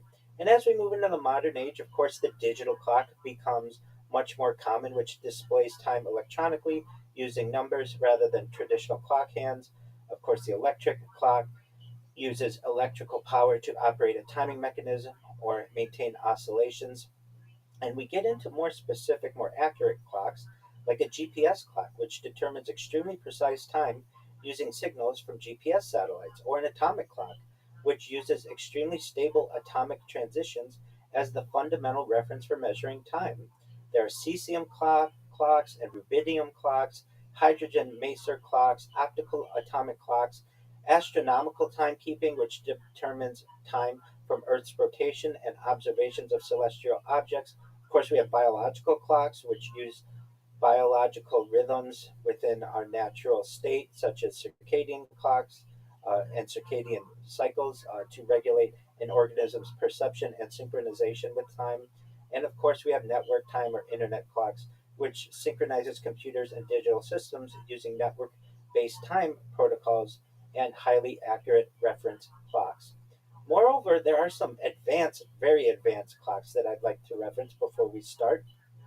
And for those who aren't familiar with these are increasingly advanced clocks that are really important, maybe not so much while we're trying to figure out what time my favorite television show may come on, but in terms of traveling great distances into the future. And Tony and I are going to be talking about a lot of futuristic opportunities that mankind may experience over the course of the upcoming years, decades, centuries, millennia, and really far in this series. So there are things like cesium 133 atomic clocks, the traditional primary standard defining the SI second. Rubidium atomic clocks, compact atomic frequency standard, generally less accurate than the best optical clocks. We talked a little bit earlier about hydrogen masers, which are extremely stable microwave frequency references. There are many elemental based clocks, which certainly can be very accurate. To give people an understanding of a technological ladder, mechanical clocks are really some of the least accurate clocks, even though we rely on them. But then moving towards quartz, then cesium atomic, then hydrogen maser, then optical atomic clocks, optical lattice clocks, single ion optical, quantum entangled optical, nuclear clocks, thorium 229 nuclear clocks, and then future quantum nuclear clocks. To give people an idea, this we get really ultra precise with some of these clocks, even into the hypothetical or theoretical concept of what time could be. So the next time that somebody says, "Are you on time?" Is anybody really on time? Does anyone really know what time it is? When we get into things like pulsar clocks that uses the pulsars of rotating neutron stars, or binary pulsar clocks, even getting into Earth rotation clocks, which derives time from Earth's actual rotation relative to distant celestial objects, orbital clocks, planetary ephemeris clocks, which uses precisely modeled planetary motion as a long term astronomical reference, and cosmic time or cosmological clocks, a theoretical concept in which large scale cosmic evolution provides a universal temporal reference. We can get really, really accurate. And many people may ask, well, why would you have to be so accurate? Well, if you are attempting to travel great distances, it's of extreme importance that you have accuracy in terms of the clocks that you're using. So, with that little bit of background on time and clocks and timekeeping and such, Tony and I have a very interesting project, and this may be a series that we may be doing on the future. And it was a discussion that he and I had to perhaps in 2026 give what humanity thinks the future will look like in the coming years, coming decades, and further into the future. And we know not everything that we discuss is going to be accurate. In fact, much of it may be inaccurate in some ways, but people should know that at least in the current age, this is what people will think in the future. And people may watch this series years from now, or decades from now, or centuries from now, or perhaps even millennia from now, and think, wow, this is what people thought all the way back in 2026, where we were in the world. For anyone's reference, if you'd like to follow along, Tony is going to be showing on his screen some of the resources that we're using, and we are going to focus on two in particular. One is Wikipedia, And the other is a very interesting website known as futuretimeline.net. I found this website years ago and I find it fascinating as a predictor of potential events that may happen in the future. So, with that, I'm going to ask Tony, are you ready to start on the Wikipedia page for 2027?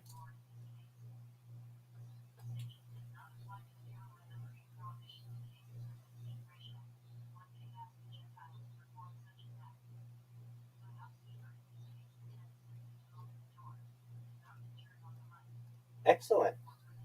Very well. Well, starting in 2027, and we should say that it is today, August 8th, and thus these events are potentially going to be in the up maybe 4 months or so from now.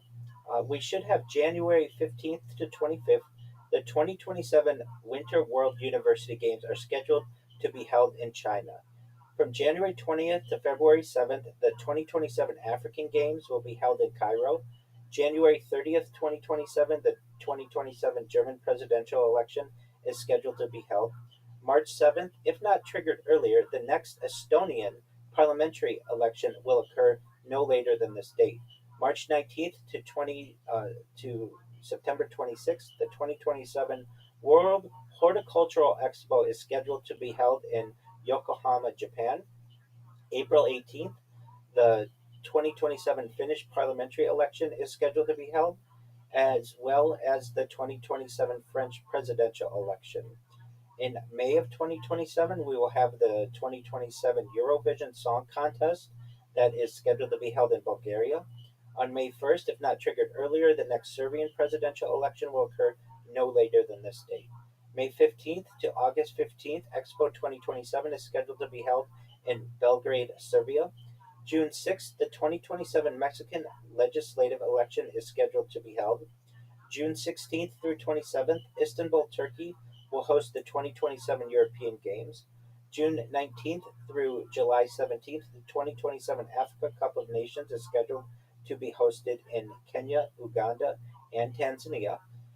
June 24th through 25th, the 2027 FIFA Women's World Cup is scheduled to be held in Brazil.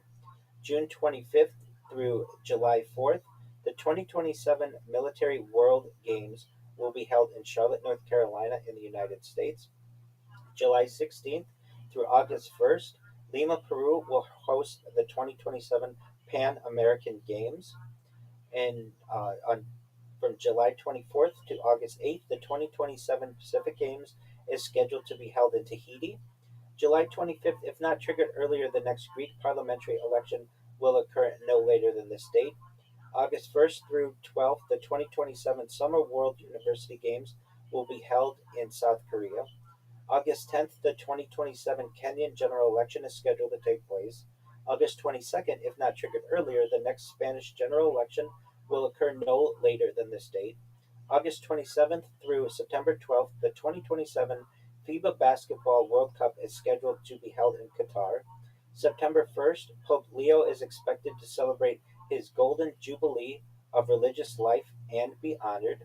September 28th, if not triggered earlier, is the next Slovak parliamentary election will be held no later than this date. October 1st through November 13th, the 2027 Rugby World Cup will take place in Australia. October 16th through 24th, the 2027 Special Olympics World Summer Games will be held in Santiago, Chile. October 24th, the 2027 Argentine general election is scheduled to be held.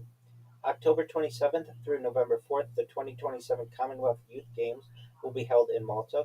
November 11th, if not triggered earlier, the next Polish parliamentary election will occur no later than this date. December 22nd, if not triggered earlier, the next Italian general election will occur no later than this date. And December 31st, if not triggered earlier, the next Serbian parliamentary election will occur no later than this date. Now, there are some events that do not have a set date as of right now. In late 2027, Artemis 3, the second crewed mission of the Artemis program, is scheduled to launch. We have World Youth Day 2027 being held in South Korea. The 2027 Cricket World Cup will take place in South Africa, Zimbabwe, and Namibia. The first Olympic esports games will be held in Riyadh in 2027. That to me is very cool. WrestleMania 43, the first WrestleMania held outside North America, will be held in Riyadh, Saudi Arabia in 2027. The 2027 Arab Games will be held in Riyadh, Saudi Arabia, and the 2027 presidential election in presidential election in the Middle East is scheduled to be held. With that, we're going to move on to our sister website, futuretimeline.net. And if I may ask my colleague, Tony, are you ready for futuretimeline.net? Excellent. All right. In 2027, the EU will end all energy imports from Russia, or this is what is predicted. And I want to again say, we don't know any of this for sure. In February 2022, Russia began a full scale invasion of Ukraine. This led to international condemnations and sanctions, millions of displaced Ukrainians, and the largest armed conflict in Europe since World War II. The US and United Kingdom announced a ban on Russian oil, while the EU announced a two-thirds reduction in its demand for Russian gas. Oil companies Shell, BP, and ExxonMobil suspended all operations in the country. German Chancellor Olaf Scholz, previously in favor of the newly completed Nord Stream 2 gas pipeline between Russia and Germany, suspended certification of the project indefinitely. Amid soaring energy prices, Russia's continued aggression against its neighbor, and longer term concerns over climate change impacts, the EU proposed to go even further than its earlier announcement. The bloc's leaders began drafting a plan to end their reliance on all Russian energy sources by 2027. Finalized in May, the REP Power EU project would completely phase out Russian gas, oil, and coal imports while accelerating the green transition. Until this point, Russian fossil fuels had been used as an economic and political weapon, costing the EU nearly $100 billion euros per year.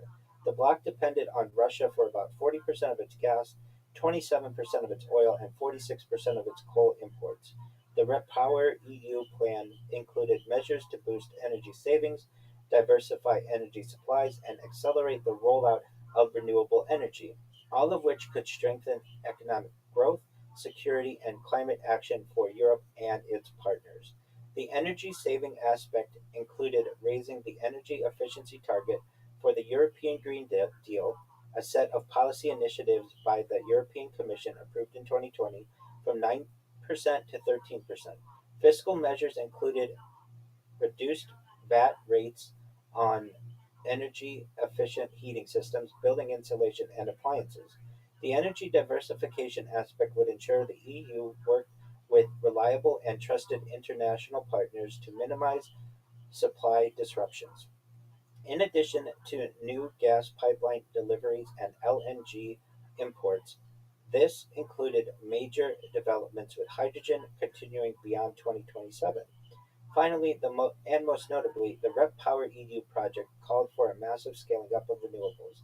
It proposed a doubling of solar capacity by 2025 and a further 600 gigawatt by 2030, a legal obligation to install solar panels on all new buildings, a doubling of the rate of deployment of heat pumps, and measures to boost both geothermal and solar thermal, shortened and simplified approvals for major renewable projects, and a target of 10 million tons of domestic hydrogen production for use in hard to decarbonize industries and transport sectors. By 2027, the EU invested 210 billion euros, or 225 billion dollars, in upgrading its energy infrastructure, allowing it to completely end any dependence on Russia for imports of oil, gas, and coal. Additionally, in 2027, light duty hydrogen fuel cell vehicles reached $1 million in annual sales. The first vehicles powered by hydrogen fuel cells emerged during the Cold War space race. These were bulky inefficient, and expensive. However, it was not until the dawn of the 21st century that car manufacturers began to take the concept more seriously. In 2003, President George Bush proposed the Hydrogen Fuel Initiative, HFI, which was later implemented by legislation through the 2005 Energy Policy Act and the 2006 Advanced Energy Initiative. This aimed to further develop hydrogen fuel cells and infrastructure with the goal of producing commercial fuel cell vehicles. By 2008, over $1 billion had been contributed to the project. However, the U.S. Department of Energy later shifted its interest from fuel cells to battery vehicles. High costs and the lack of infrastructure were major problems, compounded by the culture of deploying fuel stations over such a large geographical area. This led U.S. automakers to delay their hydrogen vehicle rollouts. The situation was different in Europe, however, with less geography to cover, and where governments had serious plans to develop the required infrastructure. Japan and South Korea too had similar initiatives getting underway. In addition to expanded infrastructure, future advances in technology reduced the size, weight, and cost of hydrogen fuel cell vehicles. By 2027, global sales of these non-polluting vehicles have reached 1 million annually for the first time. Although still only a tiny population, although still only a tiny proportion of total overall vehicle sales, the industry is now entering a period of explosive growth. Also in 2027, Tokyo and Nagoya are connected by high speed maglev. Two of Japan's largest cities, Tokyo and Nagoya, are now connected by the Chuo Shinkansen, a high speed maglev route.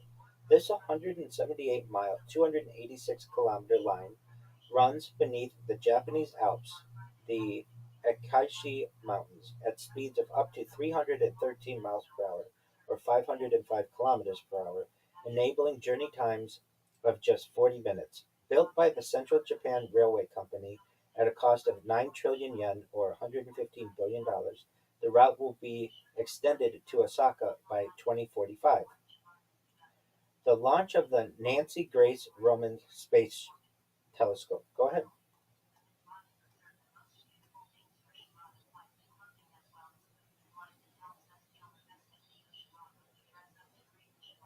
No, I have Windows 10. That's okay. The next event will be the launch of the Nancy Grace Roman Space Telescope. In 2027, NASA launches a new space telescope, the Nancy Grace Roman Space Telescope, formerly known as the Wide Field Infrared Survey Telescope, WFIRST. It is named after the first female executive at NASA, who served as the agency's chief of astronomy throughout the 1960s and 1970s and played a key role in planning for the Hubble Space Telescope. Shortened as Roman, or the Roman Space Telescope, its 5 year mission aims to address cutting edge questions in two main areas: the universe and exoplanet research. By measuring the precise distances and shapes of millions of galaxies, it provides insights into dark energy, the mysterious force that is accelerating the expansion of the universe. It probes the chronology of the universe, the growth of cosmic structure, the consistency of general relativity, and the curvature of spacetime. In addition, it finds thousands of new exoplanets using the microlensing technique, which includes planets with masses as small as Mars, as well as free floating or rogue planets. The, this complements the discoveries made by other telescopes like Kepler, TESS, and the next generation of missions, providing a better picture of the population of exoplanets in our galaxy. It also sets new records for the farthest known exoplanets, offering a glimpse of some different galactic neighborhoods far away from the 5,500 already known exoplanets. Placed in a halo orbit around Sun Earth Lagrange point L2, Roman carries two scientific instruments. The first is a wide field instrument, a 300 megapixel camera providing multi-band visible to near-infrared images, able to capture 100 times the area of Hubble's camera. Roman also features 1,500 times the surveying speed of that earlier telescope. Its second instrument is the Coronagraphic Instrument (CGI), a high-contrast coronagraph designed to achieve a part per billion suppression of incoming starlight, enabling the detection and imaging of planets with a visual separation of as little as 0.15 arcseconds from their host stars. In addition to its two primary missions, Roman performs stellar seismology studies on a million giant stars. This involves analyzing brightness changes caused by sound waves echoing through a star's gaseous interior to learn about its structure, age, and other properties. It also identifies over 1,000 neutron stars, hundreds of stellar mass black holes, and thousands of Kuiper belt objects, including some as small as 9.7 kilometers or 6 miles across, about 1% of Pluto's diameter. The combination of its gigantic field of view and ultra precise coronagraph makes the Roman Space Telescope a unique and powerful tool for astrophysics, contributing to many exciting discoveries in the late 2020s and early 2030s. The next topic is the asteroid 1999 AN10 makes a close approach. 1999 AN10 is an asteroid of the Apollo group, a collection of Earth crossing bodies, many of which are large enough and can drift close enough to Earth to be considered potentially hazardous. It was discovered by U.S. scientists on the 13th of January 1999. The object was estimated to have a diameter of up to 1,800 meters, or 5,905 feet, or about a mile, enough to cause continent scale devastation should an impact occur on Earth. AN10 circles the Sun every 643 days and twice each year passes the Earth's local neighborhood. On the 7th of August 2027, it makes a particularly close approach as it comes within just 0.0026 astronomical units or 390,000 kilometers or 240,000 miles, about the same distance as the about the same as the distance between the Earth and Moon. The asteroid reaches a peak apparent magnitude of 7.3, bright enough to be visible with binoculars. Its orbit remains dangerously close for the next 600 years. So we better be on the lookout for that. The Square Kilometer Array begins science operations is our next topic.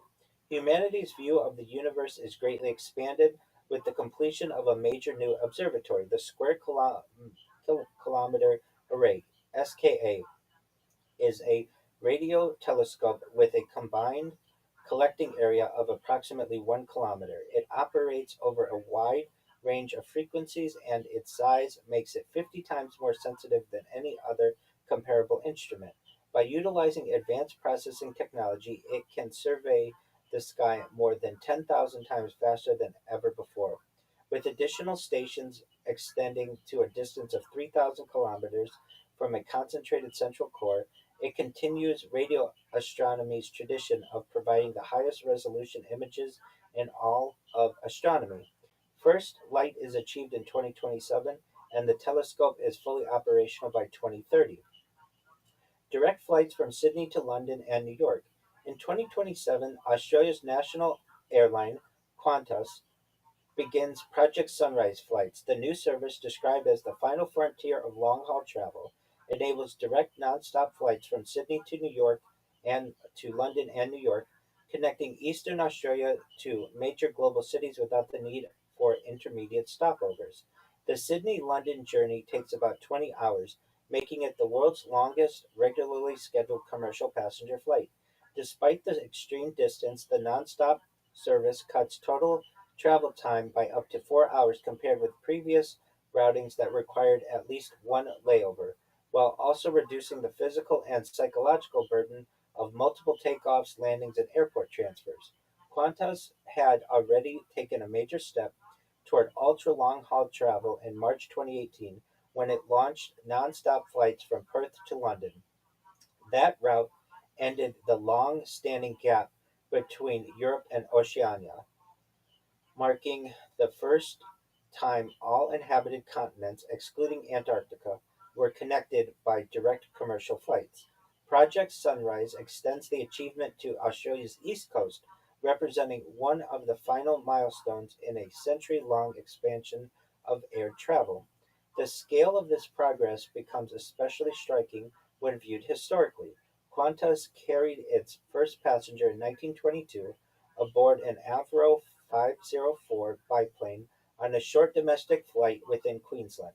By 1935, journeys between Sydney and London took about 12 days and involved more than 30 stopovers across Asia, the Middle East, and Europe.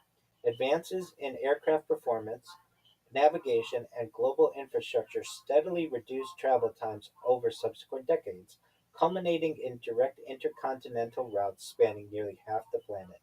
Project Sunrise relies on a dedicated fleet of specially configured Airbus A350 1000 aircrafts designed specifically for ultra long haul operations.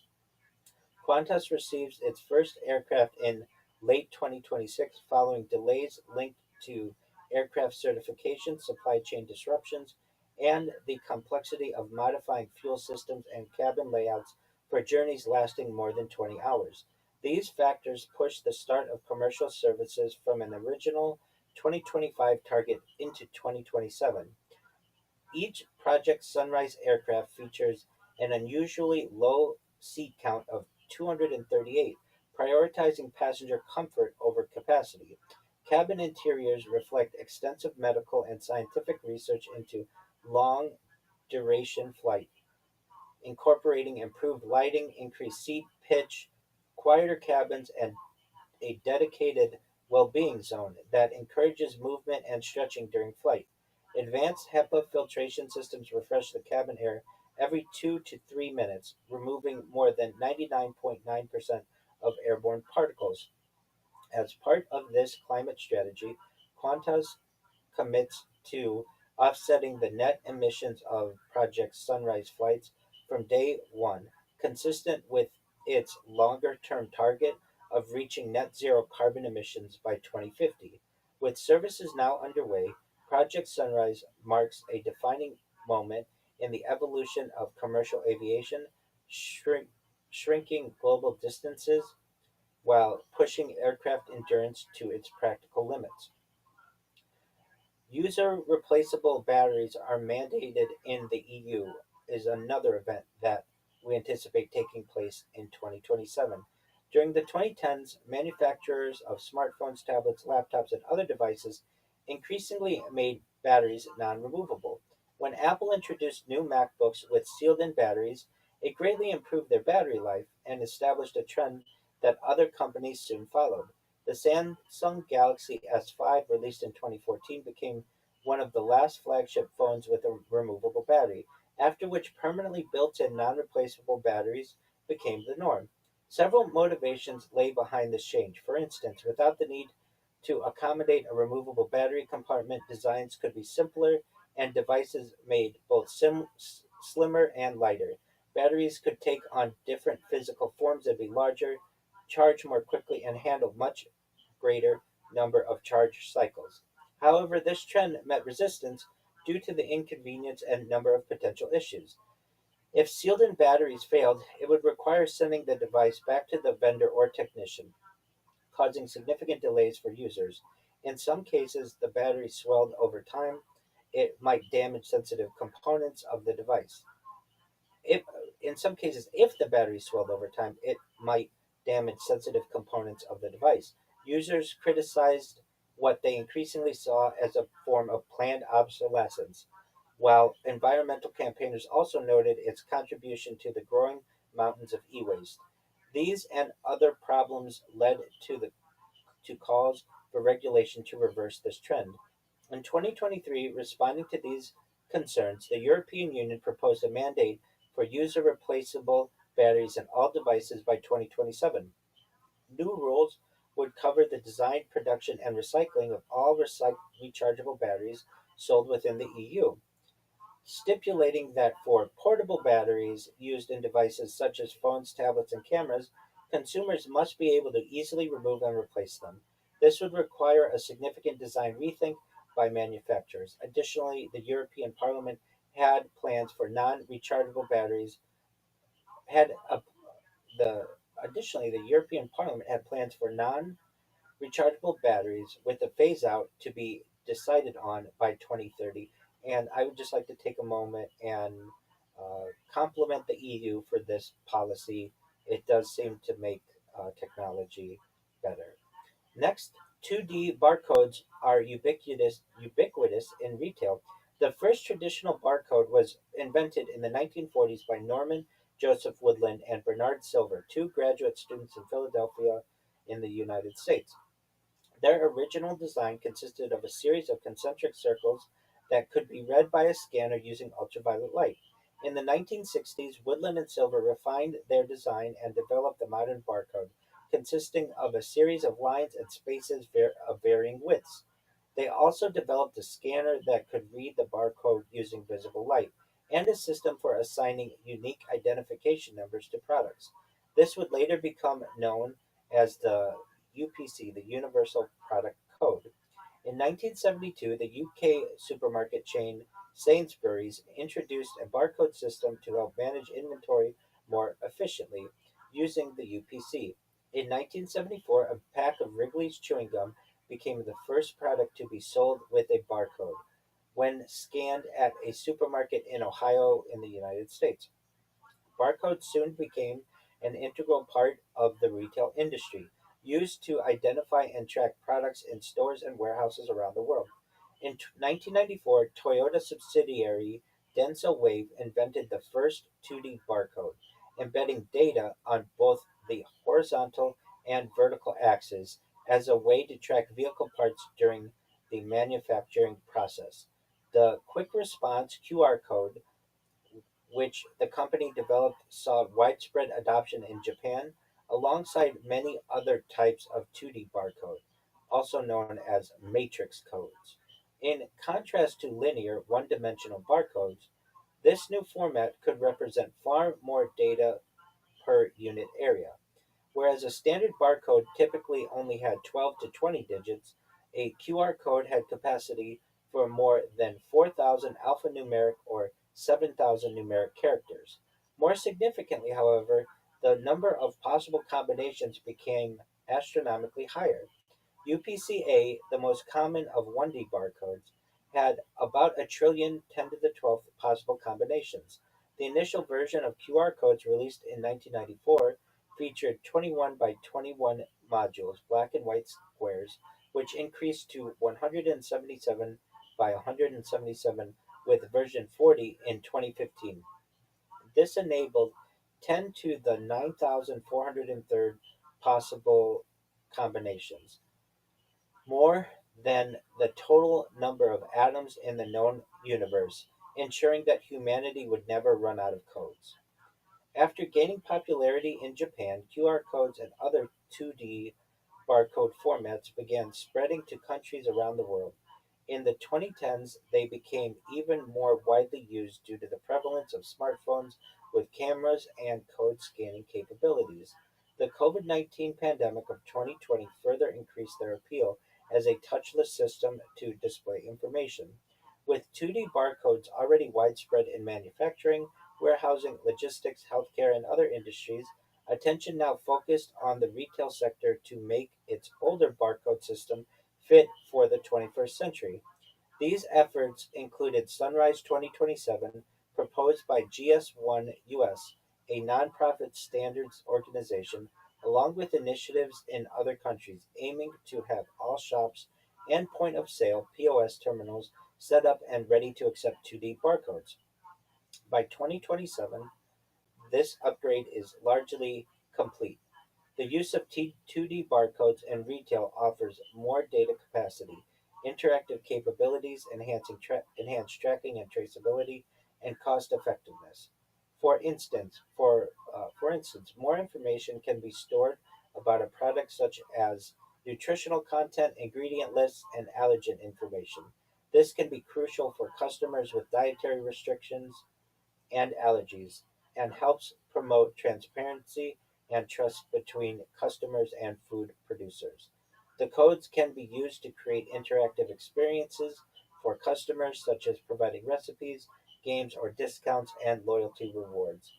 They also help shops and food producers gather valuable data and insights into customer preferences and behavior. Individual food products can be tracked and traced throughout the supply chain from farm to table. This helps improve safety and quality control, and can also help reduce food waste by identifying and addressing inefficiencies in the supply chain. Information can also be provided on sustainability practices. The next event, which is quite interesting, that may occur in 2027, is the autopsy report for Elvis Presley being made public. Elvis Presley was one of the 20th century's most iconic singers, often referred to as the King of Rock and Roll or simply the King. After cementing his place among the legends of American music, his final years were marked by serious health problems. These were aggravated and possibly caused by drug dependence. On the 16th of August 1977, Presley was found unresponsive on the bathroom floor of his Graceland home. Attempts to revive him failed, and death was officially pronounced at 3:30 p.m. at Baptist Memorial Hospital, Tennessee. Controversy surrounded the autopsy and its aftermath as the competence and ethics of two medical professionals were questioned. One had his license permanently revoked after charges were brought by the Tennessee Medical Board. An overdose of prescription drugs, including codeine, Demerol, morphine, and Valium, to name a few, had apparently caused Elvis's heart to beat irregularly and then stop. However, rumors of a cover-up were rife as the exact cause of death remained unclear. Vernon Presley, Elvis's father, had the complete autopsy report sealed for a period of 50 years. The controversy surrounding the autopsy, as well as the various other questionable circumstances, led theorists to proclaim that the king was still alive. After his funeral, there were numerous alleged sightings of Presley. A long standing theory among fans was that he had faked his own death. Some fans noted apparent discrepancies in the death certificate, a curious different spelling of the middle name on his gravestone, him reportedly cutting family members out of his will shortly before he died, rumors of a wax dummy in the original coffin, and numerous accounts of Presley's planning a diversion so he could retire in peace. The full autopsy report is finally made public on the 16th of August 2027, exactly half a century after Presley's death. The next event that we anticipate may occur is Bougainville becomes an independent country. Bougainville, a region to the east of Papua New Guinea's mainland, was first inhabited by humans in about 27,000 before the Common Era. During the colonial period, it was occupied and administered at various times by Australians, Germans, and Japanese. It was the scene of major land and naval battles in World War II between the Allies and the Empire of Japan. After the Japanese surrendered, Australia resumed administrative control of Papua and New Guinea, including Bougainville, under a UN trusteeship. However, Papua New Guinea established its sovereignty in 1975 and became an independent Commonwealth realm, with Elizabeth II as the Queen. A few factions in Bougainville had already demanded independence and unilaterally declared it, now naming their territory the Republic of the North Solomons, although this was not internationally recognized. Following 11 months of negotiations with Prime Minister Michael Somare, Bougainville agreed to remain part of Papua New Guinea after being granted a degree of autonomy through a provincial system of government. A civil war erupted in 1988, triggered by grievances primarily related to the social and environmental impacts of the Panguna copper and gold mine, which was operated by an Australian company. One of the world's largest, most profitable open cut mines, it produced 45% of Papua New Guinea's export revenue and 12% of its GDP. But although its government was a 20% shareholder, the local population received only 1% of the profit share, which led to growing resentment. The conflict escalated into a full-scale civil war involving Bougainville Revolutionary Army rebels, Papua New Guinea Defense Forces, and various other factions. The war lasted for 10 years and was devastating, resulting in an estimated 15,000 to 20,000 deaths and displacing many more. In 2001, a peace agreement was reached, leading to the creation of an autonomous Bougainville government. This granted the region greater autonomy and paved the way for a future referendum on independence. As part of the agreement, Bougainville would be allowed to hold a non binding vote to gauge public sentiment on independence versus greater autonomy within Papua New Guinea. On 23rd November 2019, Bougainville finally held its referendum, in which an overwhelming 98.3% voted in favor of full independence as opposed to merely greater autonomy. This result set the stage for ongoing consultations between Bougainville and the government of Papua New Guinea about its future status. Negotiations formally began on 17th of May 2021, while the president of Bougainville, Ismail Toroma, stated a desire to see Bougainville become independent by June of 2025. Papua New Guinea's Prime Minister James Marape cautioned against setting a specific timetable. On 7th of July 2021, it was announced that Bougainville would become independent by the year 2027, pending ratification from Papua New Guinea's parliament. Today, in 2027, the world is welcoming its newest country, Bougainville, which becomes the 196th member of the United Nations. The 20th century had seen worldwide geopolitical upheaval, resulting in the creation of dozens of new countries, but in the 21st century, this has been a much rarer event. Bougainville joins only a handful of other sovereign states that have emerged in recent decades: East Timor in 2002, Montenegro in 2006, Serbia in 2006 as well, and South Sudan in 2011. With that, that is an overview of what we expect to be the events of 2027. I'm going to ask my colleague what your thoughts are, Tony.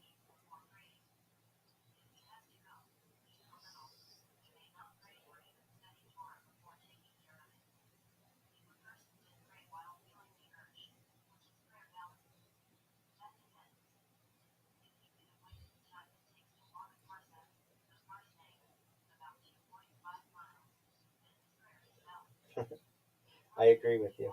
That will be quite interesting.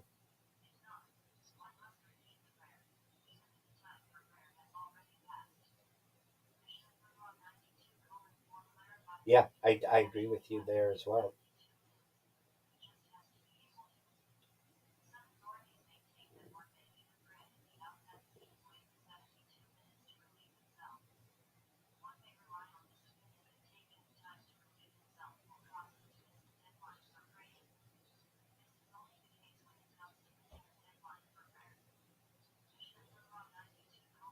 Absolutely. Absolutely. Well said. I agree on all points. And as we move into our 2028 discussion, I may make the suggestion to Tony, if possible, to mute your microphone unless you are going to speak, to perhaps limit any kind of background noise, if that would be possible. And with that, I'm going to move into the Wikipedia article for 2028. And with that,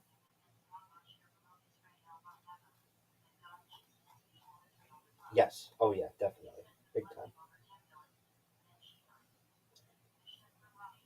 I wouldn't have said it if I didn't.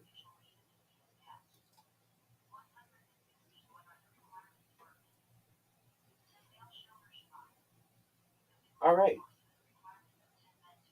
you let me know when you're ready for 2028. Excellent. Here we go. So in 2028, it is the 2028th year of the Common Era, and we predict the following scheduled events. January 5th through 30th, uh, the first FIFA Women's Club World Cup is scheduled to be held. January 15th through 29th, the 2028 Winter Youth Olympics will be held in Italy. April 12th, if not triggered earlier, the next South Korean legislative election will be held no later than this date. In May, the Eurovision Song Contest 2028 was determined by the 2027 winner. May 8th, the 2028 Philippine presidential election is scheduled to be held. May 14th, if not triggered earlier, the next Turkish presidential election will be held no later than this date. Additionally, if not triggered earlier, the next Turkish parliamentary election will be held no later than this date. From June 9th to July 9th, the UEFA Euro 2028 tournament will be hosted in England, Scotland, Wales, and the Republic of Ireland. From July 5th to 25th, NASA's Dragonfly mission, or New Frontiers 4, will be launched to explore Saturn's moon Titan from a SpaceX Falcon Heavy. July 14th through 30th, the 2028 Summer Olympics will be held in Los Angeles, California, US, and I am very excited for that. July 22nd, a total solar eclipse will be visible across Australia, including Sydney and New Zealand. August 15th through 27th, the 2028 Summer Paralympics will be held in Los Angeles, California. Also excited for that. September 28th, if not triggered earlier, the next Australian federal election will be held no later than this date. November 7th, the 2028 United States presidential election will be held. Some unknown dates. In May of 2028, the Lebanese general election is scheduled to be held. In September, the White House State Ballroom is scheduled to open. From June to December, the Jeddah Tower will most likely be completed within this time period. It will surpass the Burj Khalifa and become the new tallest building in the world, which would be quite interesting. NASA is targeting the first two-thirds of 2028 to launch Artemis 4, the first crewed lunar landing since 1972, and the last third of 2028 to launch Artemis 5, the second crewed lunar landing since 1972. We shall see if that occurs. The lease on the Muldahafen port lot in Hamburg, Germany to the Czech Republic is set to expire. The 54th International Eucharistic Congress will be held in Sydney, Australia. The 2028 ICC Men's T20 World Cup is scheduled to be held in Australia and New Zealand. Nusantara is set to replace Jakarta as the new capital of Indonesia. Colossal Biosciences aim to birth the first generation of woolly mammoths and reintroduce them into the Arctic, Alaska, Yukon, and Pleistocene Park in semi captivity 4,000 years after the species went extinct. And anyone who watches my streams know I talk about this event all the time, and I'm very excited for it, as you can see on my face. So that's not that far away. So that's really, really exciting. And with that, go ahead.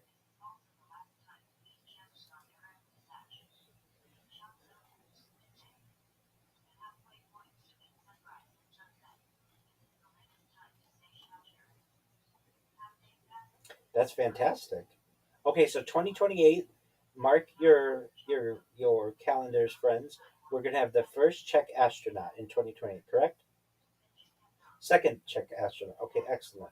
Well, that's very exciting. Our no, that's okay.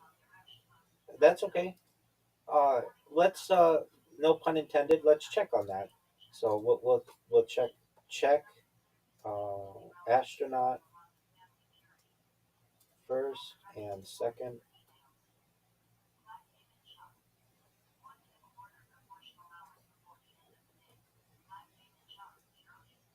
The first Czech in space was Vladimir Remek, who flew on the Soviet Soyuz 20 mission in March of 1978. The designated second Czech astronaut is Ales Svoboda, a military fighter pilot scheduled to fly to the International Space Station in the second half of 2027. So there we are. That's okay. That's okay. You're really close. You're really close. No, no, no, no. That's it's close enough. Close enough under these circumstances because nothing's happened yet. So excellent. So people out there, that's a really an amazing highlight for Czech Republic or Czechia. And with that, I will ask my futurist colleague. Are you ready to go to 2028 on future timeline? Okay, excellent. Very well. So, to give some people just an overall view, from 2028 to 2033, mRNA based vaccines for cancer and heart disease will be perhaps started. 2028 to 2031, Veritas mission to Mars, or pardon me, Veritas mission to Venus. 2028 to 2030, the orbital reef is operational. And in 2028, China's economy surpasses that of the US. Medical marijuana is legal in the majority of countries. Completion of the Lunar Gateway. China builds the first largest particle China builds the world's largest particle accelerator. British newspapers are going out of circulation. Launch of the Comet Interceptor. NEO surveyor hunts for potentially hazardous asteroids. Completion of the Brenner Base Tunnel. Sony ending physical PlayStation game discs. 1.4 nanometer nodes begin mass production. Delhi becomes the most populous city in the world. Los Angeles hosts the Summer Olympic Games. Yay! Total solar eclipse in Australia and New Zealand. Resurrection of several extinct species have been achieved. The Type 26 Global Combat Ship enters service. The European Extremely Large Telescope is operational, and Artemis 4 returns astronauts to the lunar surface. All right, that's what's planned. All right, so let's get this started. 2028 to 2033, mRNA based vaccines for cancer and heart disease. During the COVID 19 pandemic, mRNA based vaccines emerged as promising and innovative approach to combat SARS CoV 2 virus. Two of the companies involved in research and development, Pfizer, BioNTech, and Moderna, produced treatments shown to be highly successful with reported efficacy rates of around 95% preventing infections. These vaccines, based on the biggest vaccine campaign in history, helped in the global efforts to control the spread of the virus and mitigate the impacts of the pandemic. mRNA stands for messenger RNA, a type of genetic material that carries instructions for cells to make proteins. Unlike a double stranded helix of DNA, it has only a single strand of it has only a single stranded chain of nucleotides. mRNA vaccines for COVID 19 use a small piece of the virus's genetic material, specifically the spike protein, which is found on the surface of the virus. The messenger RNA in the vaccine instructs cells in the body to produce a harmless piece of the spike protein, which then triggers an immune response, teaching the immune system to recognize and fight the virus if a person becomes infected in the future. Following the success of COVID-19 vaccines in the early 2020s, research continued on mRNA for potential use in other areas of health. Scientists reported a huge acceleration in the field, with 15 years worth of progress being unspooled during the 12 to 18 months of COVID-19 vaccination program. BioNTech, for example, developed a new mRNA based therapy injected into colon and melanoma tumors in mice. The treatment halted tumor growth and caused a complete regression of cancer in 85% of animals. BioNTech later signed an agreement with the UK government to accelerate human clinical trials of mRNA immunotherapies aimed at improving cancer outcomes by providing new personalized therapies by 2030. Other companies proceeded with similarly fast schedules, including Moderna, which in 2023 revealed its plan to target various cancers alongside heart conditions and a number of rare diseases. Moderna intended for a range of mRNA based therapies to be available within 5 years, with an expectation that genetic causes of many diseases could be identified and repaired with relative simplicity within 10 years. During this period, stunning progress is made with mRNA based treatments, offering partial or even complete cures for certain diseases, including a few previously untreatable ones. In the case of cancer, a biopsy of a patient's tumor is obtained and sent to a laboratory where its genetic material is sequenced to identify mutations that are not present in healthy cells. An algorithm determines which mutations are driving the cancer's growth and are likely to trigger the immune system. mRNA is then created containing instructions for making antigens that will cause an immune response. Once injected, the mRNA is translated into protein pieces identical to those found on tumor cells. Immune cells encounter these and destroy cancer cells carrying the same proteins. By 2033, these personalized vaccines are saving millions of lives, while cancer as a whole remains a long way from being fully curable. mRNA based therapies are a major inflection point in terms of progress, with a number of subtypes now relatively easy to treat. Messenger RNA also provides hope to patients with cardiovascular and autoimmune diseases, as well as rare conditions lacking treatment options. The next series of events that we will review from 2028 and beyond is the Veritas mission to Venus. This should happen from 2028 to 2031.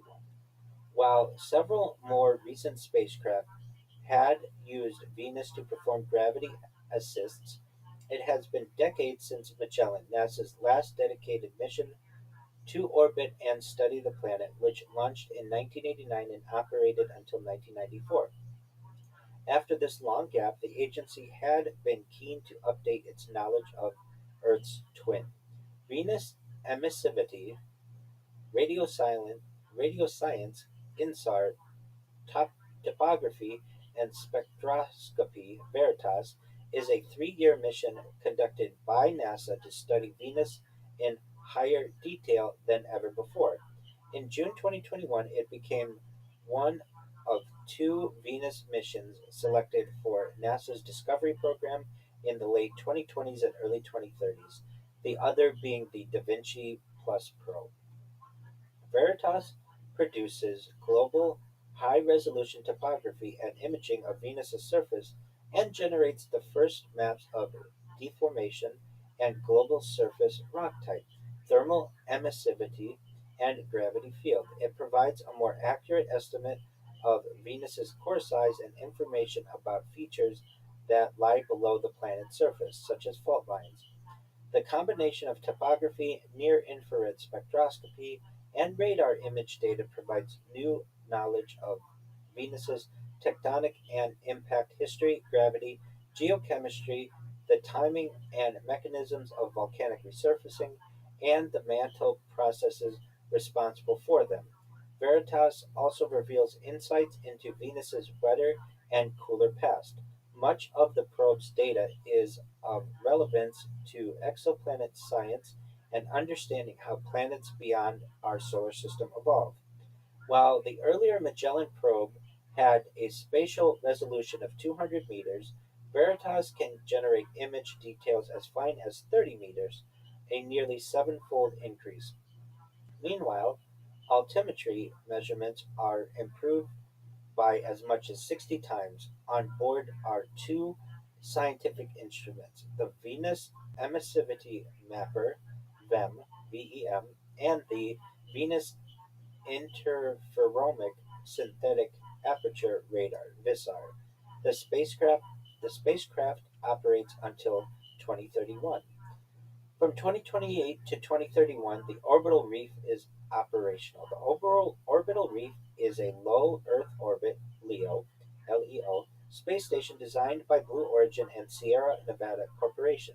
intended for commercial space activities and space tourism uses. Several other partners are involved, including Arizona State University, Boeing, Genesis Engineering Solutions, and Redwire Space. Blue Origin Sierra Nevada Corporation and their partners announced preliminary plans in October 2021, just a few days after the revealing of a similar project called Starlab, being developed by a different set of companies.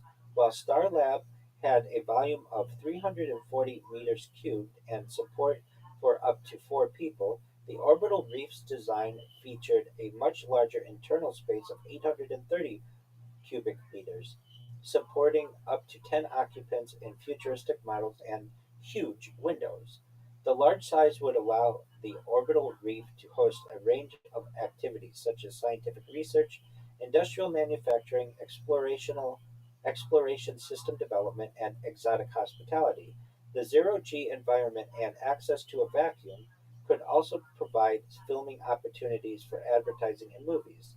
The space station flies in a 500-kilometer or 310-mile orbit, slightly above the International Space Station. The latter is reaching the end of its lifespan in the 2020s. The latter is reaching the end of its lifespan as the 2020s draw to a close. NASA had extended its retirement date from 2024 to 2028 and then again to 2030.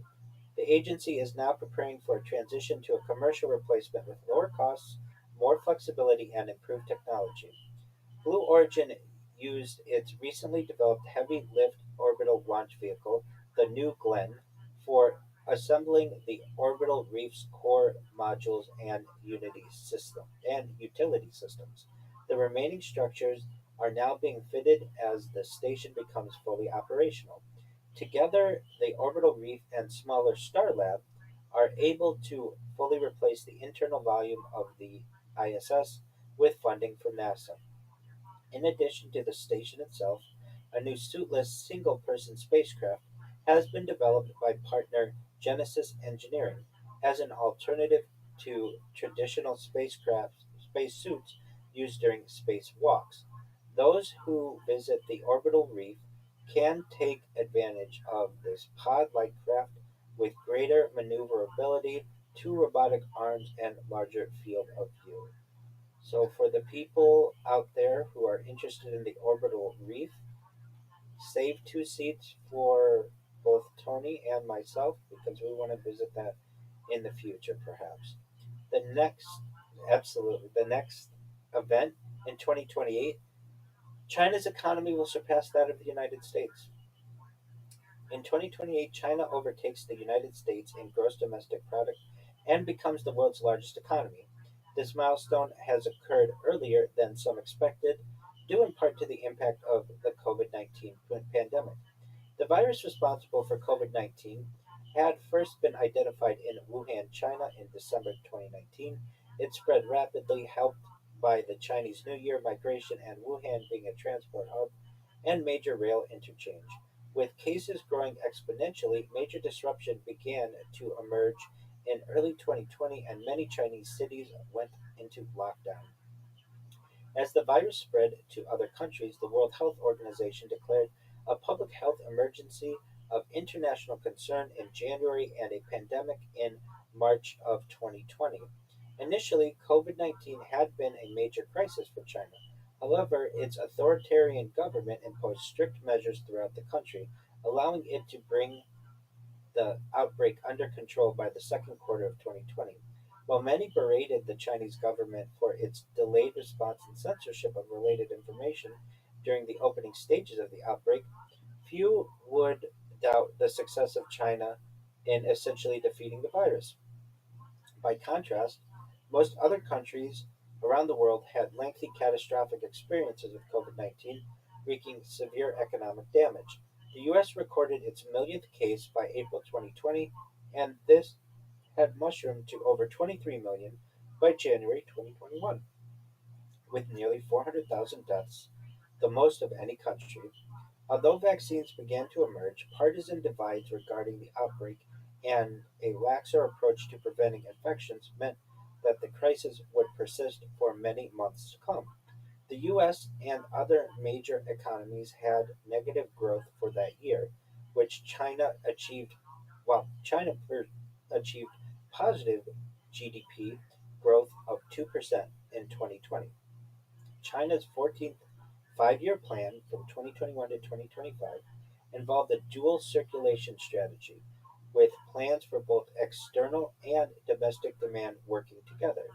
This had been implemented partly in response to trade disputes with the US and elsewhere, and partly due to expectation that external demand would be depressed by the pandemic and that China needed internal demand to sustain growth.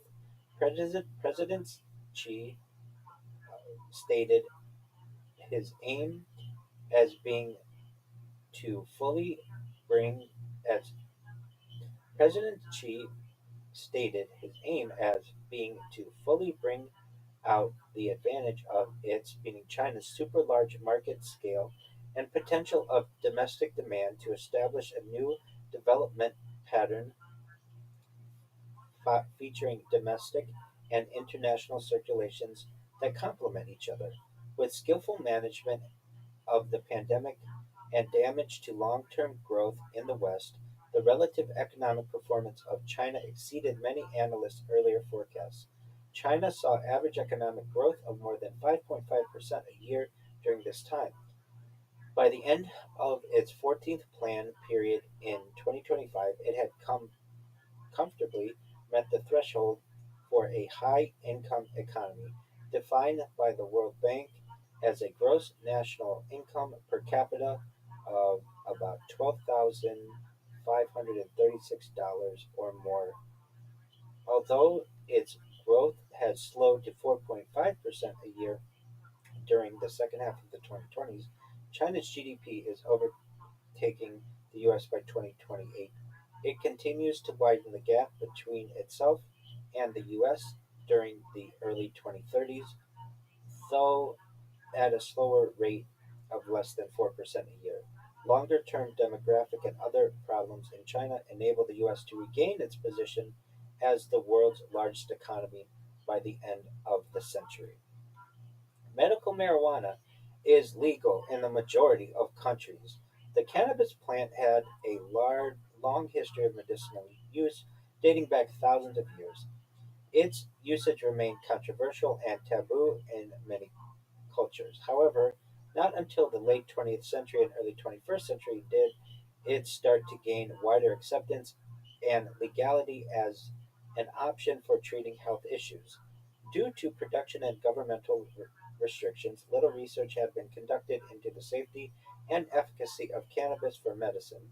A systematic review and meta analysis in 2015 found moderate quality evidence in support of treatment for chronic pain and spasticity, but lower quality evidence for improvements in nausea and vomiting due to chemotherapy. A number of medical organizations around the world called on governments to better enable scientific study of these drugs. Amid growing support for reviews of its legal classification, more and more countries began to decriminalize cannabis and enable its usage for medical reasons. Some even permitted recreational use in limited amounts.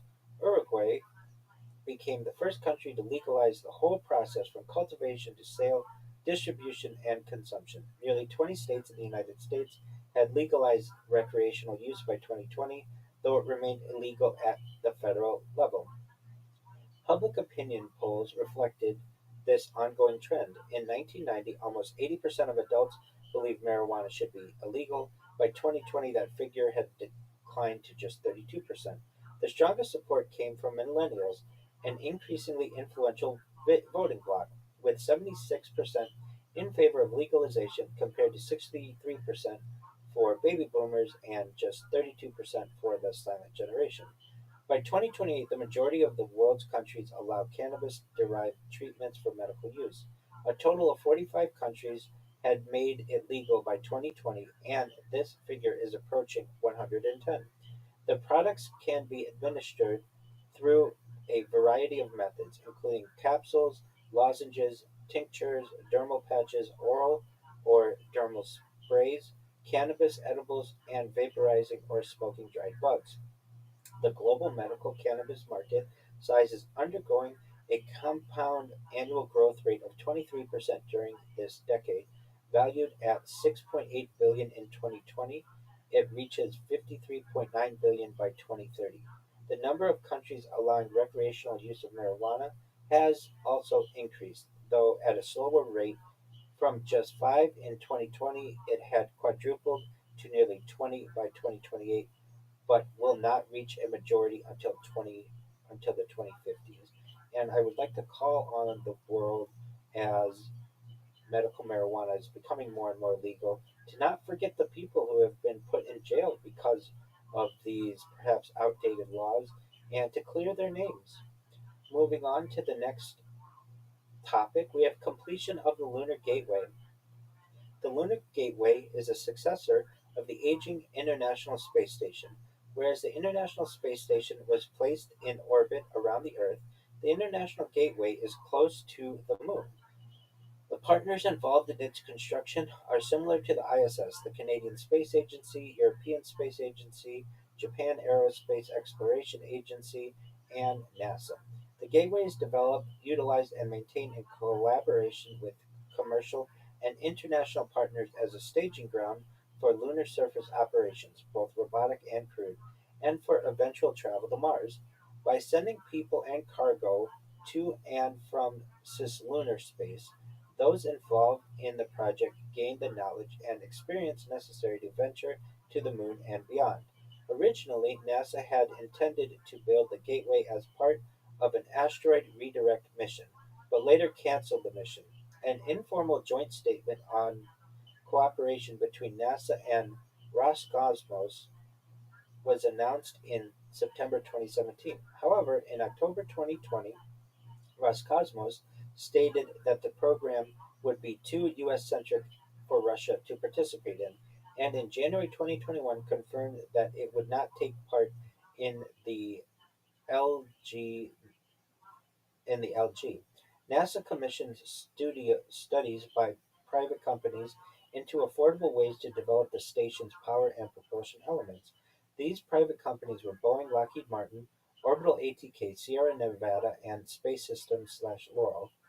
The LG would be built in stages. Originally, the plan had involved each part being delivered solely by the Space Launch System (SLS), a huge new rocket being developed by NASA. However, a subsequent plan incorporated commercial launch vehicles, such as the SpaceX Falcon Heavy.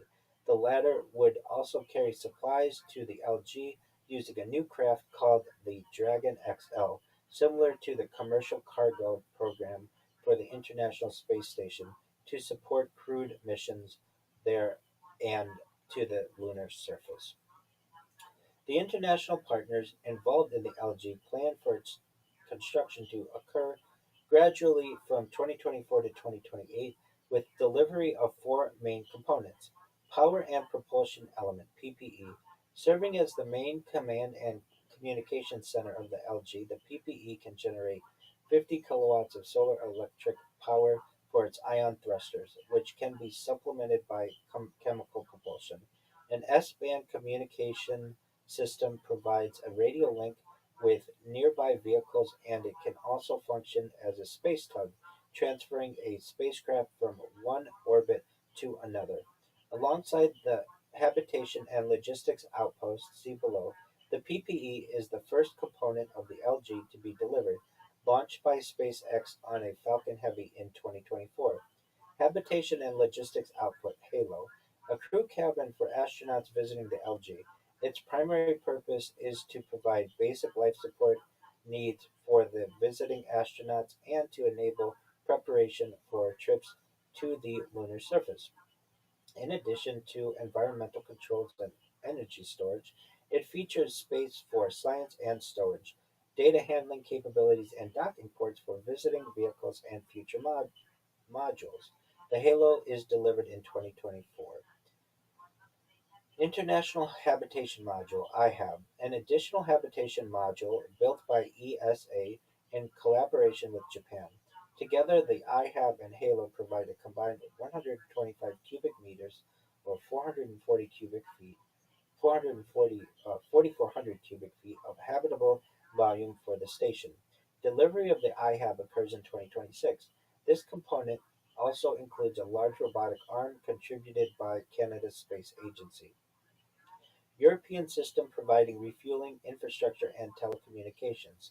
Esprit, a service module with an airlock for science packages, additional capacity for xenon and hydrazine propellant, and communications equipment. It also features docking ports and a small windowed habitation corridor. The Esprit module consists of two parts and is fully installed by 2027. The complete assembly of the Lunar Gateway requires about 25 launches from Earth, most of which are uncrewed. The final delivery occurs in 2028, and the station then begins full operation, serving as a platform for missions down to the Earth. Pardon me, serving as a platform for missions down to the Moon. These surface operations are initially robotic but enable construction of a permanent human base in the 2030s. The LG has an expected service time of about 15 years, allowing it to operate into the early 2040s. Towards the end of this period, NASA begins testing a new and separate vehicle designed for crewed missions to more remote destinations, such as Mars. Known as the Deep Space Telescope (DST), this can carry up to 6 astronauts on extended voyages using both electric and chemical propulsion. The DST is returned to the LG after each mission to be serviced and reused for a new mission. Overall, the Lunar Gateway lives up to its name as a gateway to places beyond low Earth orbit (LEO) and is arguably the logical step for human exploration of space. In addition to being a platform for regular visits to the lunar surface and functioning as a relay between the Earth and Moon, it also provides opportunities to test new technology for reaching Mars. Also in 2028, we anticipate China will be building the world's largest particle accelerator. Following the success of the Large Hadron Collider (LHC) in Europe, the Chinese decided to build their own larger particle accelerator. Researchers at the Institute of High Energy Physics in Beijing announced plans for a machine 52 kilometers or 32.5 miles in length, twice the circumference of the Large Hadron Collider. This would allow the Higgs boson to be studied in greater detail, revealing new insights into the fundamental structure of matter and confirming whether multiple types of Higgs boson existed. Construction began in 2019 with completion in 2028. It paves the way for an even larger project in 2035. And so we see from this design, this diagram, we have the Large Hadron Collider, which was completed in 2008, circumference of 27 kilometers and energy of 14 TeV. China's Electron Positron Collider should be completed in 2028, circumference of 52 kilometers and energy of 70 TeV. China's hosted International Super Collider is to be completed in 2035. Circumference is 80 kilometers, energy is less than 100 TeV, and the Very Large Hadron Collider should also be finished in 2035. It has a circumference of 100 kilometers and energy of 100 TeV.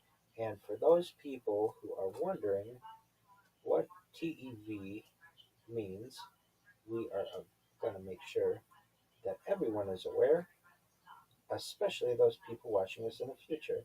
So, TeV is a tera electron volt. Obviously, it's an energy level that is a major benchmark for next generation particle physics. So, if you are unlike our friend Tony and myself and you didn't know what a TeV is, that is a tera electron volt. And with that, we're going to continue on to the next topic. British newspapers are going out of circulation. By the late 2020s, the last of Britain's national newspapers are being taken out of circulation. Even once formerly major titles like The Sun, the Daily Mail, and the Daily Mirror have ceased production. The surviving newspapers have now all transitioned to entirely digital formats.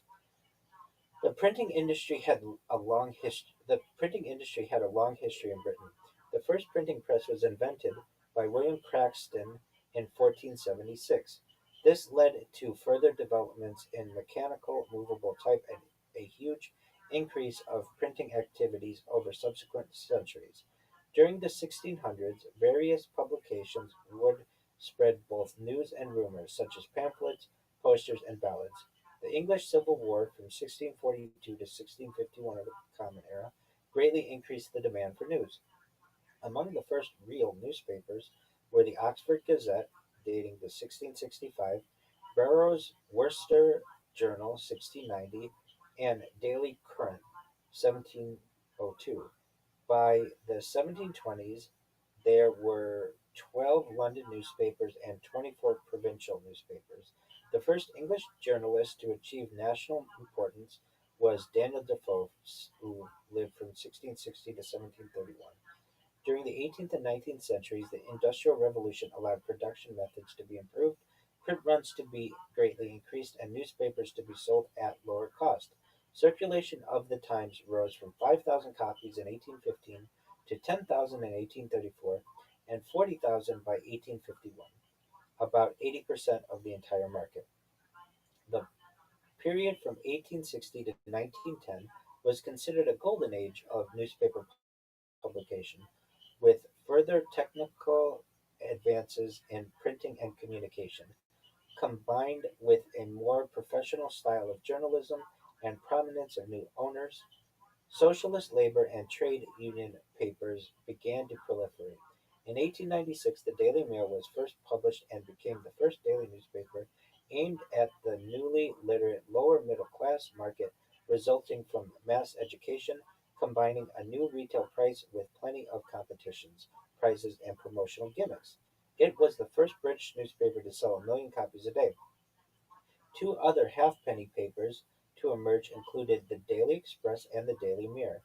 By the 1930s, over two-thirds of the population was estimated to read a newspaper every day, with almost everyone taking one on Sundays. Circulations continued to increase, reaching a peak in the mid 20th century.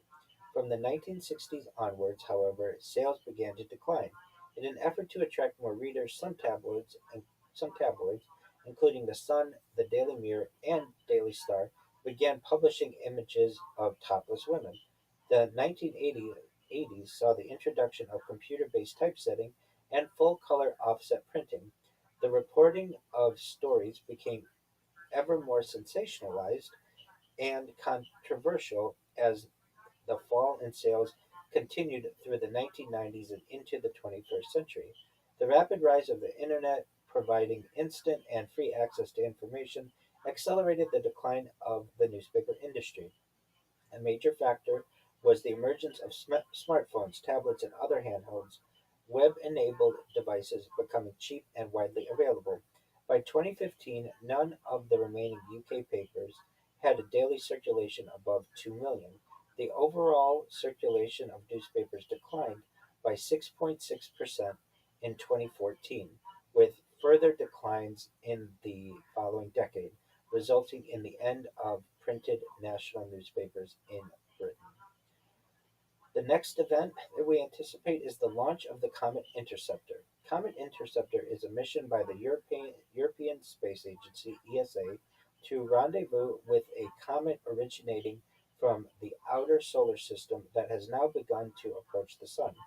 This follows a similar effort, Rosetta, that visited 67P Churyumov-Gerasimenko in 2014. However, unlike that earlier probe, the new craft is designed to encounter a pristine comet with largely undisturbed material surviving from the dawn of the solar system. The targeted body is therefore an Oumuamua like interstellar object, or possible fragment from the Oort cloud, approaching the inner solar system for the first time, as opposed to a short period comet like 67P that orbits the Sun every 6 years. The mission is unusual in that it launches before a primary target has even been found. For a dynamically new comet, DNC, or interstellar object, the time between discovery, perihelion, and departure from the solar system, typically a few months to a year, is too short for mission organizers to prepare and launch a new spacecraft. As such, these astronomical objects can only be encountered after being discovered inbound, with enough warning to direct an already operating spacecraft to approach. However, new observatories such as the recently completed Vera C. Rubin Observatory are now improving this time by covering large areas of sky more deeply and rapidly. The spacecraft is separated delivered to Lagrange point L2 via its own propulsion system. Comet Interceptor consists of a mothership and two smaller daughters, which perform simultaneous observations from multiple angles to generate a 3D profile. The daughter probes carry instruments on different trajectories through the comet's tail, while also getting close to the nucleus. Together, all three spacecraft generally improve the understanding for pristine comets and their surrounding environment, revealing their structures and compositions in more detail and their dynamic nature as they interact with the solar wind. This, in turn, provides new insights into conditions that existed at the birth of the solar system and perhaps even further back in time. The next event is the NEO Surveyor hunting for potentially hazardous asteroids. NEO Surveyor is a space based infrared telescope designed to survey the solar system for potentially hazardous asteroids. The spacecraft is developed by NASA and its successor to the agency's Near Earth Object Wide Field Infrared Survey Explorer (NEOWISE) mission, which launched in 2009. First proposed in 2006, the concept failed repeatedly to obtain funding. In 2019, however, the Planetary Defense Coordination Office greenlit the mission outside NASA's science budget due to its national security implications. In 2021, NASA authorized the NEO Surveyor mission to proceed to the preliminary design phase. The spacecraft is launched in 2028 with an expected lifetime until at least 2040. It deploys a sunshade and operates a halo orbit around the Sun Earth L1 inner Lagrange point, enabling it to see near Earth objects (NEOs) inside Earth's orbit. Its mid infrared detectors are sensitive to thermal emissions for revealing particularly dark and elusive asteroids independently of their illumination by the Sun. The detector array is 2048 by 2048 pixels and generates 82 gigabytes of data per day.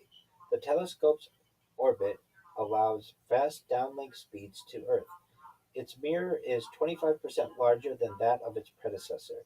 The onboard instruments feature improved sensitivity and better cooling techniques, combined with a field of view that is wide and deep enough to discover tens of thousands of new NEOs with sizes as small as 30 meters or 98 feet in diameter.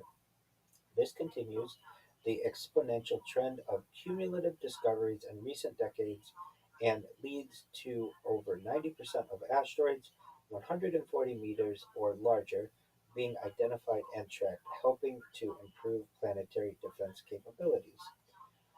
The next topic is the completion of the Brenner Base Tunnel. The Brenner Base Tunnel is a 64-kilometer, 40-mile freight and passenger train route running through the base of the Eastern Alps mountain range and linking Scandinavia and the Mediterranean. It consists of two primary tunnels carrying traffic from north to south and vice versa. A smaller secondary tunnel lies below these and is used during construction as a guide to determine geological conditions, then later used for drainage and emergency access. The 9.2 billion euro or $11 billion project receives substantial funding from the European Union. It forms the central component of the gigantic ScanMed corridor, beginning in Finland and running all the way down to Malta, which forms a crucial north-south axis for the European economy. In addition to the Brenner Base Tunnel in Central Europe, another major component of the ScanMed corridor is the Fehmarnbelt Fixed Link in the northern part of the route. The undersea tunnel provides a direct link between northern Germany and Lolland, and from there to the Danish island of Zealand and Copenhagen, becoming the world's first combined road and rail tunnel. The Fehmarnbelt Fixed Link is completed shortly after the Brenner Base Tunnel. Maximum operating speeds in the Brenner Base Tunnel are 250 kilometers per hour or 155 miles per hour for passenger trains and 160 kilometers per hour or 99 miles per hour for freight trains. This helps to relieve a bottleneck on the Alpine connections between Germany and Italy. Previously, journeys had involved meandering rail and congested roads with steep inclines. By contrast, the Brenner Base Tunnel is an entirely new route passing smoothly and directly through tens of kilometers of rock. As a depth of 1,720 meters or 5,640 feet below the surface, it becomes the lowest passage through the Alps, cutting travel times from 80 to just 25 minutes. A major technical challenge had been the four distinct rock types and one of Europe's longest fault lines through which the tunnel would need to pass. Phase 1 lasted from 1999 until 2002 and involved preparatory work. Phase 2 followed from 2003 to 2008 with prospection, borings, environmental planning, and the final technical details. The construction phase of the main tunnel began in 2011. The project involves a total of 21.5 million cubic meters of material being excavated, with around one third of this being recycled and reused as concrete aggregate in the tunnel. The remaining material goes to five sites above ground, acting as filler for areas that can be reforested and landscaped. When completed in 2028, the Brenner Base Tunnel becomes the longest underground railway connection in the world, surpassing the 57-kilometer or 35-mile Gotthard Base Tunnel. The next topic, which we will review, is the fact that we will have Sony ending physical PlayStation game discs. And this made recent news, and we anticipate will also happen in 2028. This year, meaning 2028, Sony Interactive Entertainment discontinues physical disc production for all new games released on its PlayStation consoles.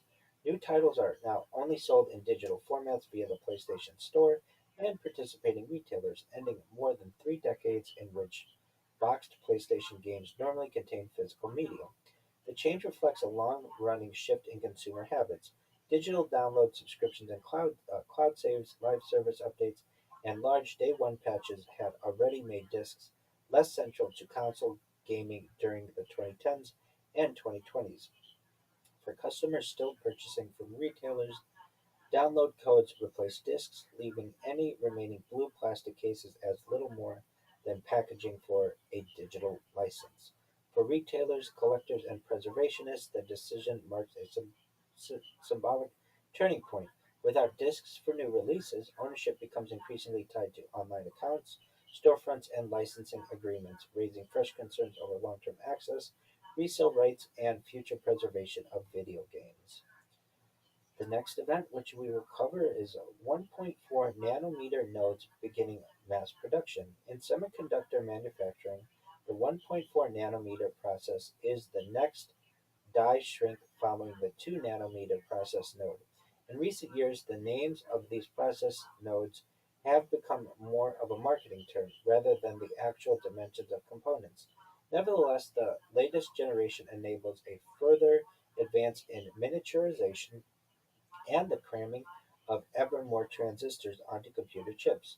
In 2022, Apple released the M1 Ultra system on a chip with 114 billion transistors.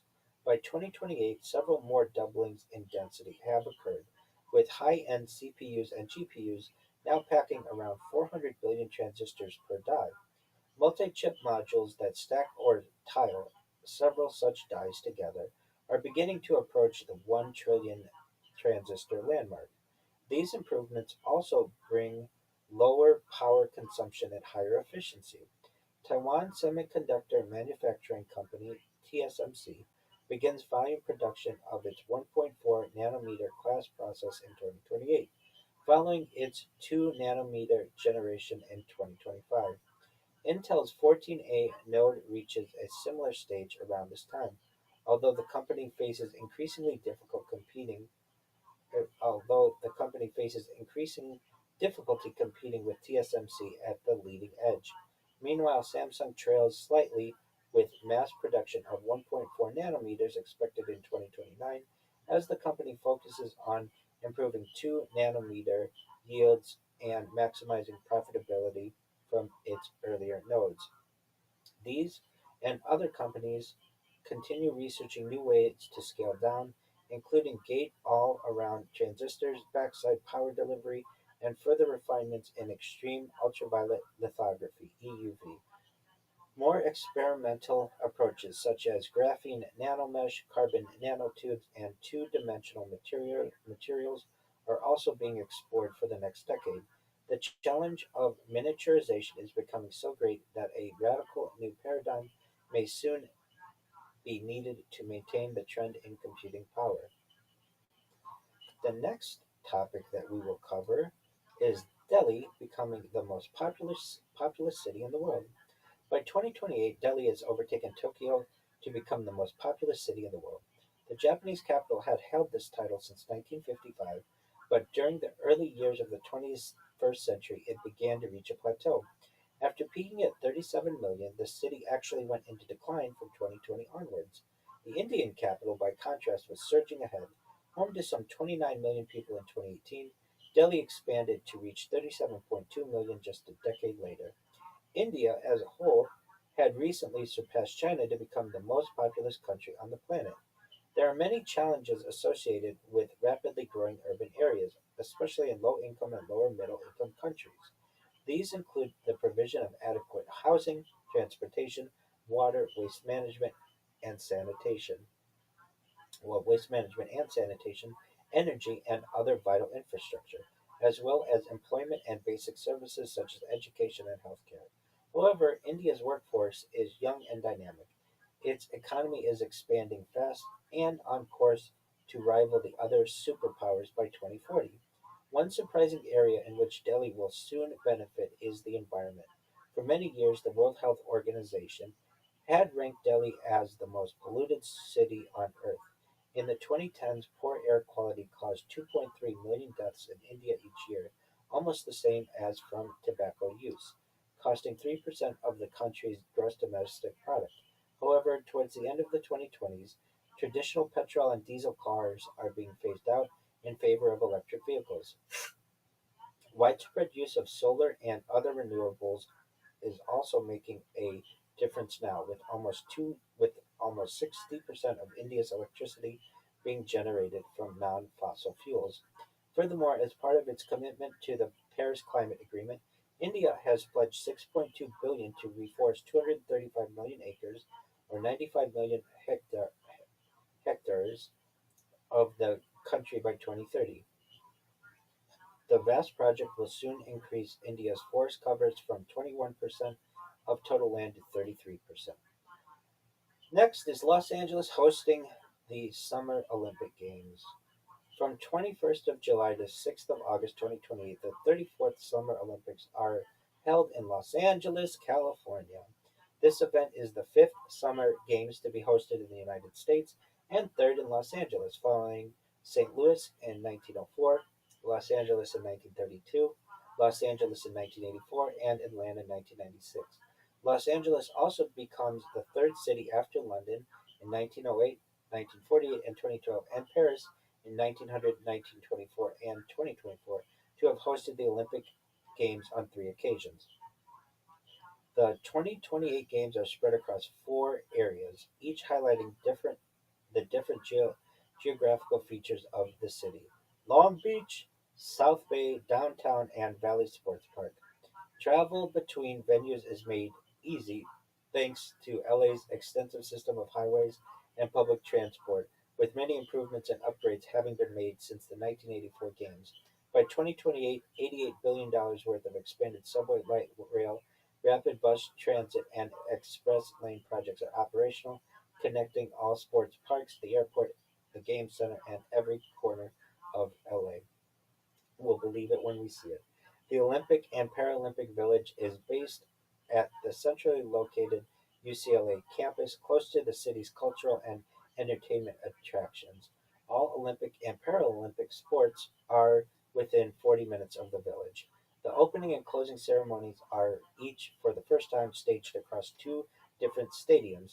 The opening ceremony starts at the Los Angeles Memorial Coliseum and finishes at the Los Angeles Stadium at Hollywood Park, the latter forming part of the major new sports, business entertainment, hotel, and business district. The order is reversed for the closing ceremony. While most Olympic host cities have 7 years to prepare, Los Angeles was given an additional 4, for a total of 11 years. This was due to the unusual bidding process in 2017, which saw Paris and Los Angeles elected simultaneously for 2024 and 2028, respectively. The next event that we have